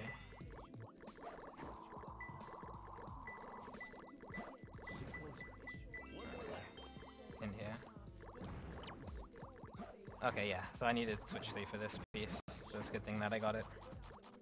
Not horrible RNG, not the best though. This level has a couple of pieces that you just get them and you're like, well, nope, don't want. And you can either restart the stage or lose a bunch of time. Neither of those are very fun. Okay. Most of the Knuckles levels are pretty fair, though, compared to, say, the Rouge ones. Yeah. The Rouge ones have a lot of pieces that are just, you see the piece and you're like, oh, man. Okay.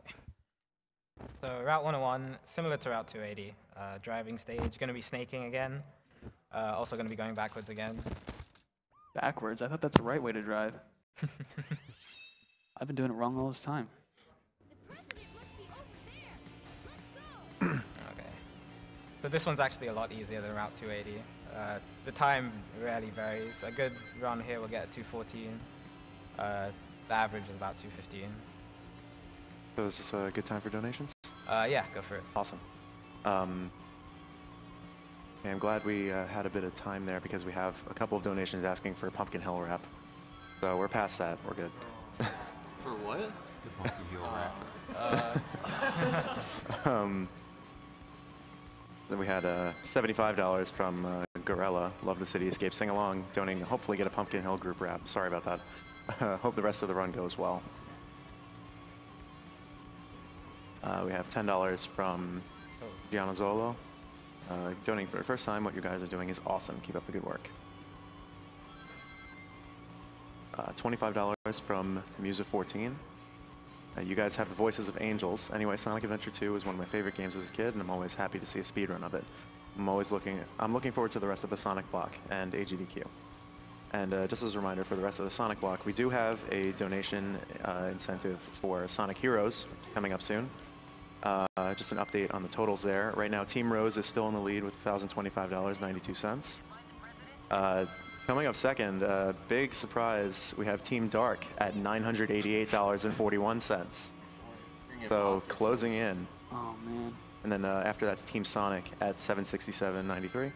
And Team Chaotix bringing up the rear with $281.25. So if you want to see Team Chaotix, hope you're rich. It's a good run, people. It's a great run. They're all good runs. Exactly. It's really hard to choose. They're all very good runs. So close to Team Yeah, Rose. I had no idea Team Dark get caught up like that. We have $100 from Strixvaria. I don't have time to speedrun, so I'll have to live vicariously through you guys. And just a quick reminder before we cut it off here, we do have a few foreign language restreams. We have French restream at twitch.tv/officialjvcom, and a German restream, twitch.tv/Germanch restream, and a Spanish restream at twitch.tv/themexicanrunner. Alright, so that wasn't the best Route 101, but it still got a 216, which is like 2 seconds slower than the ideal situation. Next stage is Hidden Base. So Hidden Base is where you really see how useful hover jumping is. Now, one thing you should know, if there's a wall that you're not intended to be able to reach, it's not normally solid. So a lot of the walls in Hidden Base, you're going to see me just go straight through. So for example, I'm not supposed to be up on this platform, so I could just go straight through this wall here.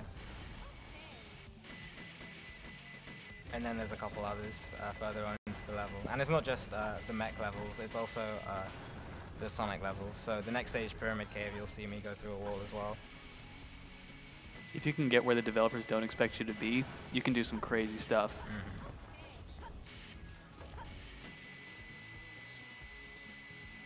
Also, we celebrate this level by not doing very much of it. Yeah.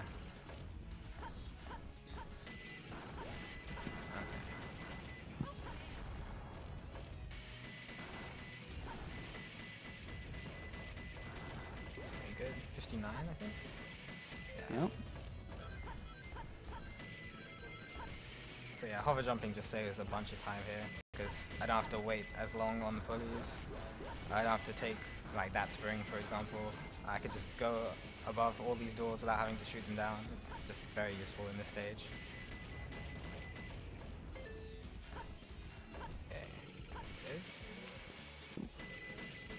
You can fly clear over that that pulley with a good hover jump, and it usually results in dying. Okay, so hover jump up to this platform. You are not supposed to be up here, but yeah, so I could just go straight through that wall, break out on the other side.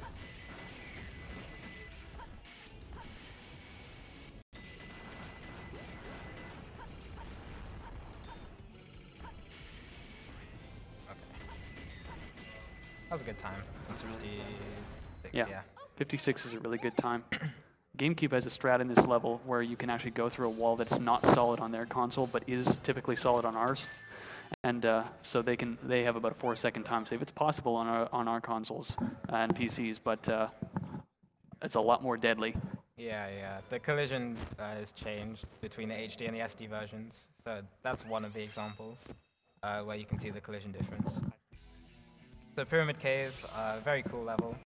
Get my favorite upgrade, most people's favorite upgrade, the bounce bracelet. Stuff is going to get real. It allows me to do some cool things, something called the super bounce.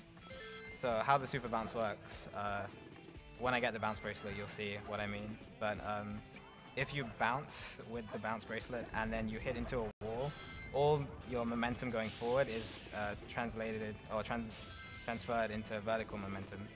So if I have a lot of speed and I go into a wall and then I bounce just before I hit it, then I go very, very high. And you get to see that right here. So yeah, just go high enough so that the wall isn't solid and just go straight through it. Here's a pretty cool trick. There's collision space in this door here. Ooh, I missed it. Not an easy trick, by the way. Really precise. Okay, nice. Second try, not bad. That trick is the bane of a lot of runners who are learning this game everywhere. Definitely sympathize with the hit. It bites experienced runners, and the most experienced one there is. So another cool thing you could do with the bounce bracelet is something called gravity control, which is this. Hopefully I get this first try. Oh. This skip is evil. That was scary. The entire skip is scary. Nice. That was good. That was good. Oh, okay. So yeah, if you are on an incline and you spin dash off the incline, if you bounce immediately after, you can actually keep that incline gravity, and it allows you to clear some gaps that you're not normally able to. So this one, for example, as well. It's pretty broke. That's a pretty good pyramid cave. Yeah. 45. Yeah, it's not bad. Alright, next stage is Death Chamber. Kind of like Egg Quarters, but a wider stage, more of a maze. The hints aren't very helpful as well, especially for new runners. But it's actually one of my favorite to do because it requires thinking on your feet about which way to go with the best way to the level. And there's quite a few clip outs that I can do.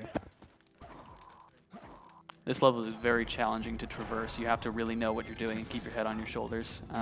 And experience is a real asset here. Yeah, so like this piece, Angry Man, is towards Blue Room, so I want to go this way. It's in an enemy in the hallway. Another thing you can't see that he's doing is he's looking for free pieces on the side, because a free piece in Death Chamber is awesome. It saves a bunch of time. So Bugs Baby is back in Red Room. So this is obviously the fastest way, the way I just came from. Ooh. Knuckles sticks to everything in this level. Everything. Yeah.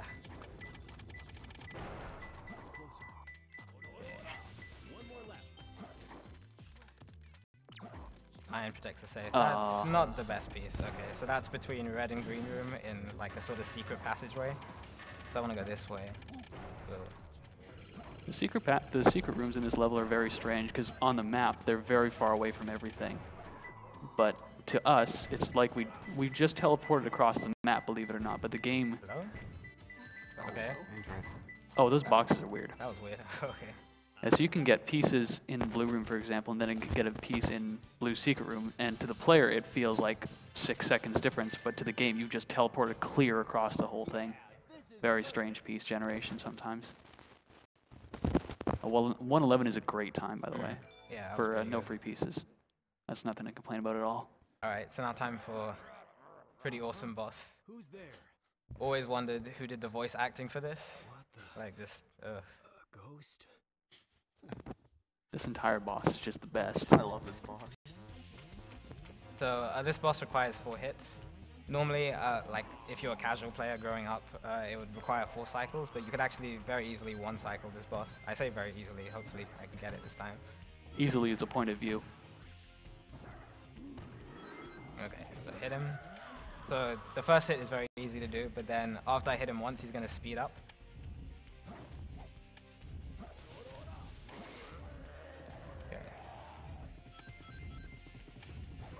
Yeah, Knuckles actually has enough speed to keep up with him, even though the ghost speeds up, which means that you have more than enough time to get all 4 hits in. Yeah.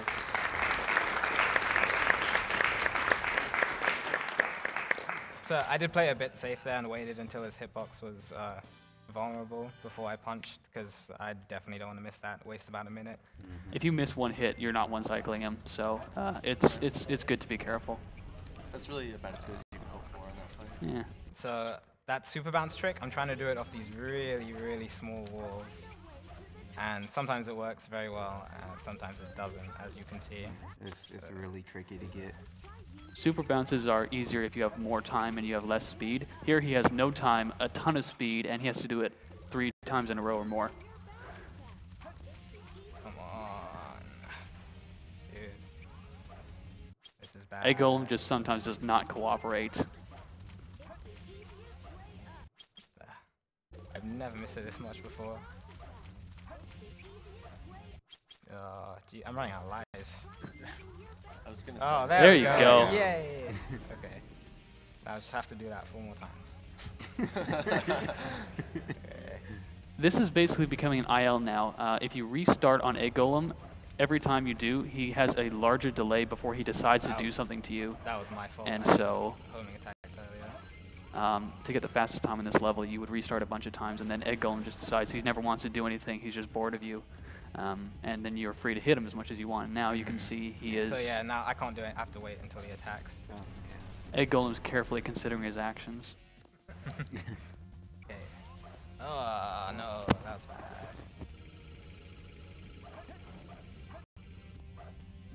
Egg Golem has a couple of moves. He will try to hit you with his fist, he will head bonk you, or he will become a ballerina.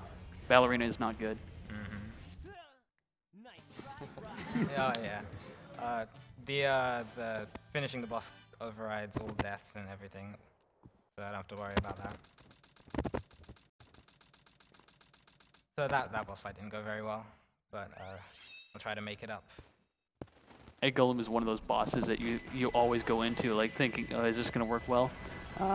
It's right at the brink of anyone's ability to do consistently.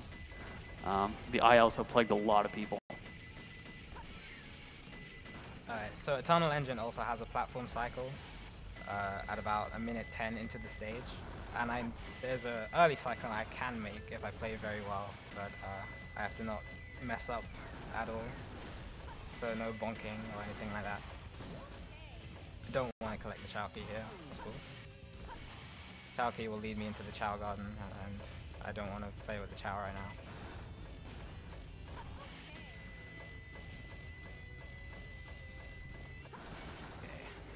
Good, have to wait for the rocket before I can proceed. This hover jump's kind of tricky. I should make it. Okay, if I hit this checkpoint at 105, I should be able to make the cycle. I think it's going to be 106. Yeah, I could try to go for it, but it's not worth it. I don't want to die. The cycles are over a pit of acid, so you choose carefully. Yeah, like I could probably have made that, but it's better to just play it safe. So here's a pretty cool trick. Hopefully I can do this first try. Okay, so clip out of bounds. Nope, okay. So another setup. Yes! Nice. Okay, that was pretty good. So yeah. So right now I'm outside of the level boundaries and I'm flying in the direction of the goal ring. I don't want to break back into the stage though. Instead, I could actually fly around the back side of the goal ring and hit it from the outside, which you'll see. It's kind of dangerous because the goal ring is actually on a lower level, so I have to fall. And if I miss, then I die. But hopefully that doesn't happen. Where is it? Yeah, this strat is, even though we have a much better understanding of it now than we did when the world record was made, is still finicky as all get out, so. Okay, good. Nice. That was good. Yeah.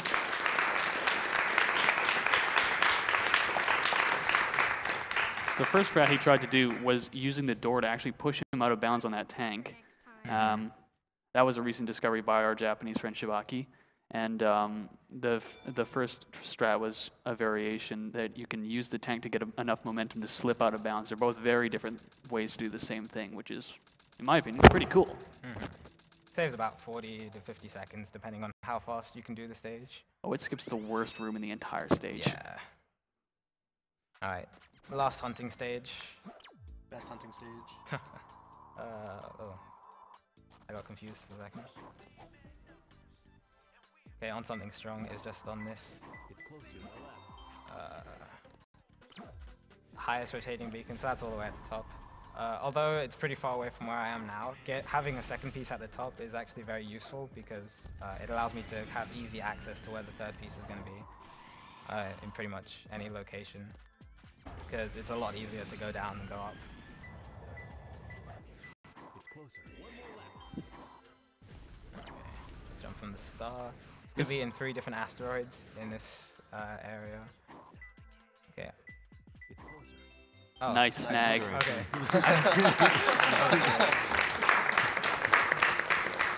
Doesn't even hurt an innocent asteroid. Well done, sir. That was interesting. I've never seen that happen before. Emerald hitboxes are interesting. If you want it really bad, you're never going to get it. But if, you know, it's just a casual piece, you're going to grab it 10 miles away. Can we get a quick roll call from the couch? Yeah, I'm Talon2461. Dr. Fine Sonic. Dark Pro. Dr. Cool Guy. Thank you, guys. So yeah, same boss as Knuckles. Pretty much. Just get the first hit and everything else is really simple. Very well. If that's how you want to play, I will take it from you.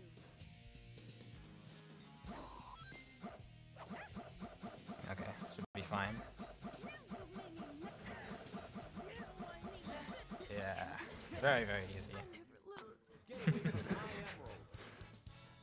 Yeah, that boss, if you get, like a lot of others, if you get the first hit, everything goes great. If you don't, it gets worse and worse from there. Oh, controller, please. Okay. Alright, so the next, this is one of my favorite stages to run because it has a very, very crazy trick on Crazy Gadget, as you're about to see. This is totally the intended route, by the way. So, in this stage, there's these gravity switches which change up your gravity, either upside down, can normalize it, or it could be left or right. And now I'm going to abuse that in a room in a minute to have sideways gravity in a place where I really shouldn't have sideways gravity. So I'm going to hit this checkpoint for safety because it's very easy to mess up this trick. This trick is very tricky. It's a lot harder than it looks, and there are a lot of different points where you can mess something up and you have to do it all over again. Okay. This is a string of very nasty maneuvers in tight spaces. And if you mess this up at any point, you go all the way back to that checkpoint. Actually, if you mess it up at certain parts, you will go all the way back to the beginning with a soft lock. Okay, so this has a lot of ways to now I have blow sideways up. gravity in a place where I shouldn't have sideways gravity. Just need to proceed through the stage, so destroy that enemy, keep going on. Now I come to a bit of dilemma because I can't really go on, but I can break out of the stage. Don't like blink. that. And if I aim correctly.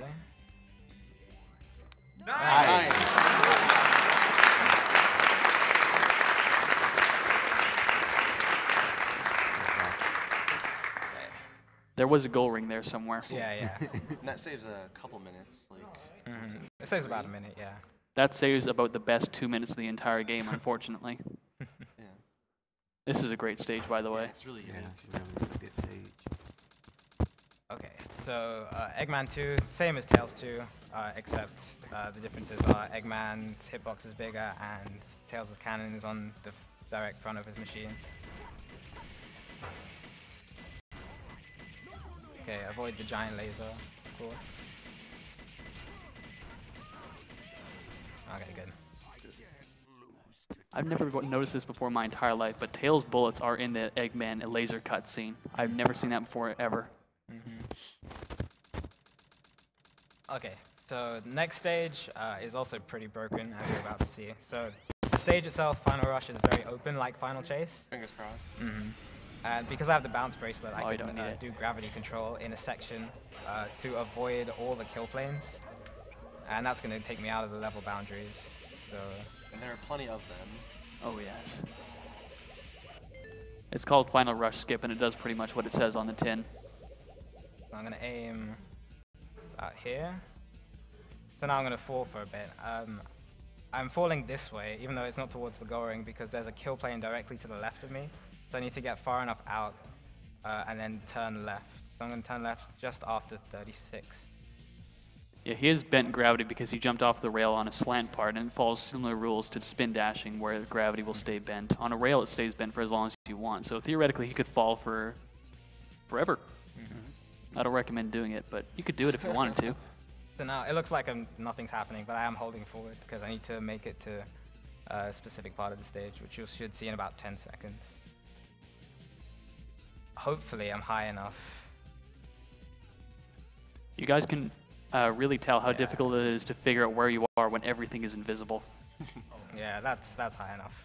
Easily. Oh, you got this. There is another variant of this that was done in world record. It is 10 seconds faster and about 10,000% eviler. Invisible wall, nice. You got it.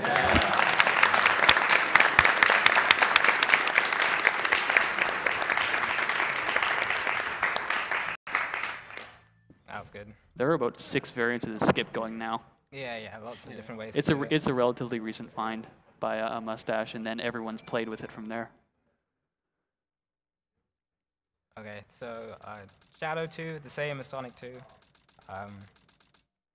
Yeah, same boss fight, 5 hits.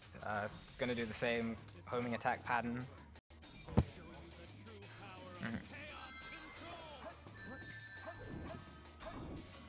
Oh, final boss of Hero Story. That's what I meant to say, not final boss. Alright, good. Perfect Shadow and perfect Sonic. That was good. So that's Hero Story done. Now we're gonna go. So we're gonna have to sit through the credits of Hero Story. Unfortunately, for some reason, I can't skip this cutscene, even though I can skip the Dark Story cutscene. I don't know why. So yeah, just gonna sit through the credits, and then we'll jump into the final story of the game, which is just 1 stage and 2 bosses.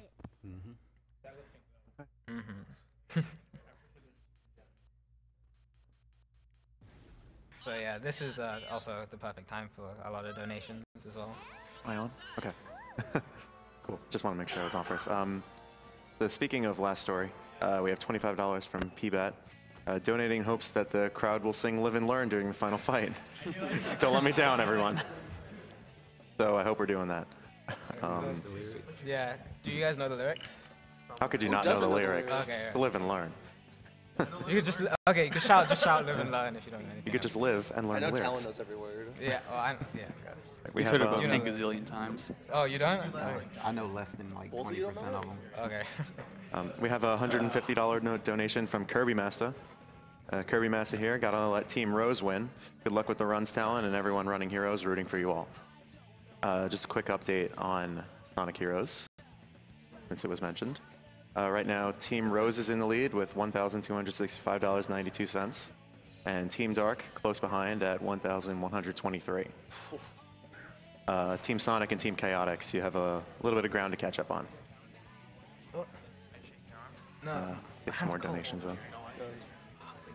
We have $100 from Shy Ranger. Team Dark, annihilate, annihilate, annihilate.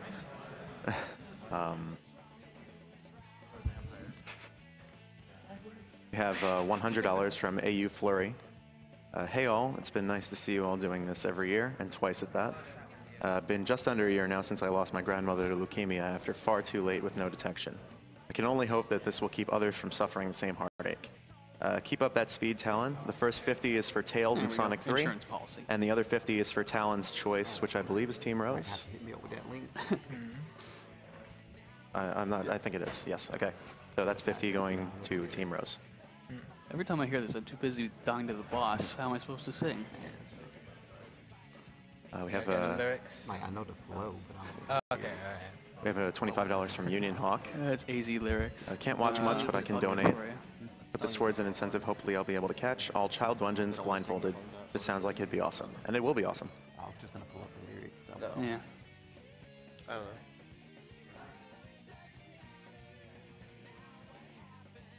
know. We have $50 from unknown AZN212. My friend's dad died of cancer this summer. What the Games Done Quick crew has done over the years is simply amazing. Mike, if you are watching, everyone back home misses you. Love you, brother.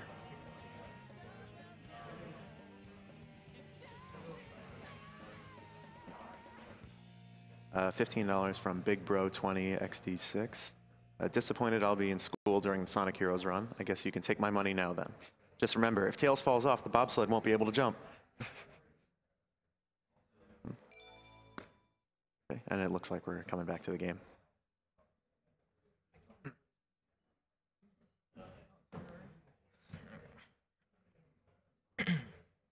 Alright, so now we're going to go into Lost Story.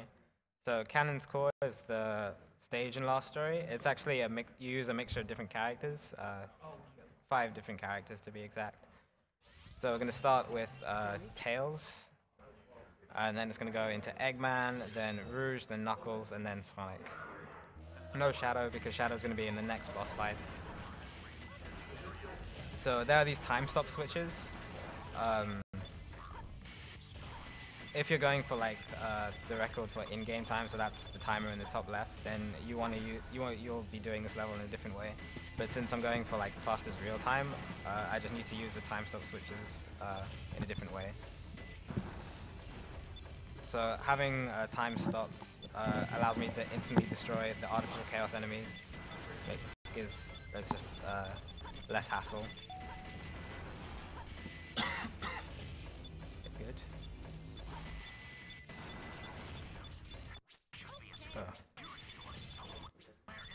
Oh, jeez. Just as an announcement, we have broken $200,000 with donations and the Humble Bundle combined.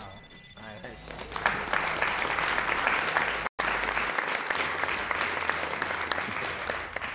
So, great job, everyone. Keep donating. Keep buying those Humble Bundles.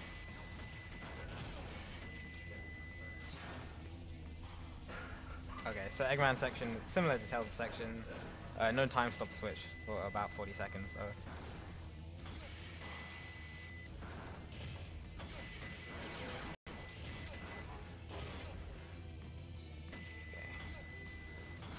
Good. There's a second enemy there that just sometimes does or does not spawn for some reason. Okay, so in this case I don't want to hit this time stop switch, otherwise I'll have to wait here for time to restart for about 10 seconds. These are platform cycles, very easy to make. Okay, I want to hit this time stop switch. Then I want to sort of like delay hitting this time stop switch until I jump off, so that I don't have to worry about the lasers in this section. I would have liked to hit that, but that's okay.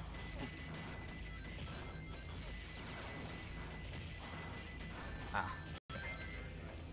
If time is stopped, those artificial chaos enemies are easily killed. Otherwise, they are kind of a pain in the butt.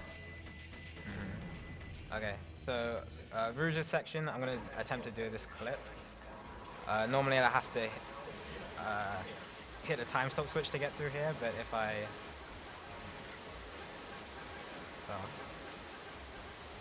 Oh, there okay. you go. I actually don't think I've ever seen that skip before. Oh, okay. I think I hit the kill plane. Okay, that's fine. Let me try it again.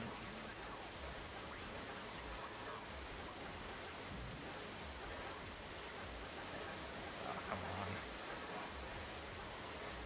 Ugh. This clip is pretty touchy.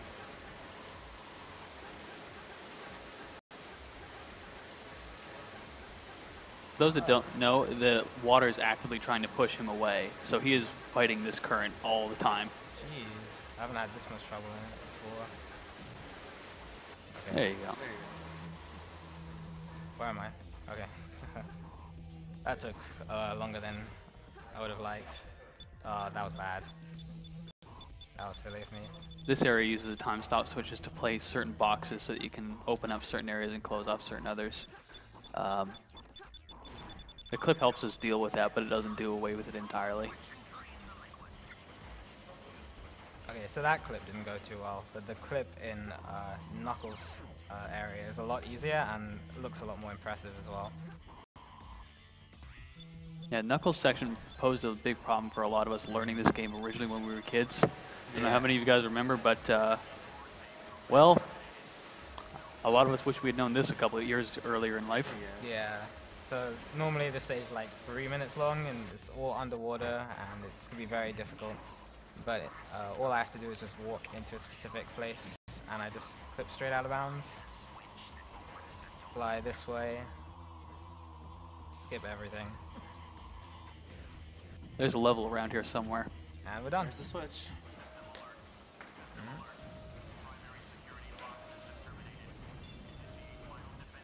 Okay. So final section, Sonic section. Pretty straightforward.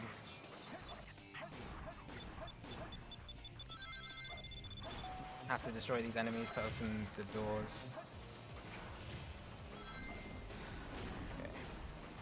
It's possible to stop time for as long as you want, but in this case it doesn't help us. You can get out of range of the switch and despawn it. Yeah. So I can do something called the infinite time stop, as Dark Pro was saying, but that's going to stop the flow of water completely, and flowing down the water here is a lot faster than spin dashing down. It's useful in some other aspects, like for example, if you've watched 180 Emblem runs, it makes Mission 3, Find the Chow, way easier. It's a real lifesaver.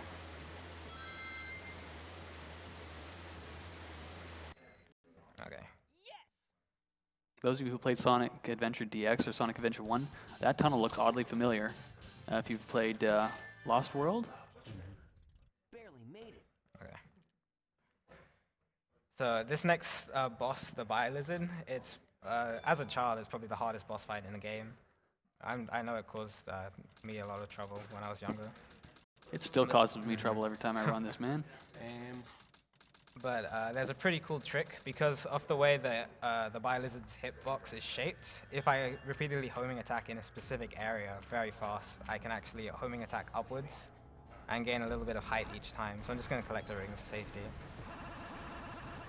And then just do that. So I don't have...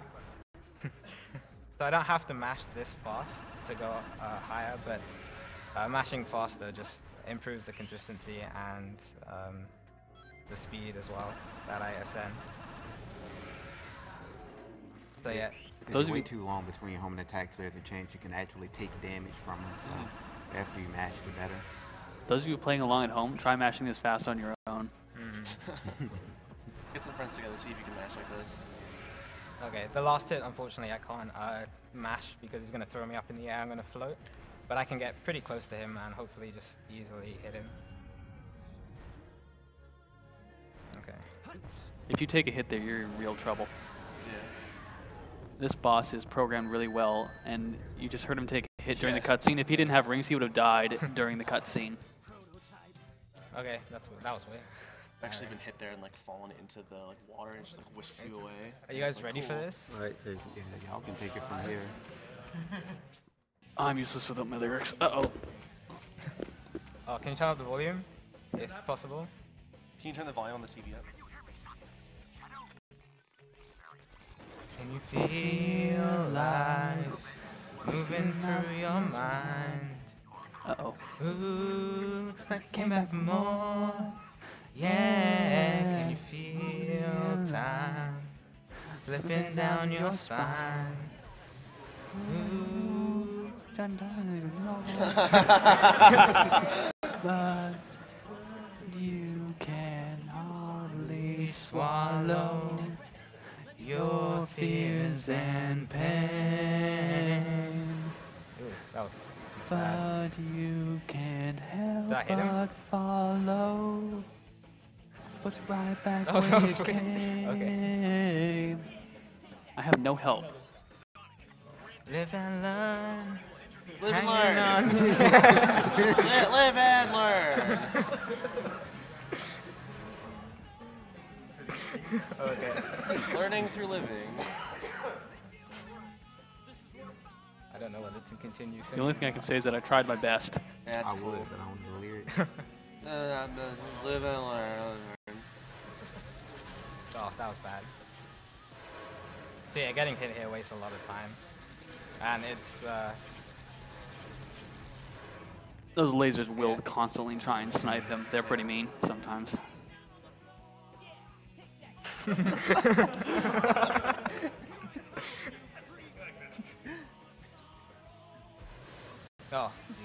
No scope. This is not the best boss fight. Okay.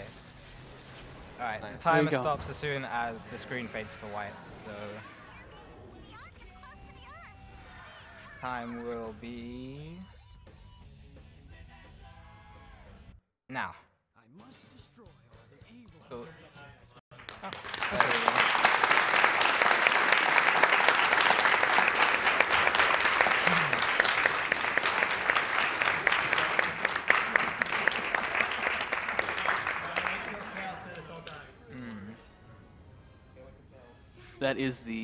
That is faster than the fastest recorded all stories time on SRL, I believe. it? I think Okay. so. It's a 139 something.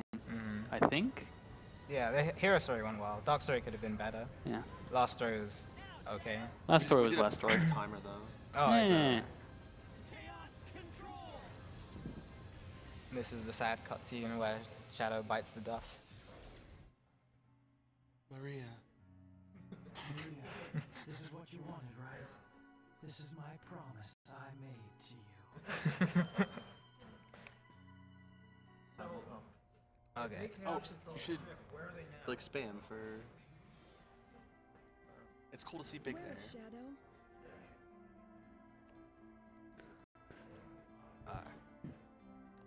Do you really think that the professor created him, Shadow, to carry out the revenge on all those who live here on Earth? He was what he was. A brave and heroic hedgehog. Okay, well, I have a lot of donations I can get through. If that's not a problem. did it together. I guess you're So we have $50 from Quent. Thank you for supporting research against cancer. I've been following you for years. Last year, my mother was diagnosed with breast cancer.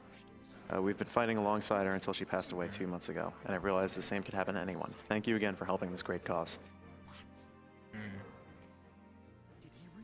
We have $25 from Strong Bad. I'm not going to do this in a Strong Bad voice. Strong Bad here watching from home this year. Shoutouts to Talon as well as Metroid Hunter's crew. Huge fan Except of AGDQ. for Talon, he did it alone. Yes. Have a huge fan of AGDQ and PCF cause. I lost a close friend to cancer, and this one always hits home. If Team Rose wins and DSS demonstrates boneless, I will donate an additional $25. Go big or go home. We have $25 from OmniTurtle. Way past cool. Great job, runners. I love watching such an incredible display of talent get put to such a noble cause. So all those who haven't donated yet, come on, step it up. Just a reminder, all your donations are going to the Prevent Cancer Foundation. And the Prevent Cancer Foundation is the only nonprofit in the United States that solely focuses on cancer prevention and early detection. Each year, more than 1.6 million Americans alone are diagnosed with the disease, and more than 500,000 die from the disease. However, research shows that up to 60% of cases and more than 50% of deaths are preventable with what we know now. The Prevent Cancer Foundation focuses their efforts in research, education, and advocacy, with over $138 million invested over 29 years. And we are Awesome Games Done Quick. Is a Games Done Quick event held every year in January, 21, right? featuring members of Speed Demos Archive and Speedruns Live. SDA proudly hosts speedruns of over 1,000 games with forums containing speedrunning, planning, and marathon discussions. SDA welcomes gamers old and new alike. You can follow them on Twitter at SDA Speedruns or visit their website at speeddemosarchive.com. And SRL is the best site to race video games online against other players of all skill levels. They're also hosting a short series of races starting January 17th entitled Get Yourself Speedrunning. You can go to their front page, speedrunslive.com, for more information and to watch a variety of speedrun streams. For more information about Games Done Quick, you can follow Games Done Quick on Twitter and see information about the event at gamesdonequick.com.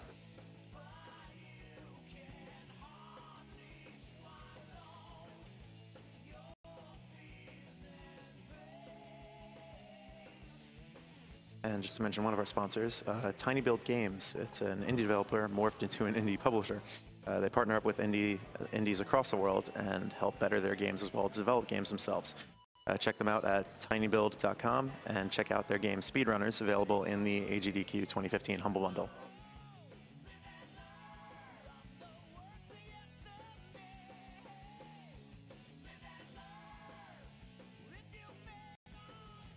Up next, we have Sonic Generations. I'm not mistaken. After that is Sonic Heroes, and just a reminder, there is a donation incentive for Sonic Heroes to choose which team is played, and each team will be by a different runner.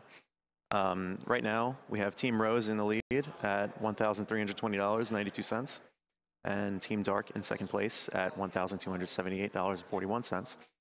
Team Sonic and Team Chaotix pulling up right behind them. Sorry? Okay.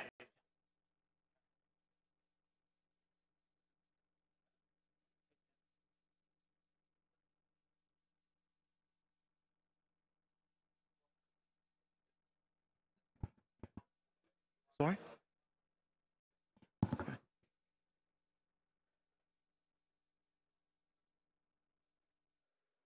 So.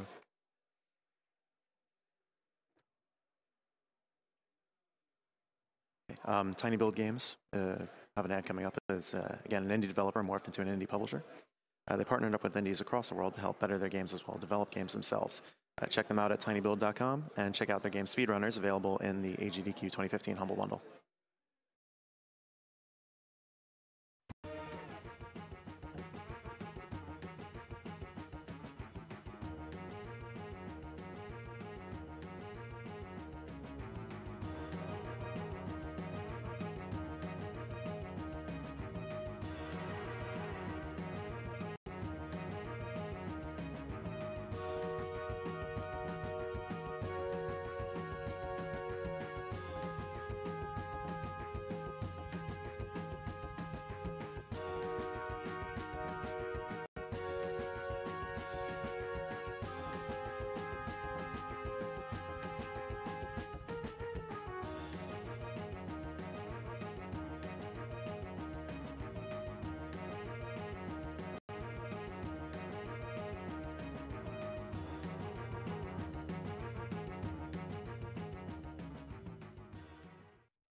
So we have some other donations we can go through.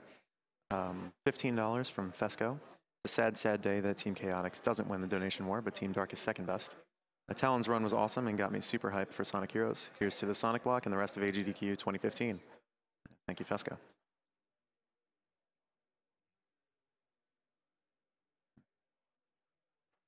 $20 from Star Lily.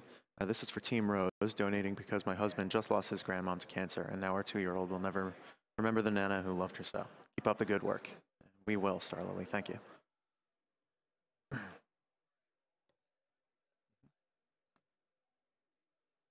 Okay.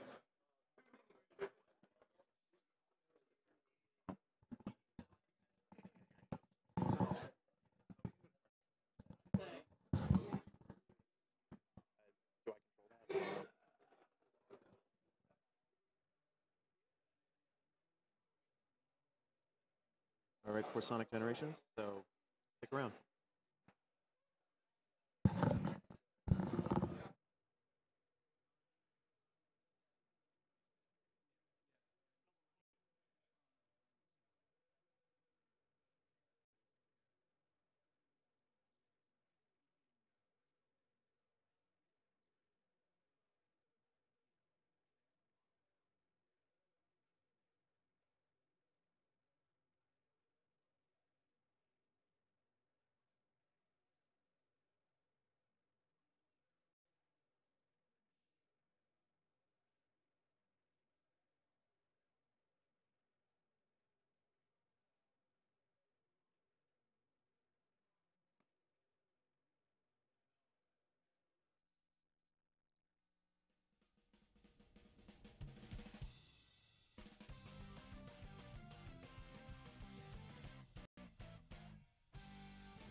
welcome back to Awesome Games Done Quick.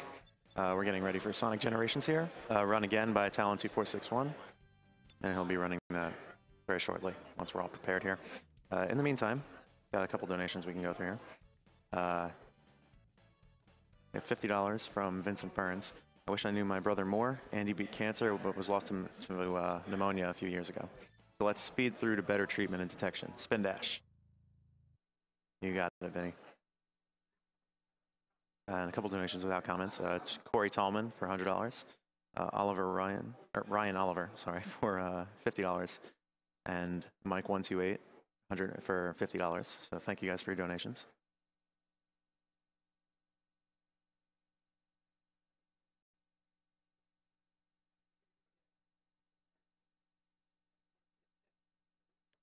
And we have $20 from George Daly. Should be doing university work, but donating and watching AGDQ is much more productive. Thank you very much, George.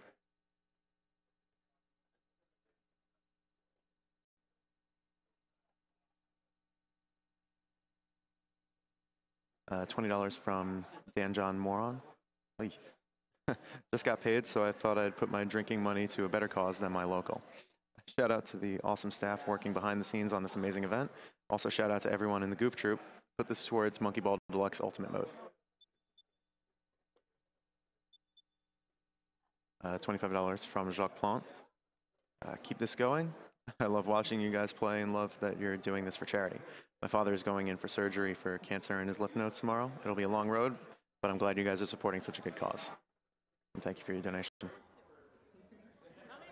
Yeah. Just a reminder. Can you hear me? Good. Okay. Just a reminder, anyone that donates during the event, you are eligible for prizes. Should I give a countdown or? Okay, looks like we're starting. Okay. Ready? All right, on go. 3, 2, 1, go. Okay, so this is Sonic Generations, one of the newer Sonic games, a lot newer than Sonic Adventure 2, for example. So it has two different gameplay styles, Classic and Sonic. Classic is sort of a throwback to how the classic 2D Sonic games used to be, although the spin dash is a lot more powerful, as you can see. So I'm going to be spin dashing in a lot of different areas. Spin dash jumping is also very overpowered. Green Hill Classic is a very straightforward stage.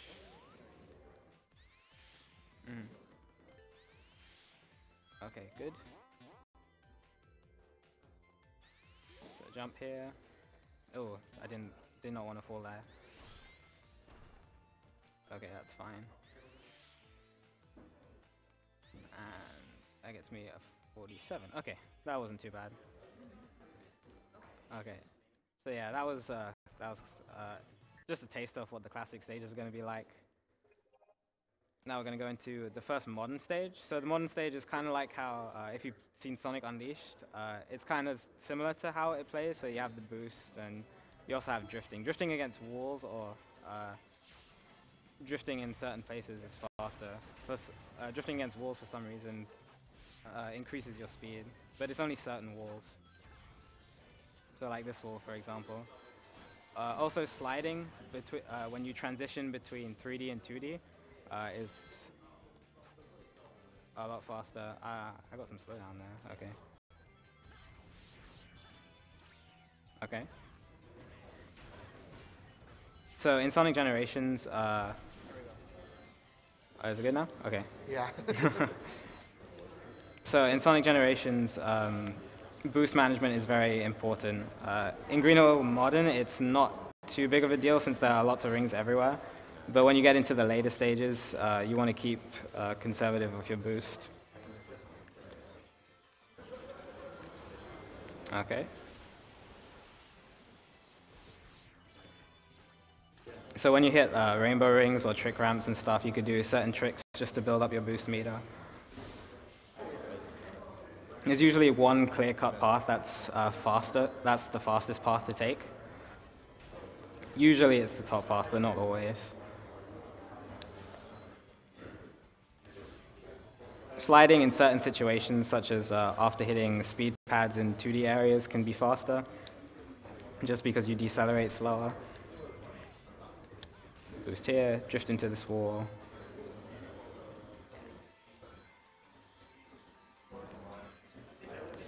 Okay, good. Final quick step section.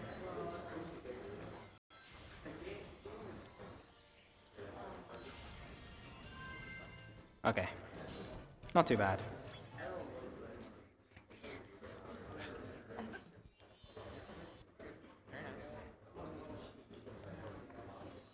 Okay, so like the idea of this game is that you're traveling through time, trying to save Sonic's friends who were like, I don't know, warped by some monster called Time Eater. So you're traveling through different generations of his games. So that was Sonic 1, Green Hill. This is Sonic 2, Chemical Plant. This is where you see the first major glitch in this run. So when you do a drift, if you drift off an edge, it gives you a lot of distance. So this trick is, oh, that was kind of bad. That was kind of, I have to restart there. So that trick is kind of hard to do. I have to jump and boost at just the right time so that I hit the red ring. Let me see if I can do it this time. All right, and then a light dash. Good, okay. So again, sliding into this 2D area a bit faster. Okay, so as I was saying, when you drift off an edge in this game, it gives you a huge amount of distance. And if you do it in just the right area, it could break you out of the level. So in this case, if I drift off the edge of this tube here... Oh, okay, I missed it that time. That's a shame. Won't get to show off that.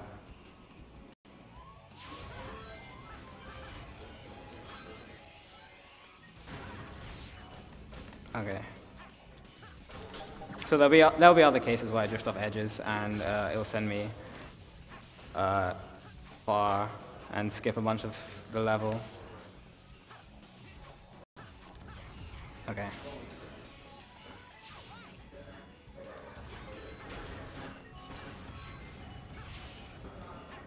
Okay, good.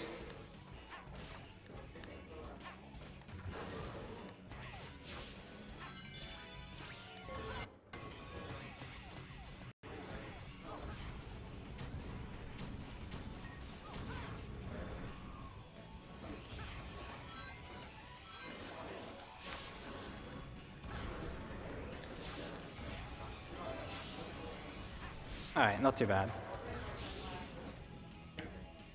Okay, 143 isn't a bad time for not getting that trick. That trick does save about 20 seconds, but it's okay. So classic Chemical Plant is a pretty straightforward stage. Good time here will get me about 52 to 54.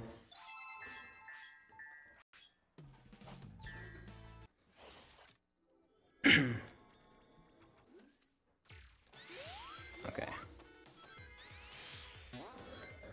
So yeah, Spin Dash is very, very overpowered. It accelerates you very quickly. There are two different types of Spin Dashes in this game. There's the slow and the fast Spin Dash. Slow Spin Dash is useful if you want to make like tighter Spin Dash jumps like that, for example. And the faster Spin Dash is used more often. That was a mistake, okay. Now I'm in a section that I don't want to be in.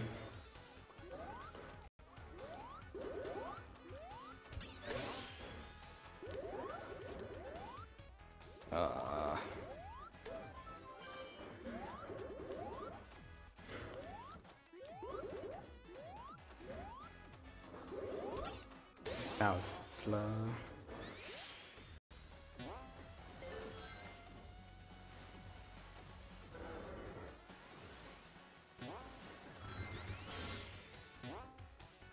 Okay. I just need to ascend this area, and then I'll reach the goalposts.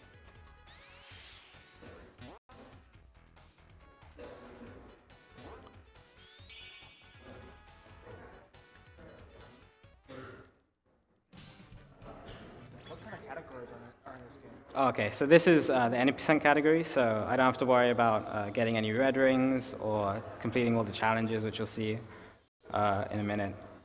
It's just get to the from the beginning to the end of the game as fast as you can.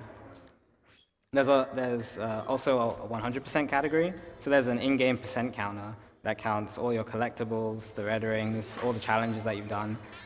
That was actually intentional because I want to get hit here so I could take the top path. So yeah, those are the two main categories. There's also another 104%, which is doing some other extra stuff, but I don't know too much about it. Okay. So slow, oh, that was bad.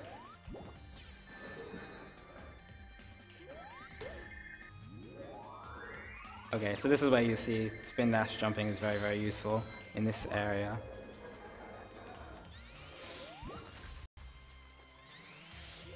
Okay, good. Nice. So that just skips all that section. Use it here. Jump. Try to hit that pulley. Good.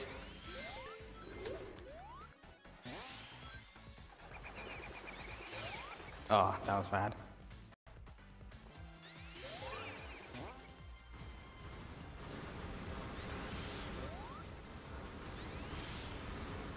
Okay, that could have been faster.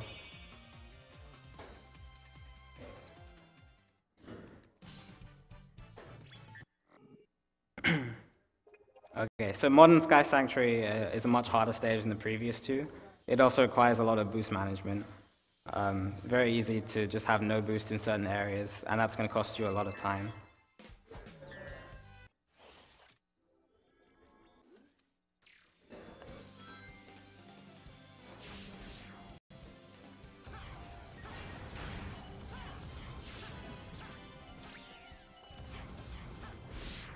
Okay.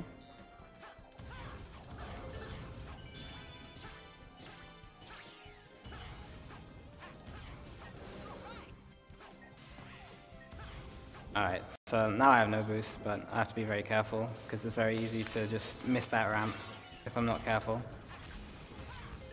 Okay, flip onto this side. Drifting when transitioning between 3D and 2D conserves a lot of your speed, because when you switch into a 2D section, your max speed that you're able to achieve decreases dramatically. But if you drift, you decelerate a lot slower, so you can keep that speed you have in 3D for a little bit. Oh, that was interesting.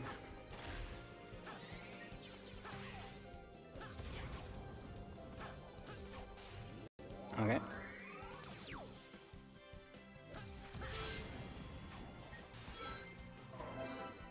Jump.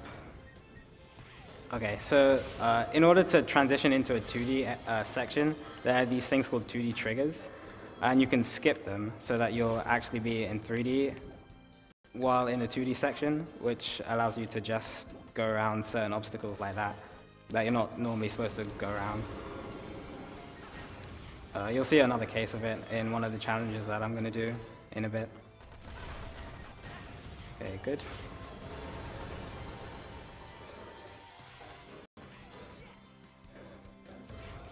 Okay, not too bad. Okay, so once you've done all the main stages, so there's 3 different eras and 3 different stages in those eras. So this is the first era we call Classic. So once you've done Classic and Modern for these stages, it unlocks these challenges. So there's 5 Classic challenges and 5 Modern challenges for each one. And you have to do 1 challenge from each of the stages, and at least 1 has to be Classic and 1 has to be Modern. So for Sky Sanctuary, I'm going to do this Modern challenge, Balloon Bonanza. If you air boost into a cloud just before you hit it, it gives you a huge amount of distance. That was not a good example. There we go. Okay. So in this case, I want to take the lower path. Again, I'm going to skip the 2D trigger by just doing a small hop here. So now I have full 3D. Okay. And then I could just jump around this and hit the goring.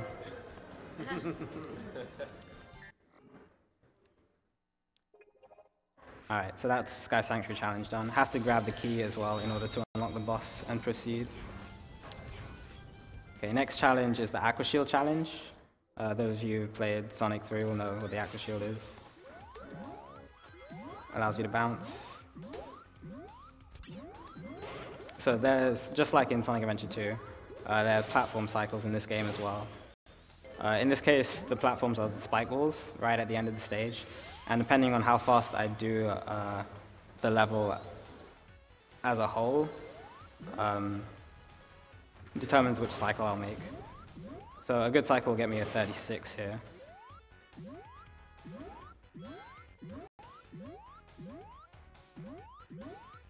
Just made it, okay. Alright. Not the best cycle, because I had to go over.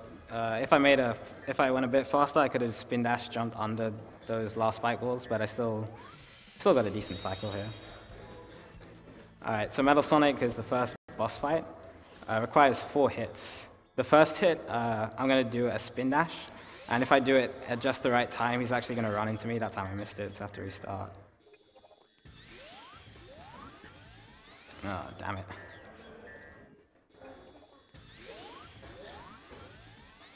I'm doing it too early. Come on. There we go. Okay. So that's the first hit. Second hit, I want to go slow here for a reason, which you'll see in a bit. Okay, now the third hit is the hard part. So I'm doing a series of spin dash jumps, and if I do them correctly, I should be able to get that third hit there, which actually skips a cycle of attacks that Metal Sonic is supposed to do, saving about 10 to 15 seconds. This is his final hit. I just have to wait for him to do his attack, get behind him, and then hit him. That was a good fight, aside from having to restart at the beginning a couple times.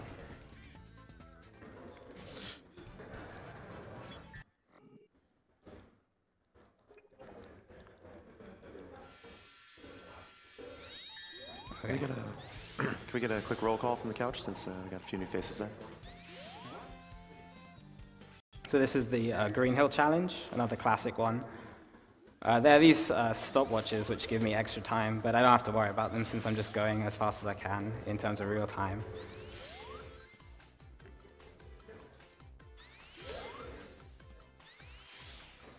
Okay. So spin dash jump there. I jump at just the right time, and I should be able to chain these enemies. Nice. Oh, okay, I went a bit too fast. Okay, good. That's a good time. 29. Okay, so now that I've done 3 challenges in this era, I have 3 keys unlocked. Oh, I have 3 keys, so I can unlock this boss, Death Egg Robot. Those of you who played Sonic 2 know Death Egg Robot. This boss fight is a lot easier. Just requires 4 hits. The first 2 hits are very simple, and then the next 2 hits I'll explain as I get into the boss.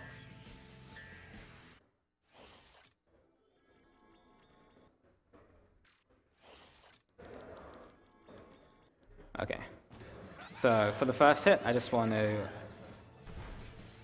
spin dash straight under him and hit his hitbox. Just going to do the same thing again. Okay, good. Now,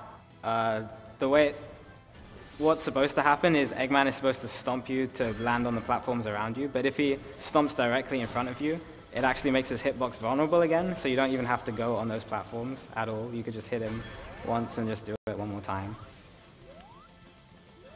Okay. And it just defeats the boss in about 30 seconds.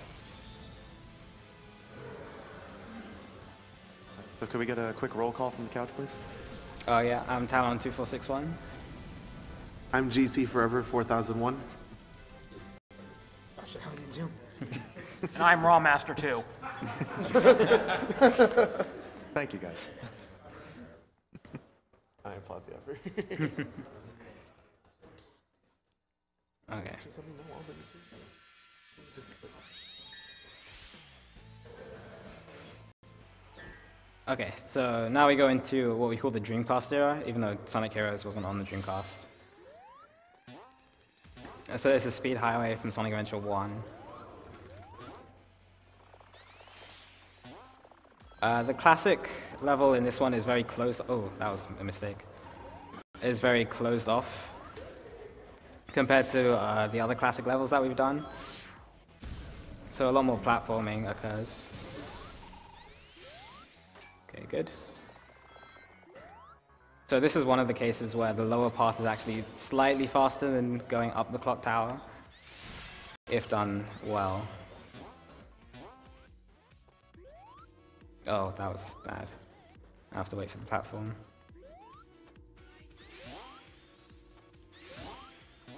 Okay, if I jump just the right time, nice.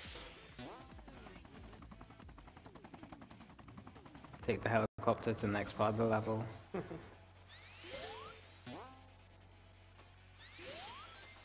Jump.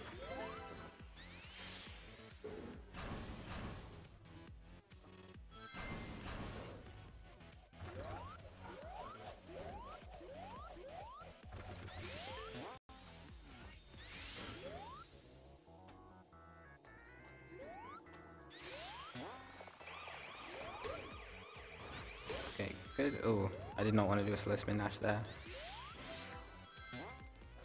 Okay.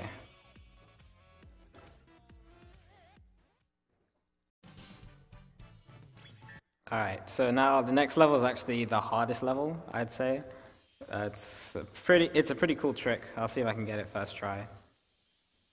It's going to involve the drifting off the edge thing, so hopefully I get to demonstrate it this time.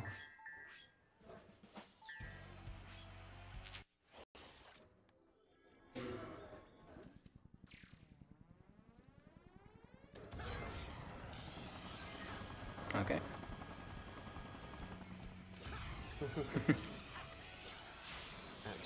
Okay, so yeah, drifting against the wall here is slightly faster.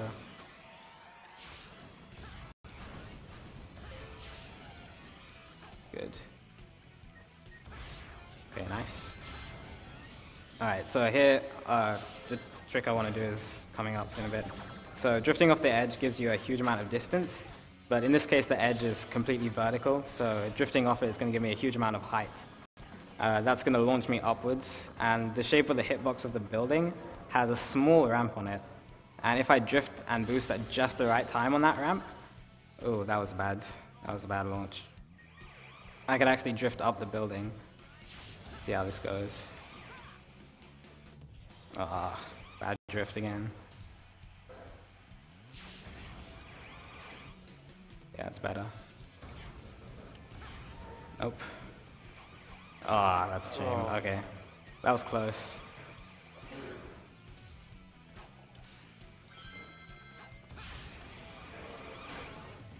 Ah, bad drift again.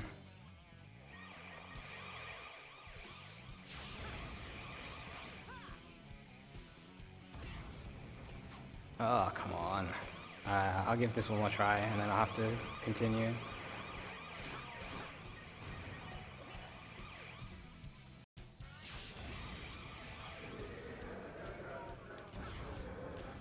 Nah, okay.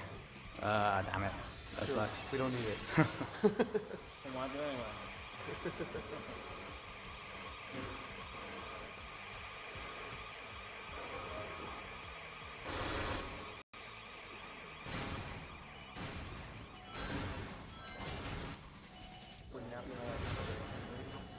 Yeah, go for it if there are donations. Yeah, absolutely. Okay. Oh, this one just came in. We have from Deppy3 $100. Shout outs to Talon, everyone on the couch, and all you fabulous people at AGDQ. Shame I couldn't be there in person, but at least my brother is there giving hugs for me.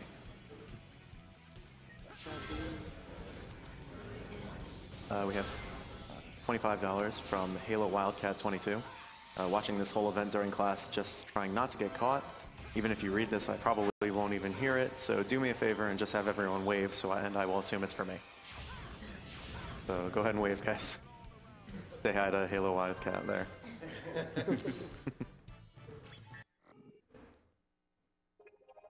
All right.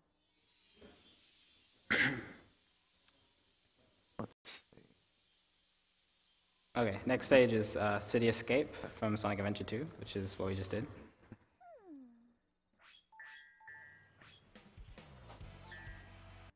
Okay, so we're going to start off in like a skateboarding section.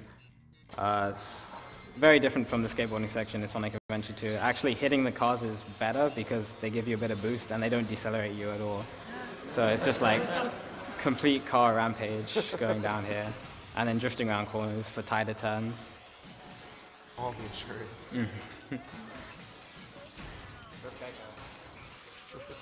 Okay, good.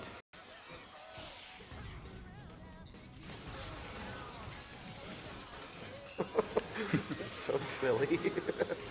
Oh, you think that's... Wait until you see the end of the stage, and you'll see how silly this gets.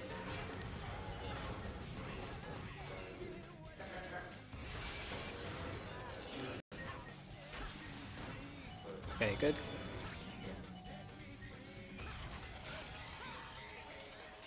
Okay, drift there. So again, sliding, because I'm transitioning into a 2D section.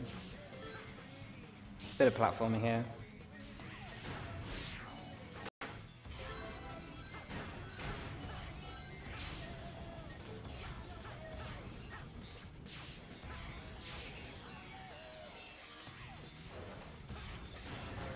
Okay, so if you remember the truck from the original Sonic Adventure 2, well, this one has kind of an upgrade, as you're about to see.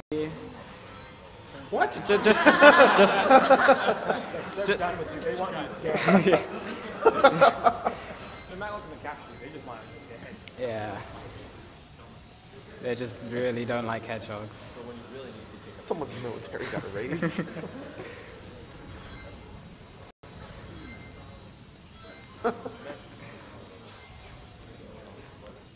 Oh, it gets even sillier. Wait until you see what the truck does in a minute. What? Why? Yeah. Oh well. Alright, good time.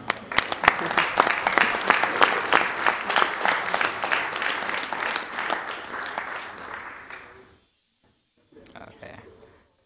So Modern City Escape is actually one of the easier modern stages.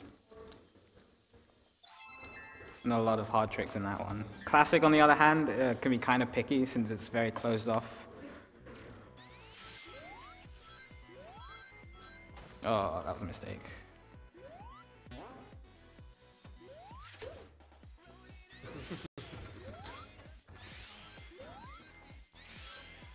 Okay. So there is a platform cycle at about 50 seconds in. I don't know what kind of cycle I'm going to get now because that beginning was slightly slow. Oh yeah, the truck is back.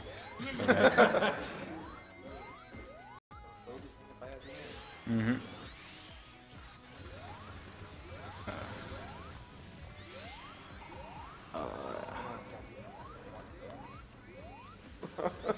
Okay.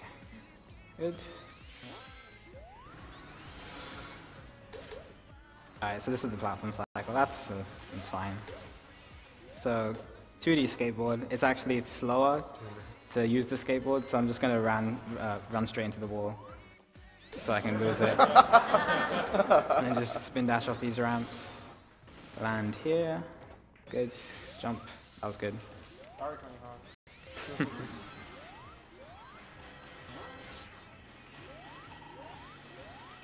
Okay. Oh. That truck is going on there. Yeah, that guy needs to calm down. Wait for it. Wait for it.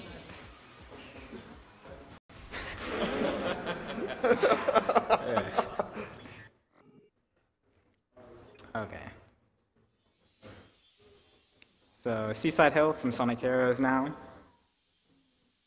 It's actually a mixture of Seaside Hill and Ocean Palace. I actually think it looks more like Ocean Palace, but it's just me.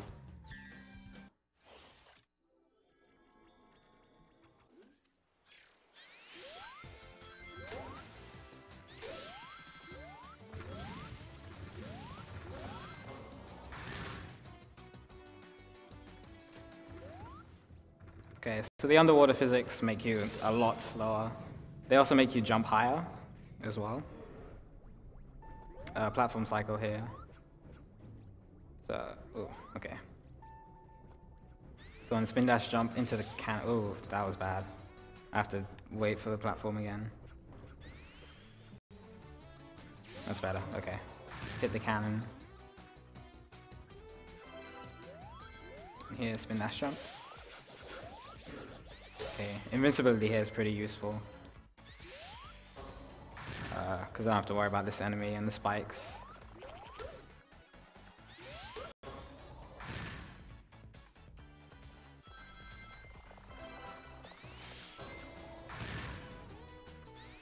Okay, good.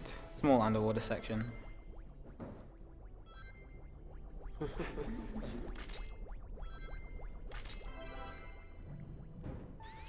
Okay, now from Sonic Heroes, if you remember these giant things, I don't know, wheels, I could actually just jump straight over it, so I don't have to worry about it. Okay, good. And there's another one that's gonna come, but I'm too fast for it. Okay, not bad.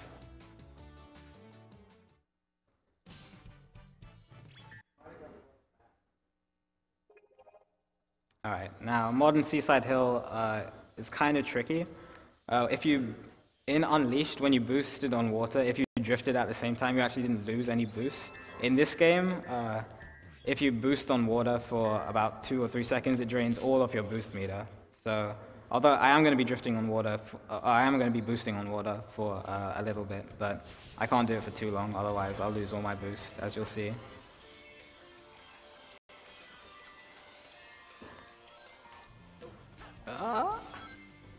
Oh.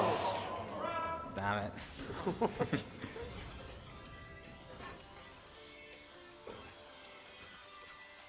Okay, let's do that again. That's better. We have more boost now. That's close.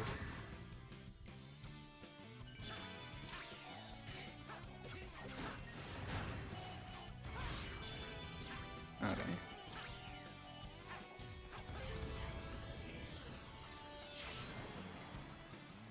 So now it's very important that I build up back my boost here, which I'm not doing very well actually. Destroy these robots. Because there's a pretty big skip coming up.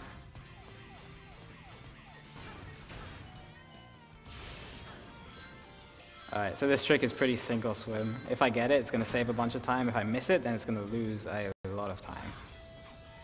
Okay, so jump off here. Boost along the water. Now I need to homing attack onto this platform. Nice, okay, good.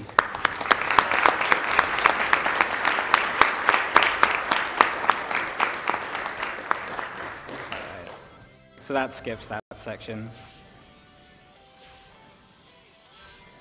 If I did die there, then not only would it take me back to the checkpoint, but I'll also have no boost, so I couldn't attempt the trick again and have to go through the section, waste a lot of time.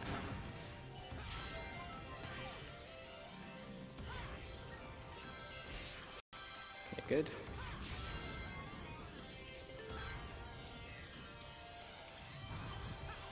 So drifting here just makes you go a bit faster on the water.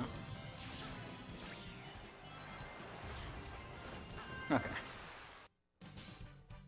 So those are all the main stages done. Now we're going to do the challenges. So the first challenge we're going to do is the Thunder Shield challenge in City Escape. Really, what are you doing? Okay, skip through these cutscenes. Do I have time for one donation here? Yeah, go for it. Great. So this is another one from Tsunami Shadow for $100. From Avian Raptor, aka Dad. Enjoying the stream very much. I am very proud of you, as is Joel. You're flying better than a Jaeger and as good as Armstrong. From Nami.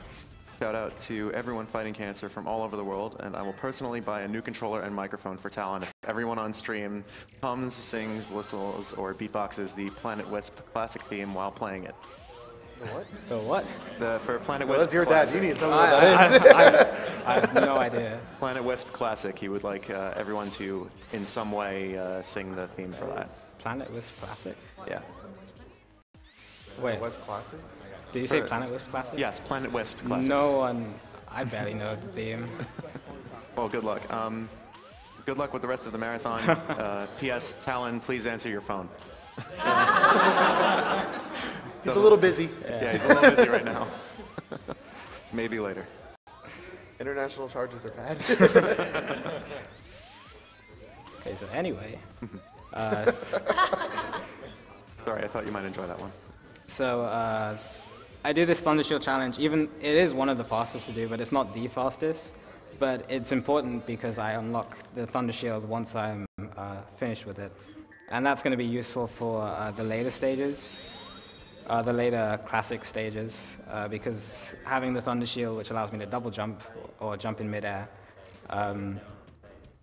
gives me access to a few tricks, which I normally wouldn't be able to do. So again here, boosting along the water. Oh no, that's not it. Okay, I'm fine. I'm fine. So if I tap back on the control stick while I'm out of bounds, the fish is supposed to come up and hit me, but if I tap back, I actually sink into the water a bit, and that stops the fish from coming to hit me, so I don't die. So I can actually boost out of the boys. Oh, that was that's gonna be a costly death. So yeah, you don't want to drift on the water if you're not boosting, because then you'll just drift downwards, as you just saw. So the fish just won't hit you. Yeah. If he comes up to hit me, if he hits me, then it's insta kill. I don't want that to happen, of course. Yeah. As long as I keep tapping back when I'm outside of the boys.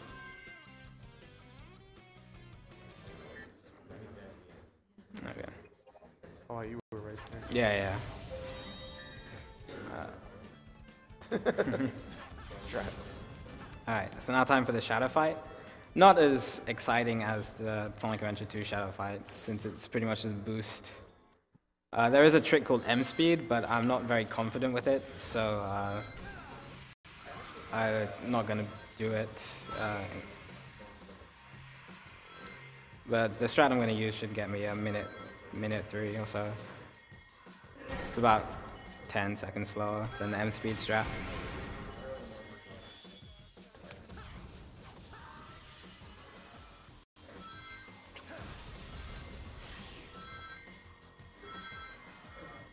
Okay, good.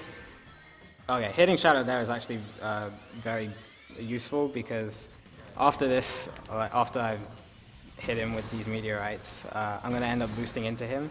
And before I could actually KO him, I have to drain all his rings. But since I've already hit him to drain most of his rings, it's actually going to go by a lot quicker.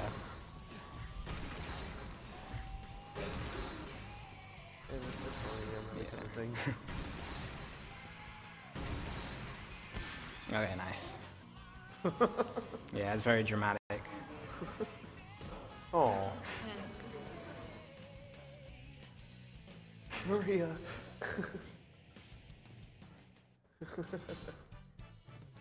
Okay.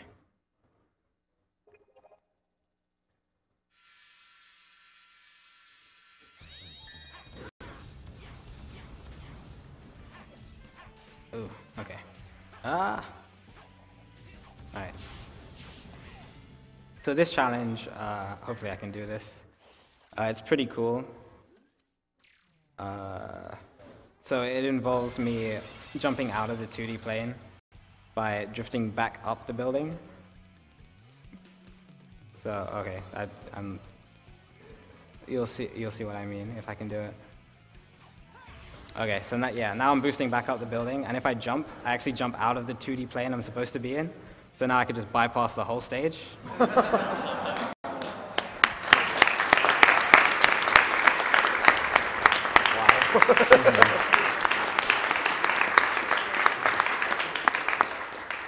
It's one of those tricks that takes a while to explain in words, but when you see it, you know what I mean when you see it.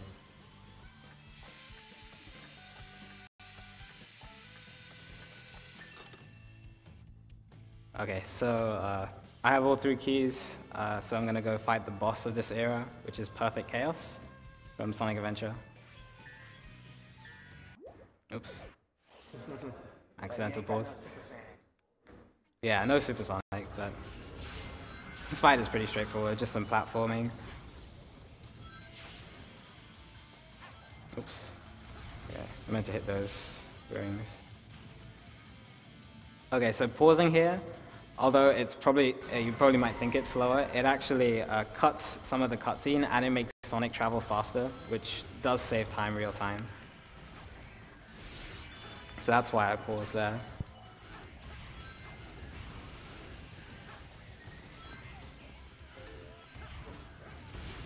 Okay, good. Platform cycle here. It's a decent cycle.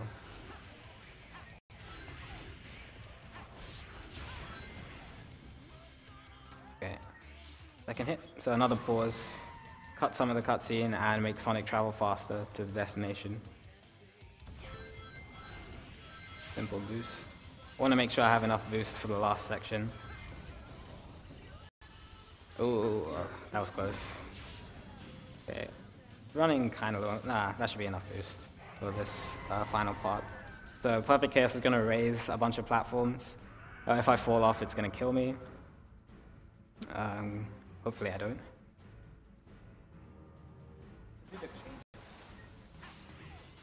Okay. Good. Nice. Okay, and then final hit. So pausing on that third phase doesn't change? No, and on that phase it doesn't skip any of the cutscene, because it's like 2 cutscenes put together. I don't know. It only works on the first 2. Right.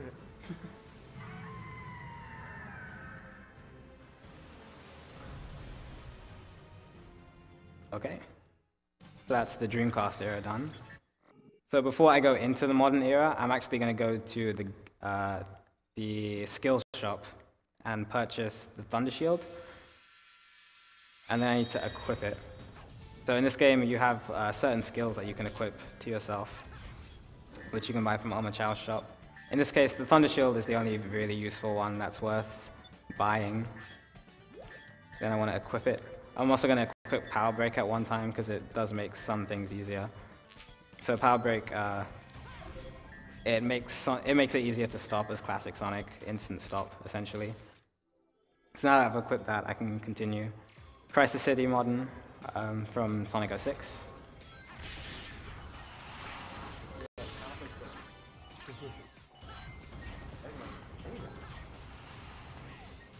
Okay, good. Some very tricky platforming here. Okay, that was fine.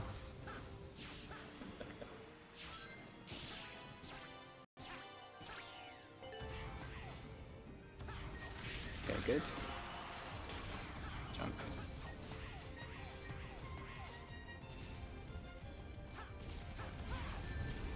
Ooh, okay. Don't have any rings, just be careful here. Okay, this part is pretty crucial. I need to hit this enemy, then hit that enemy. To jump, boost, hit those rings, nice. Very easy to die there. If I miss those rings, it'll be a death. Now the 2D section. This part is just muscle memory, pretty much. Do we have time for some donations in this part, though? Yeah, you can go for it. Cool. All right, we have another $150 from Kirby Master. Kirby Master again. This is a reminder that those who donate for Team Dark like glitchless slow runs. If you like fast speed runs, donate for Team Rose. Go Team Rose. Great runs, Talon. Keep it up.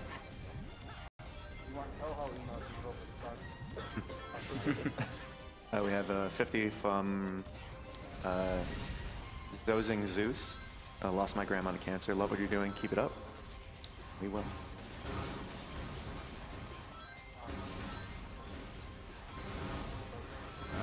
Okay. Alright, that was a pretty good time. I think the time I got hit and lost all my rings, I had to play it a bit careful there, but only lost a couple seconds. Okay, Crisis City Classic, on the other hand, I'd consider much harder. It would be extremely hard, probably one of the hardest ones, if I didn't have the Thunder Shield.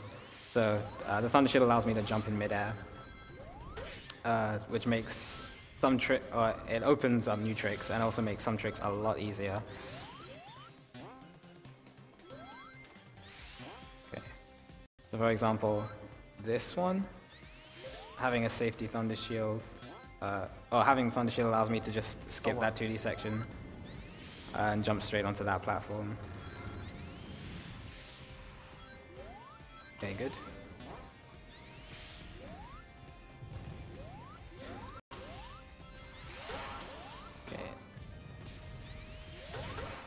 Oh, no.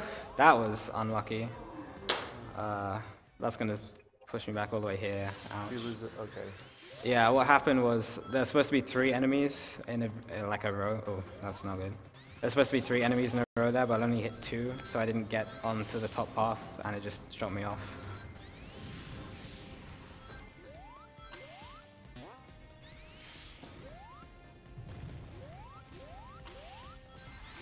Okay, try that again. There we go.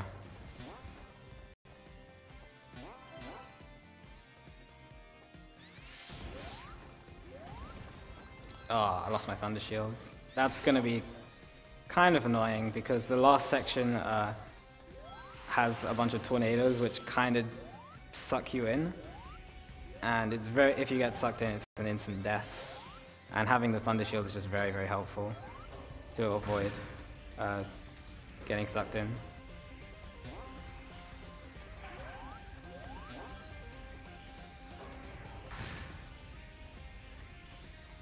Okay. Ooh. Mm-hmm. Okay, that could have been a bit better.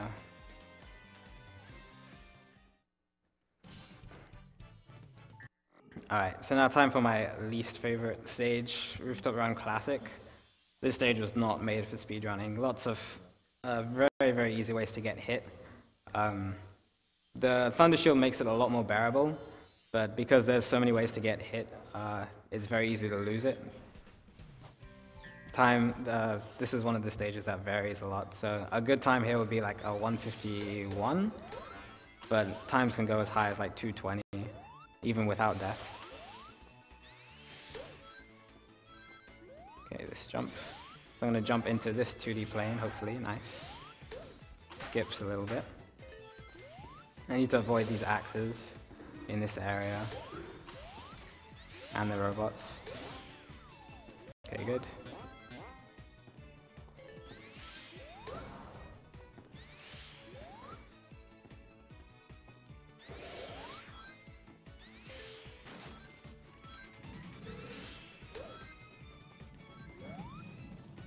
Alright, Thunder Shield here allows me to jump over the barrel.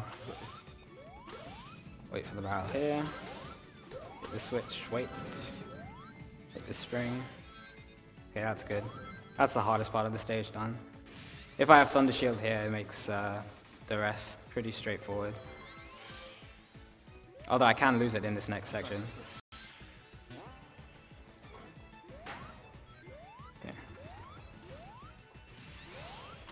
Okay, good.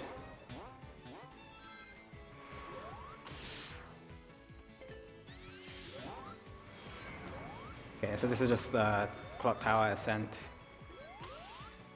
As you can see, the Thunder Shield just allows me to make a lot of different skips that won't normally be available if you didn't have it. Okay, damage boost into the center. Very close to the end of the stage, so it doesn't matter if I don't have the Thunder Shield.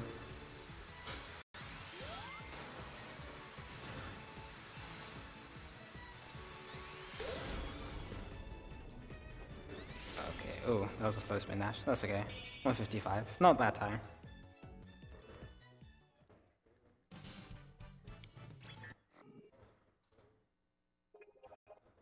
Okay, now, surprisingly, Rooftop Run Modern is one of the easiest stages in the entire game, out of all the 18.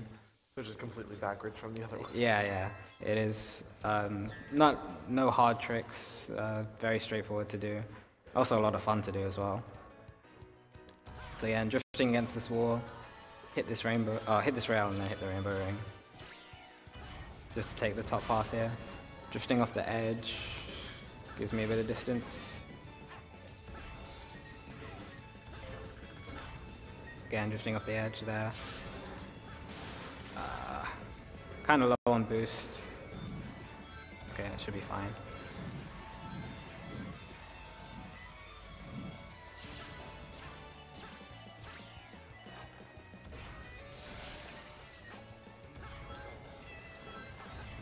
Okay, slide. I'm transitioning into a 2D section again.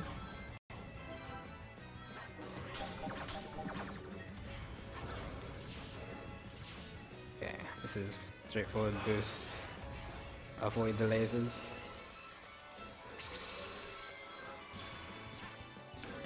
I don't need to do too many tricks here, just enough to fill my boost meter. This jump is kind of tricky. Just need to do a slide and an air boost. Oh, okay, I didn't make it, but if I time that air boost correctly, I could just bypass that entire place without having to stop. Drift here. That was good. Quick step section.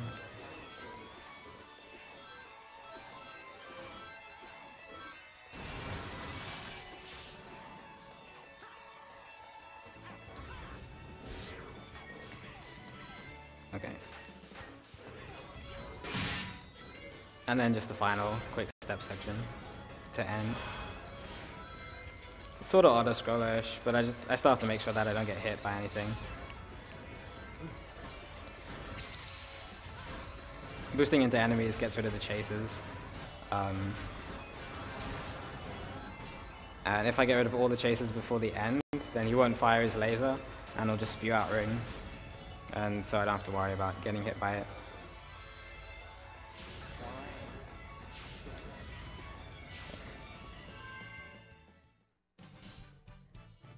Okay, not bad.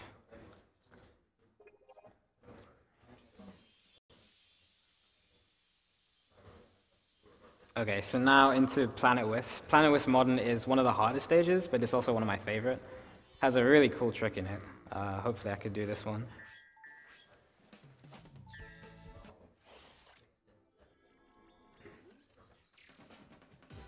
Has some really nice music as well. Sonic Colors, right? Yeah, this is from Sonic Colors. That soundtrack. Forgot to jump. Yeah, it's not ever very good. You don't transform into it. There we go. There we go. Nice. So the platforming here is pretty precise, very easy to mess up.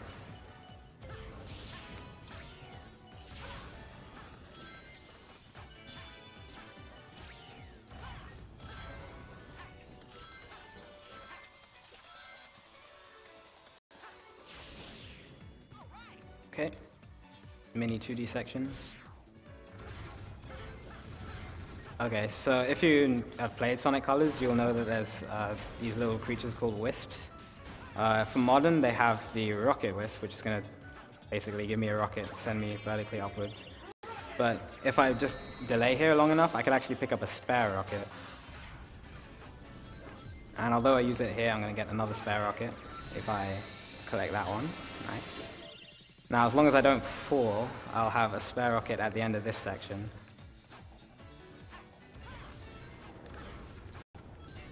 So it's very crucial I don't miss any of these platforms.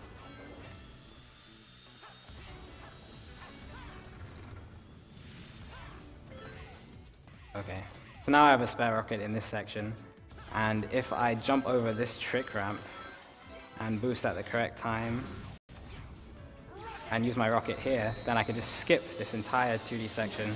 That's good.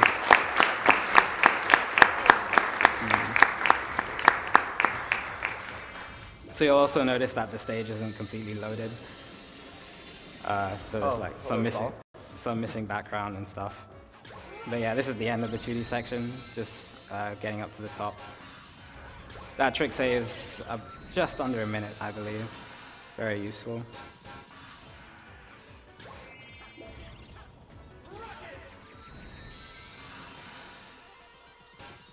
Pretty good.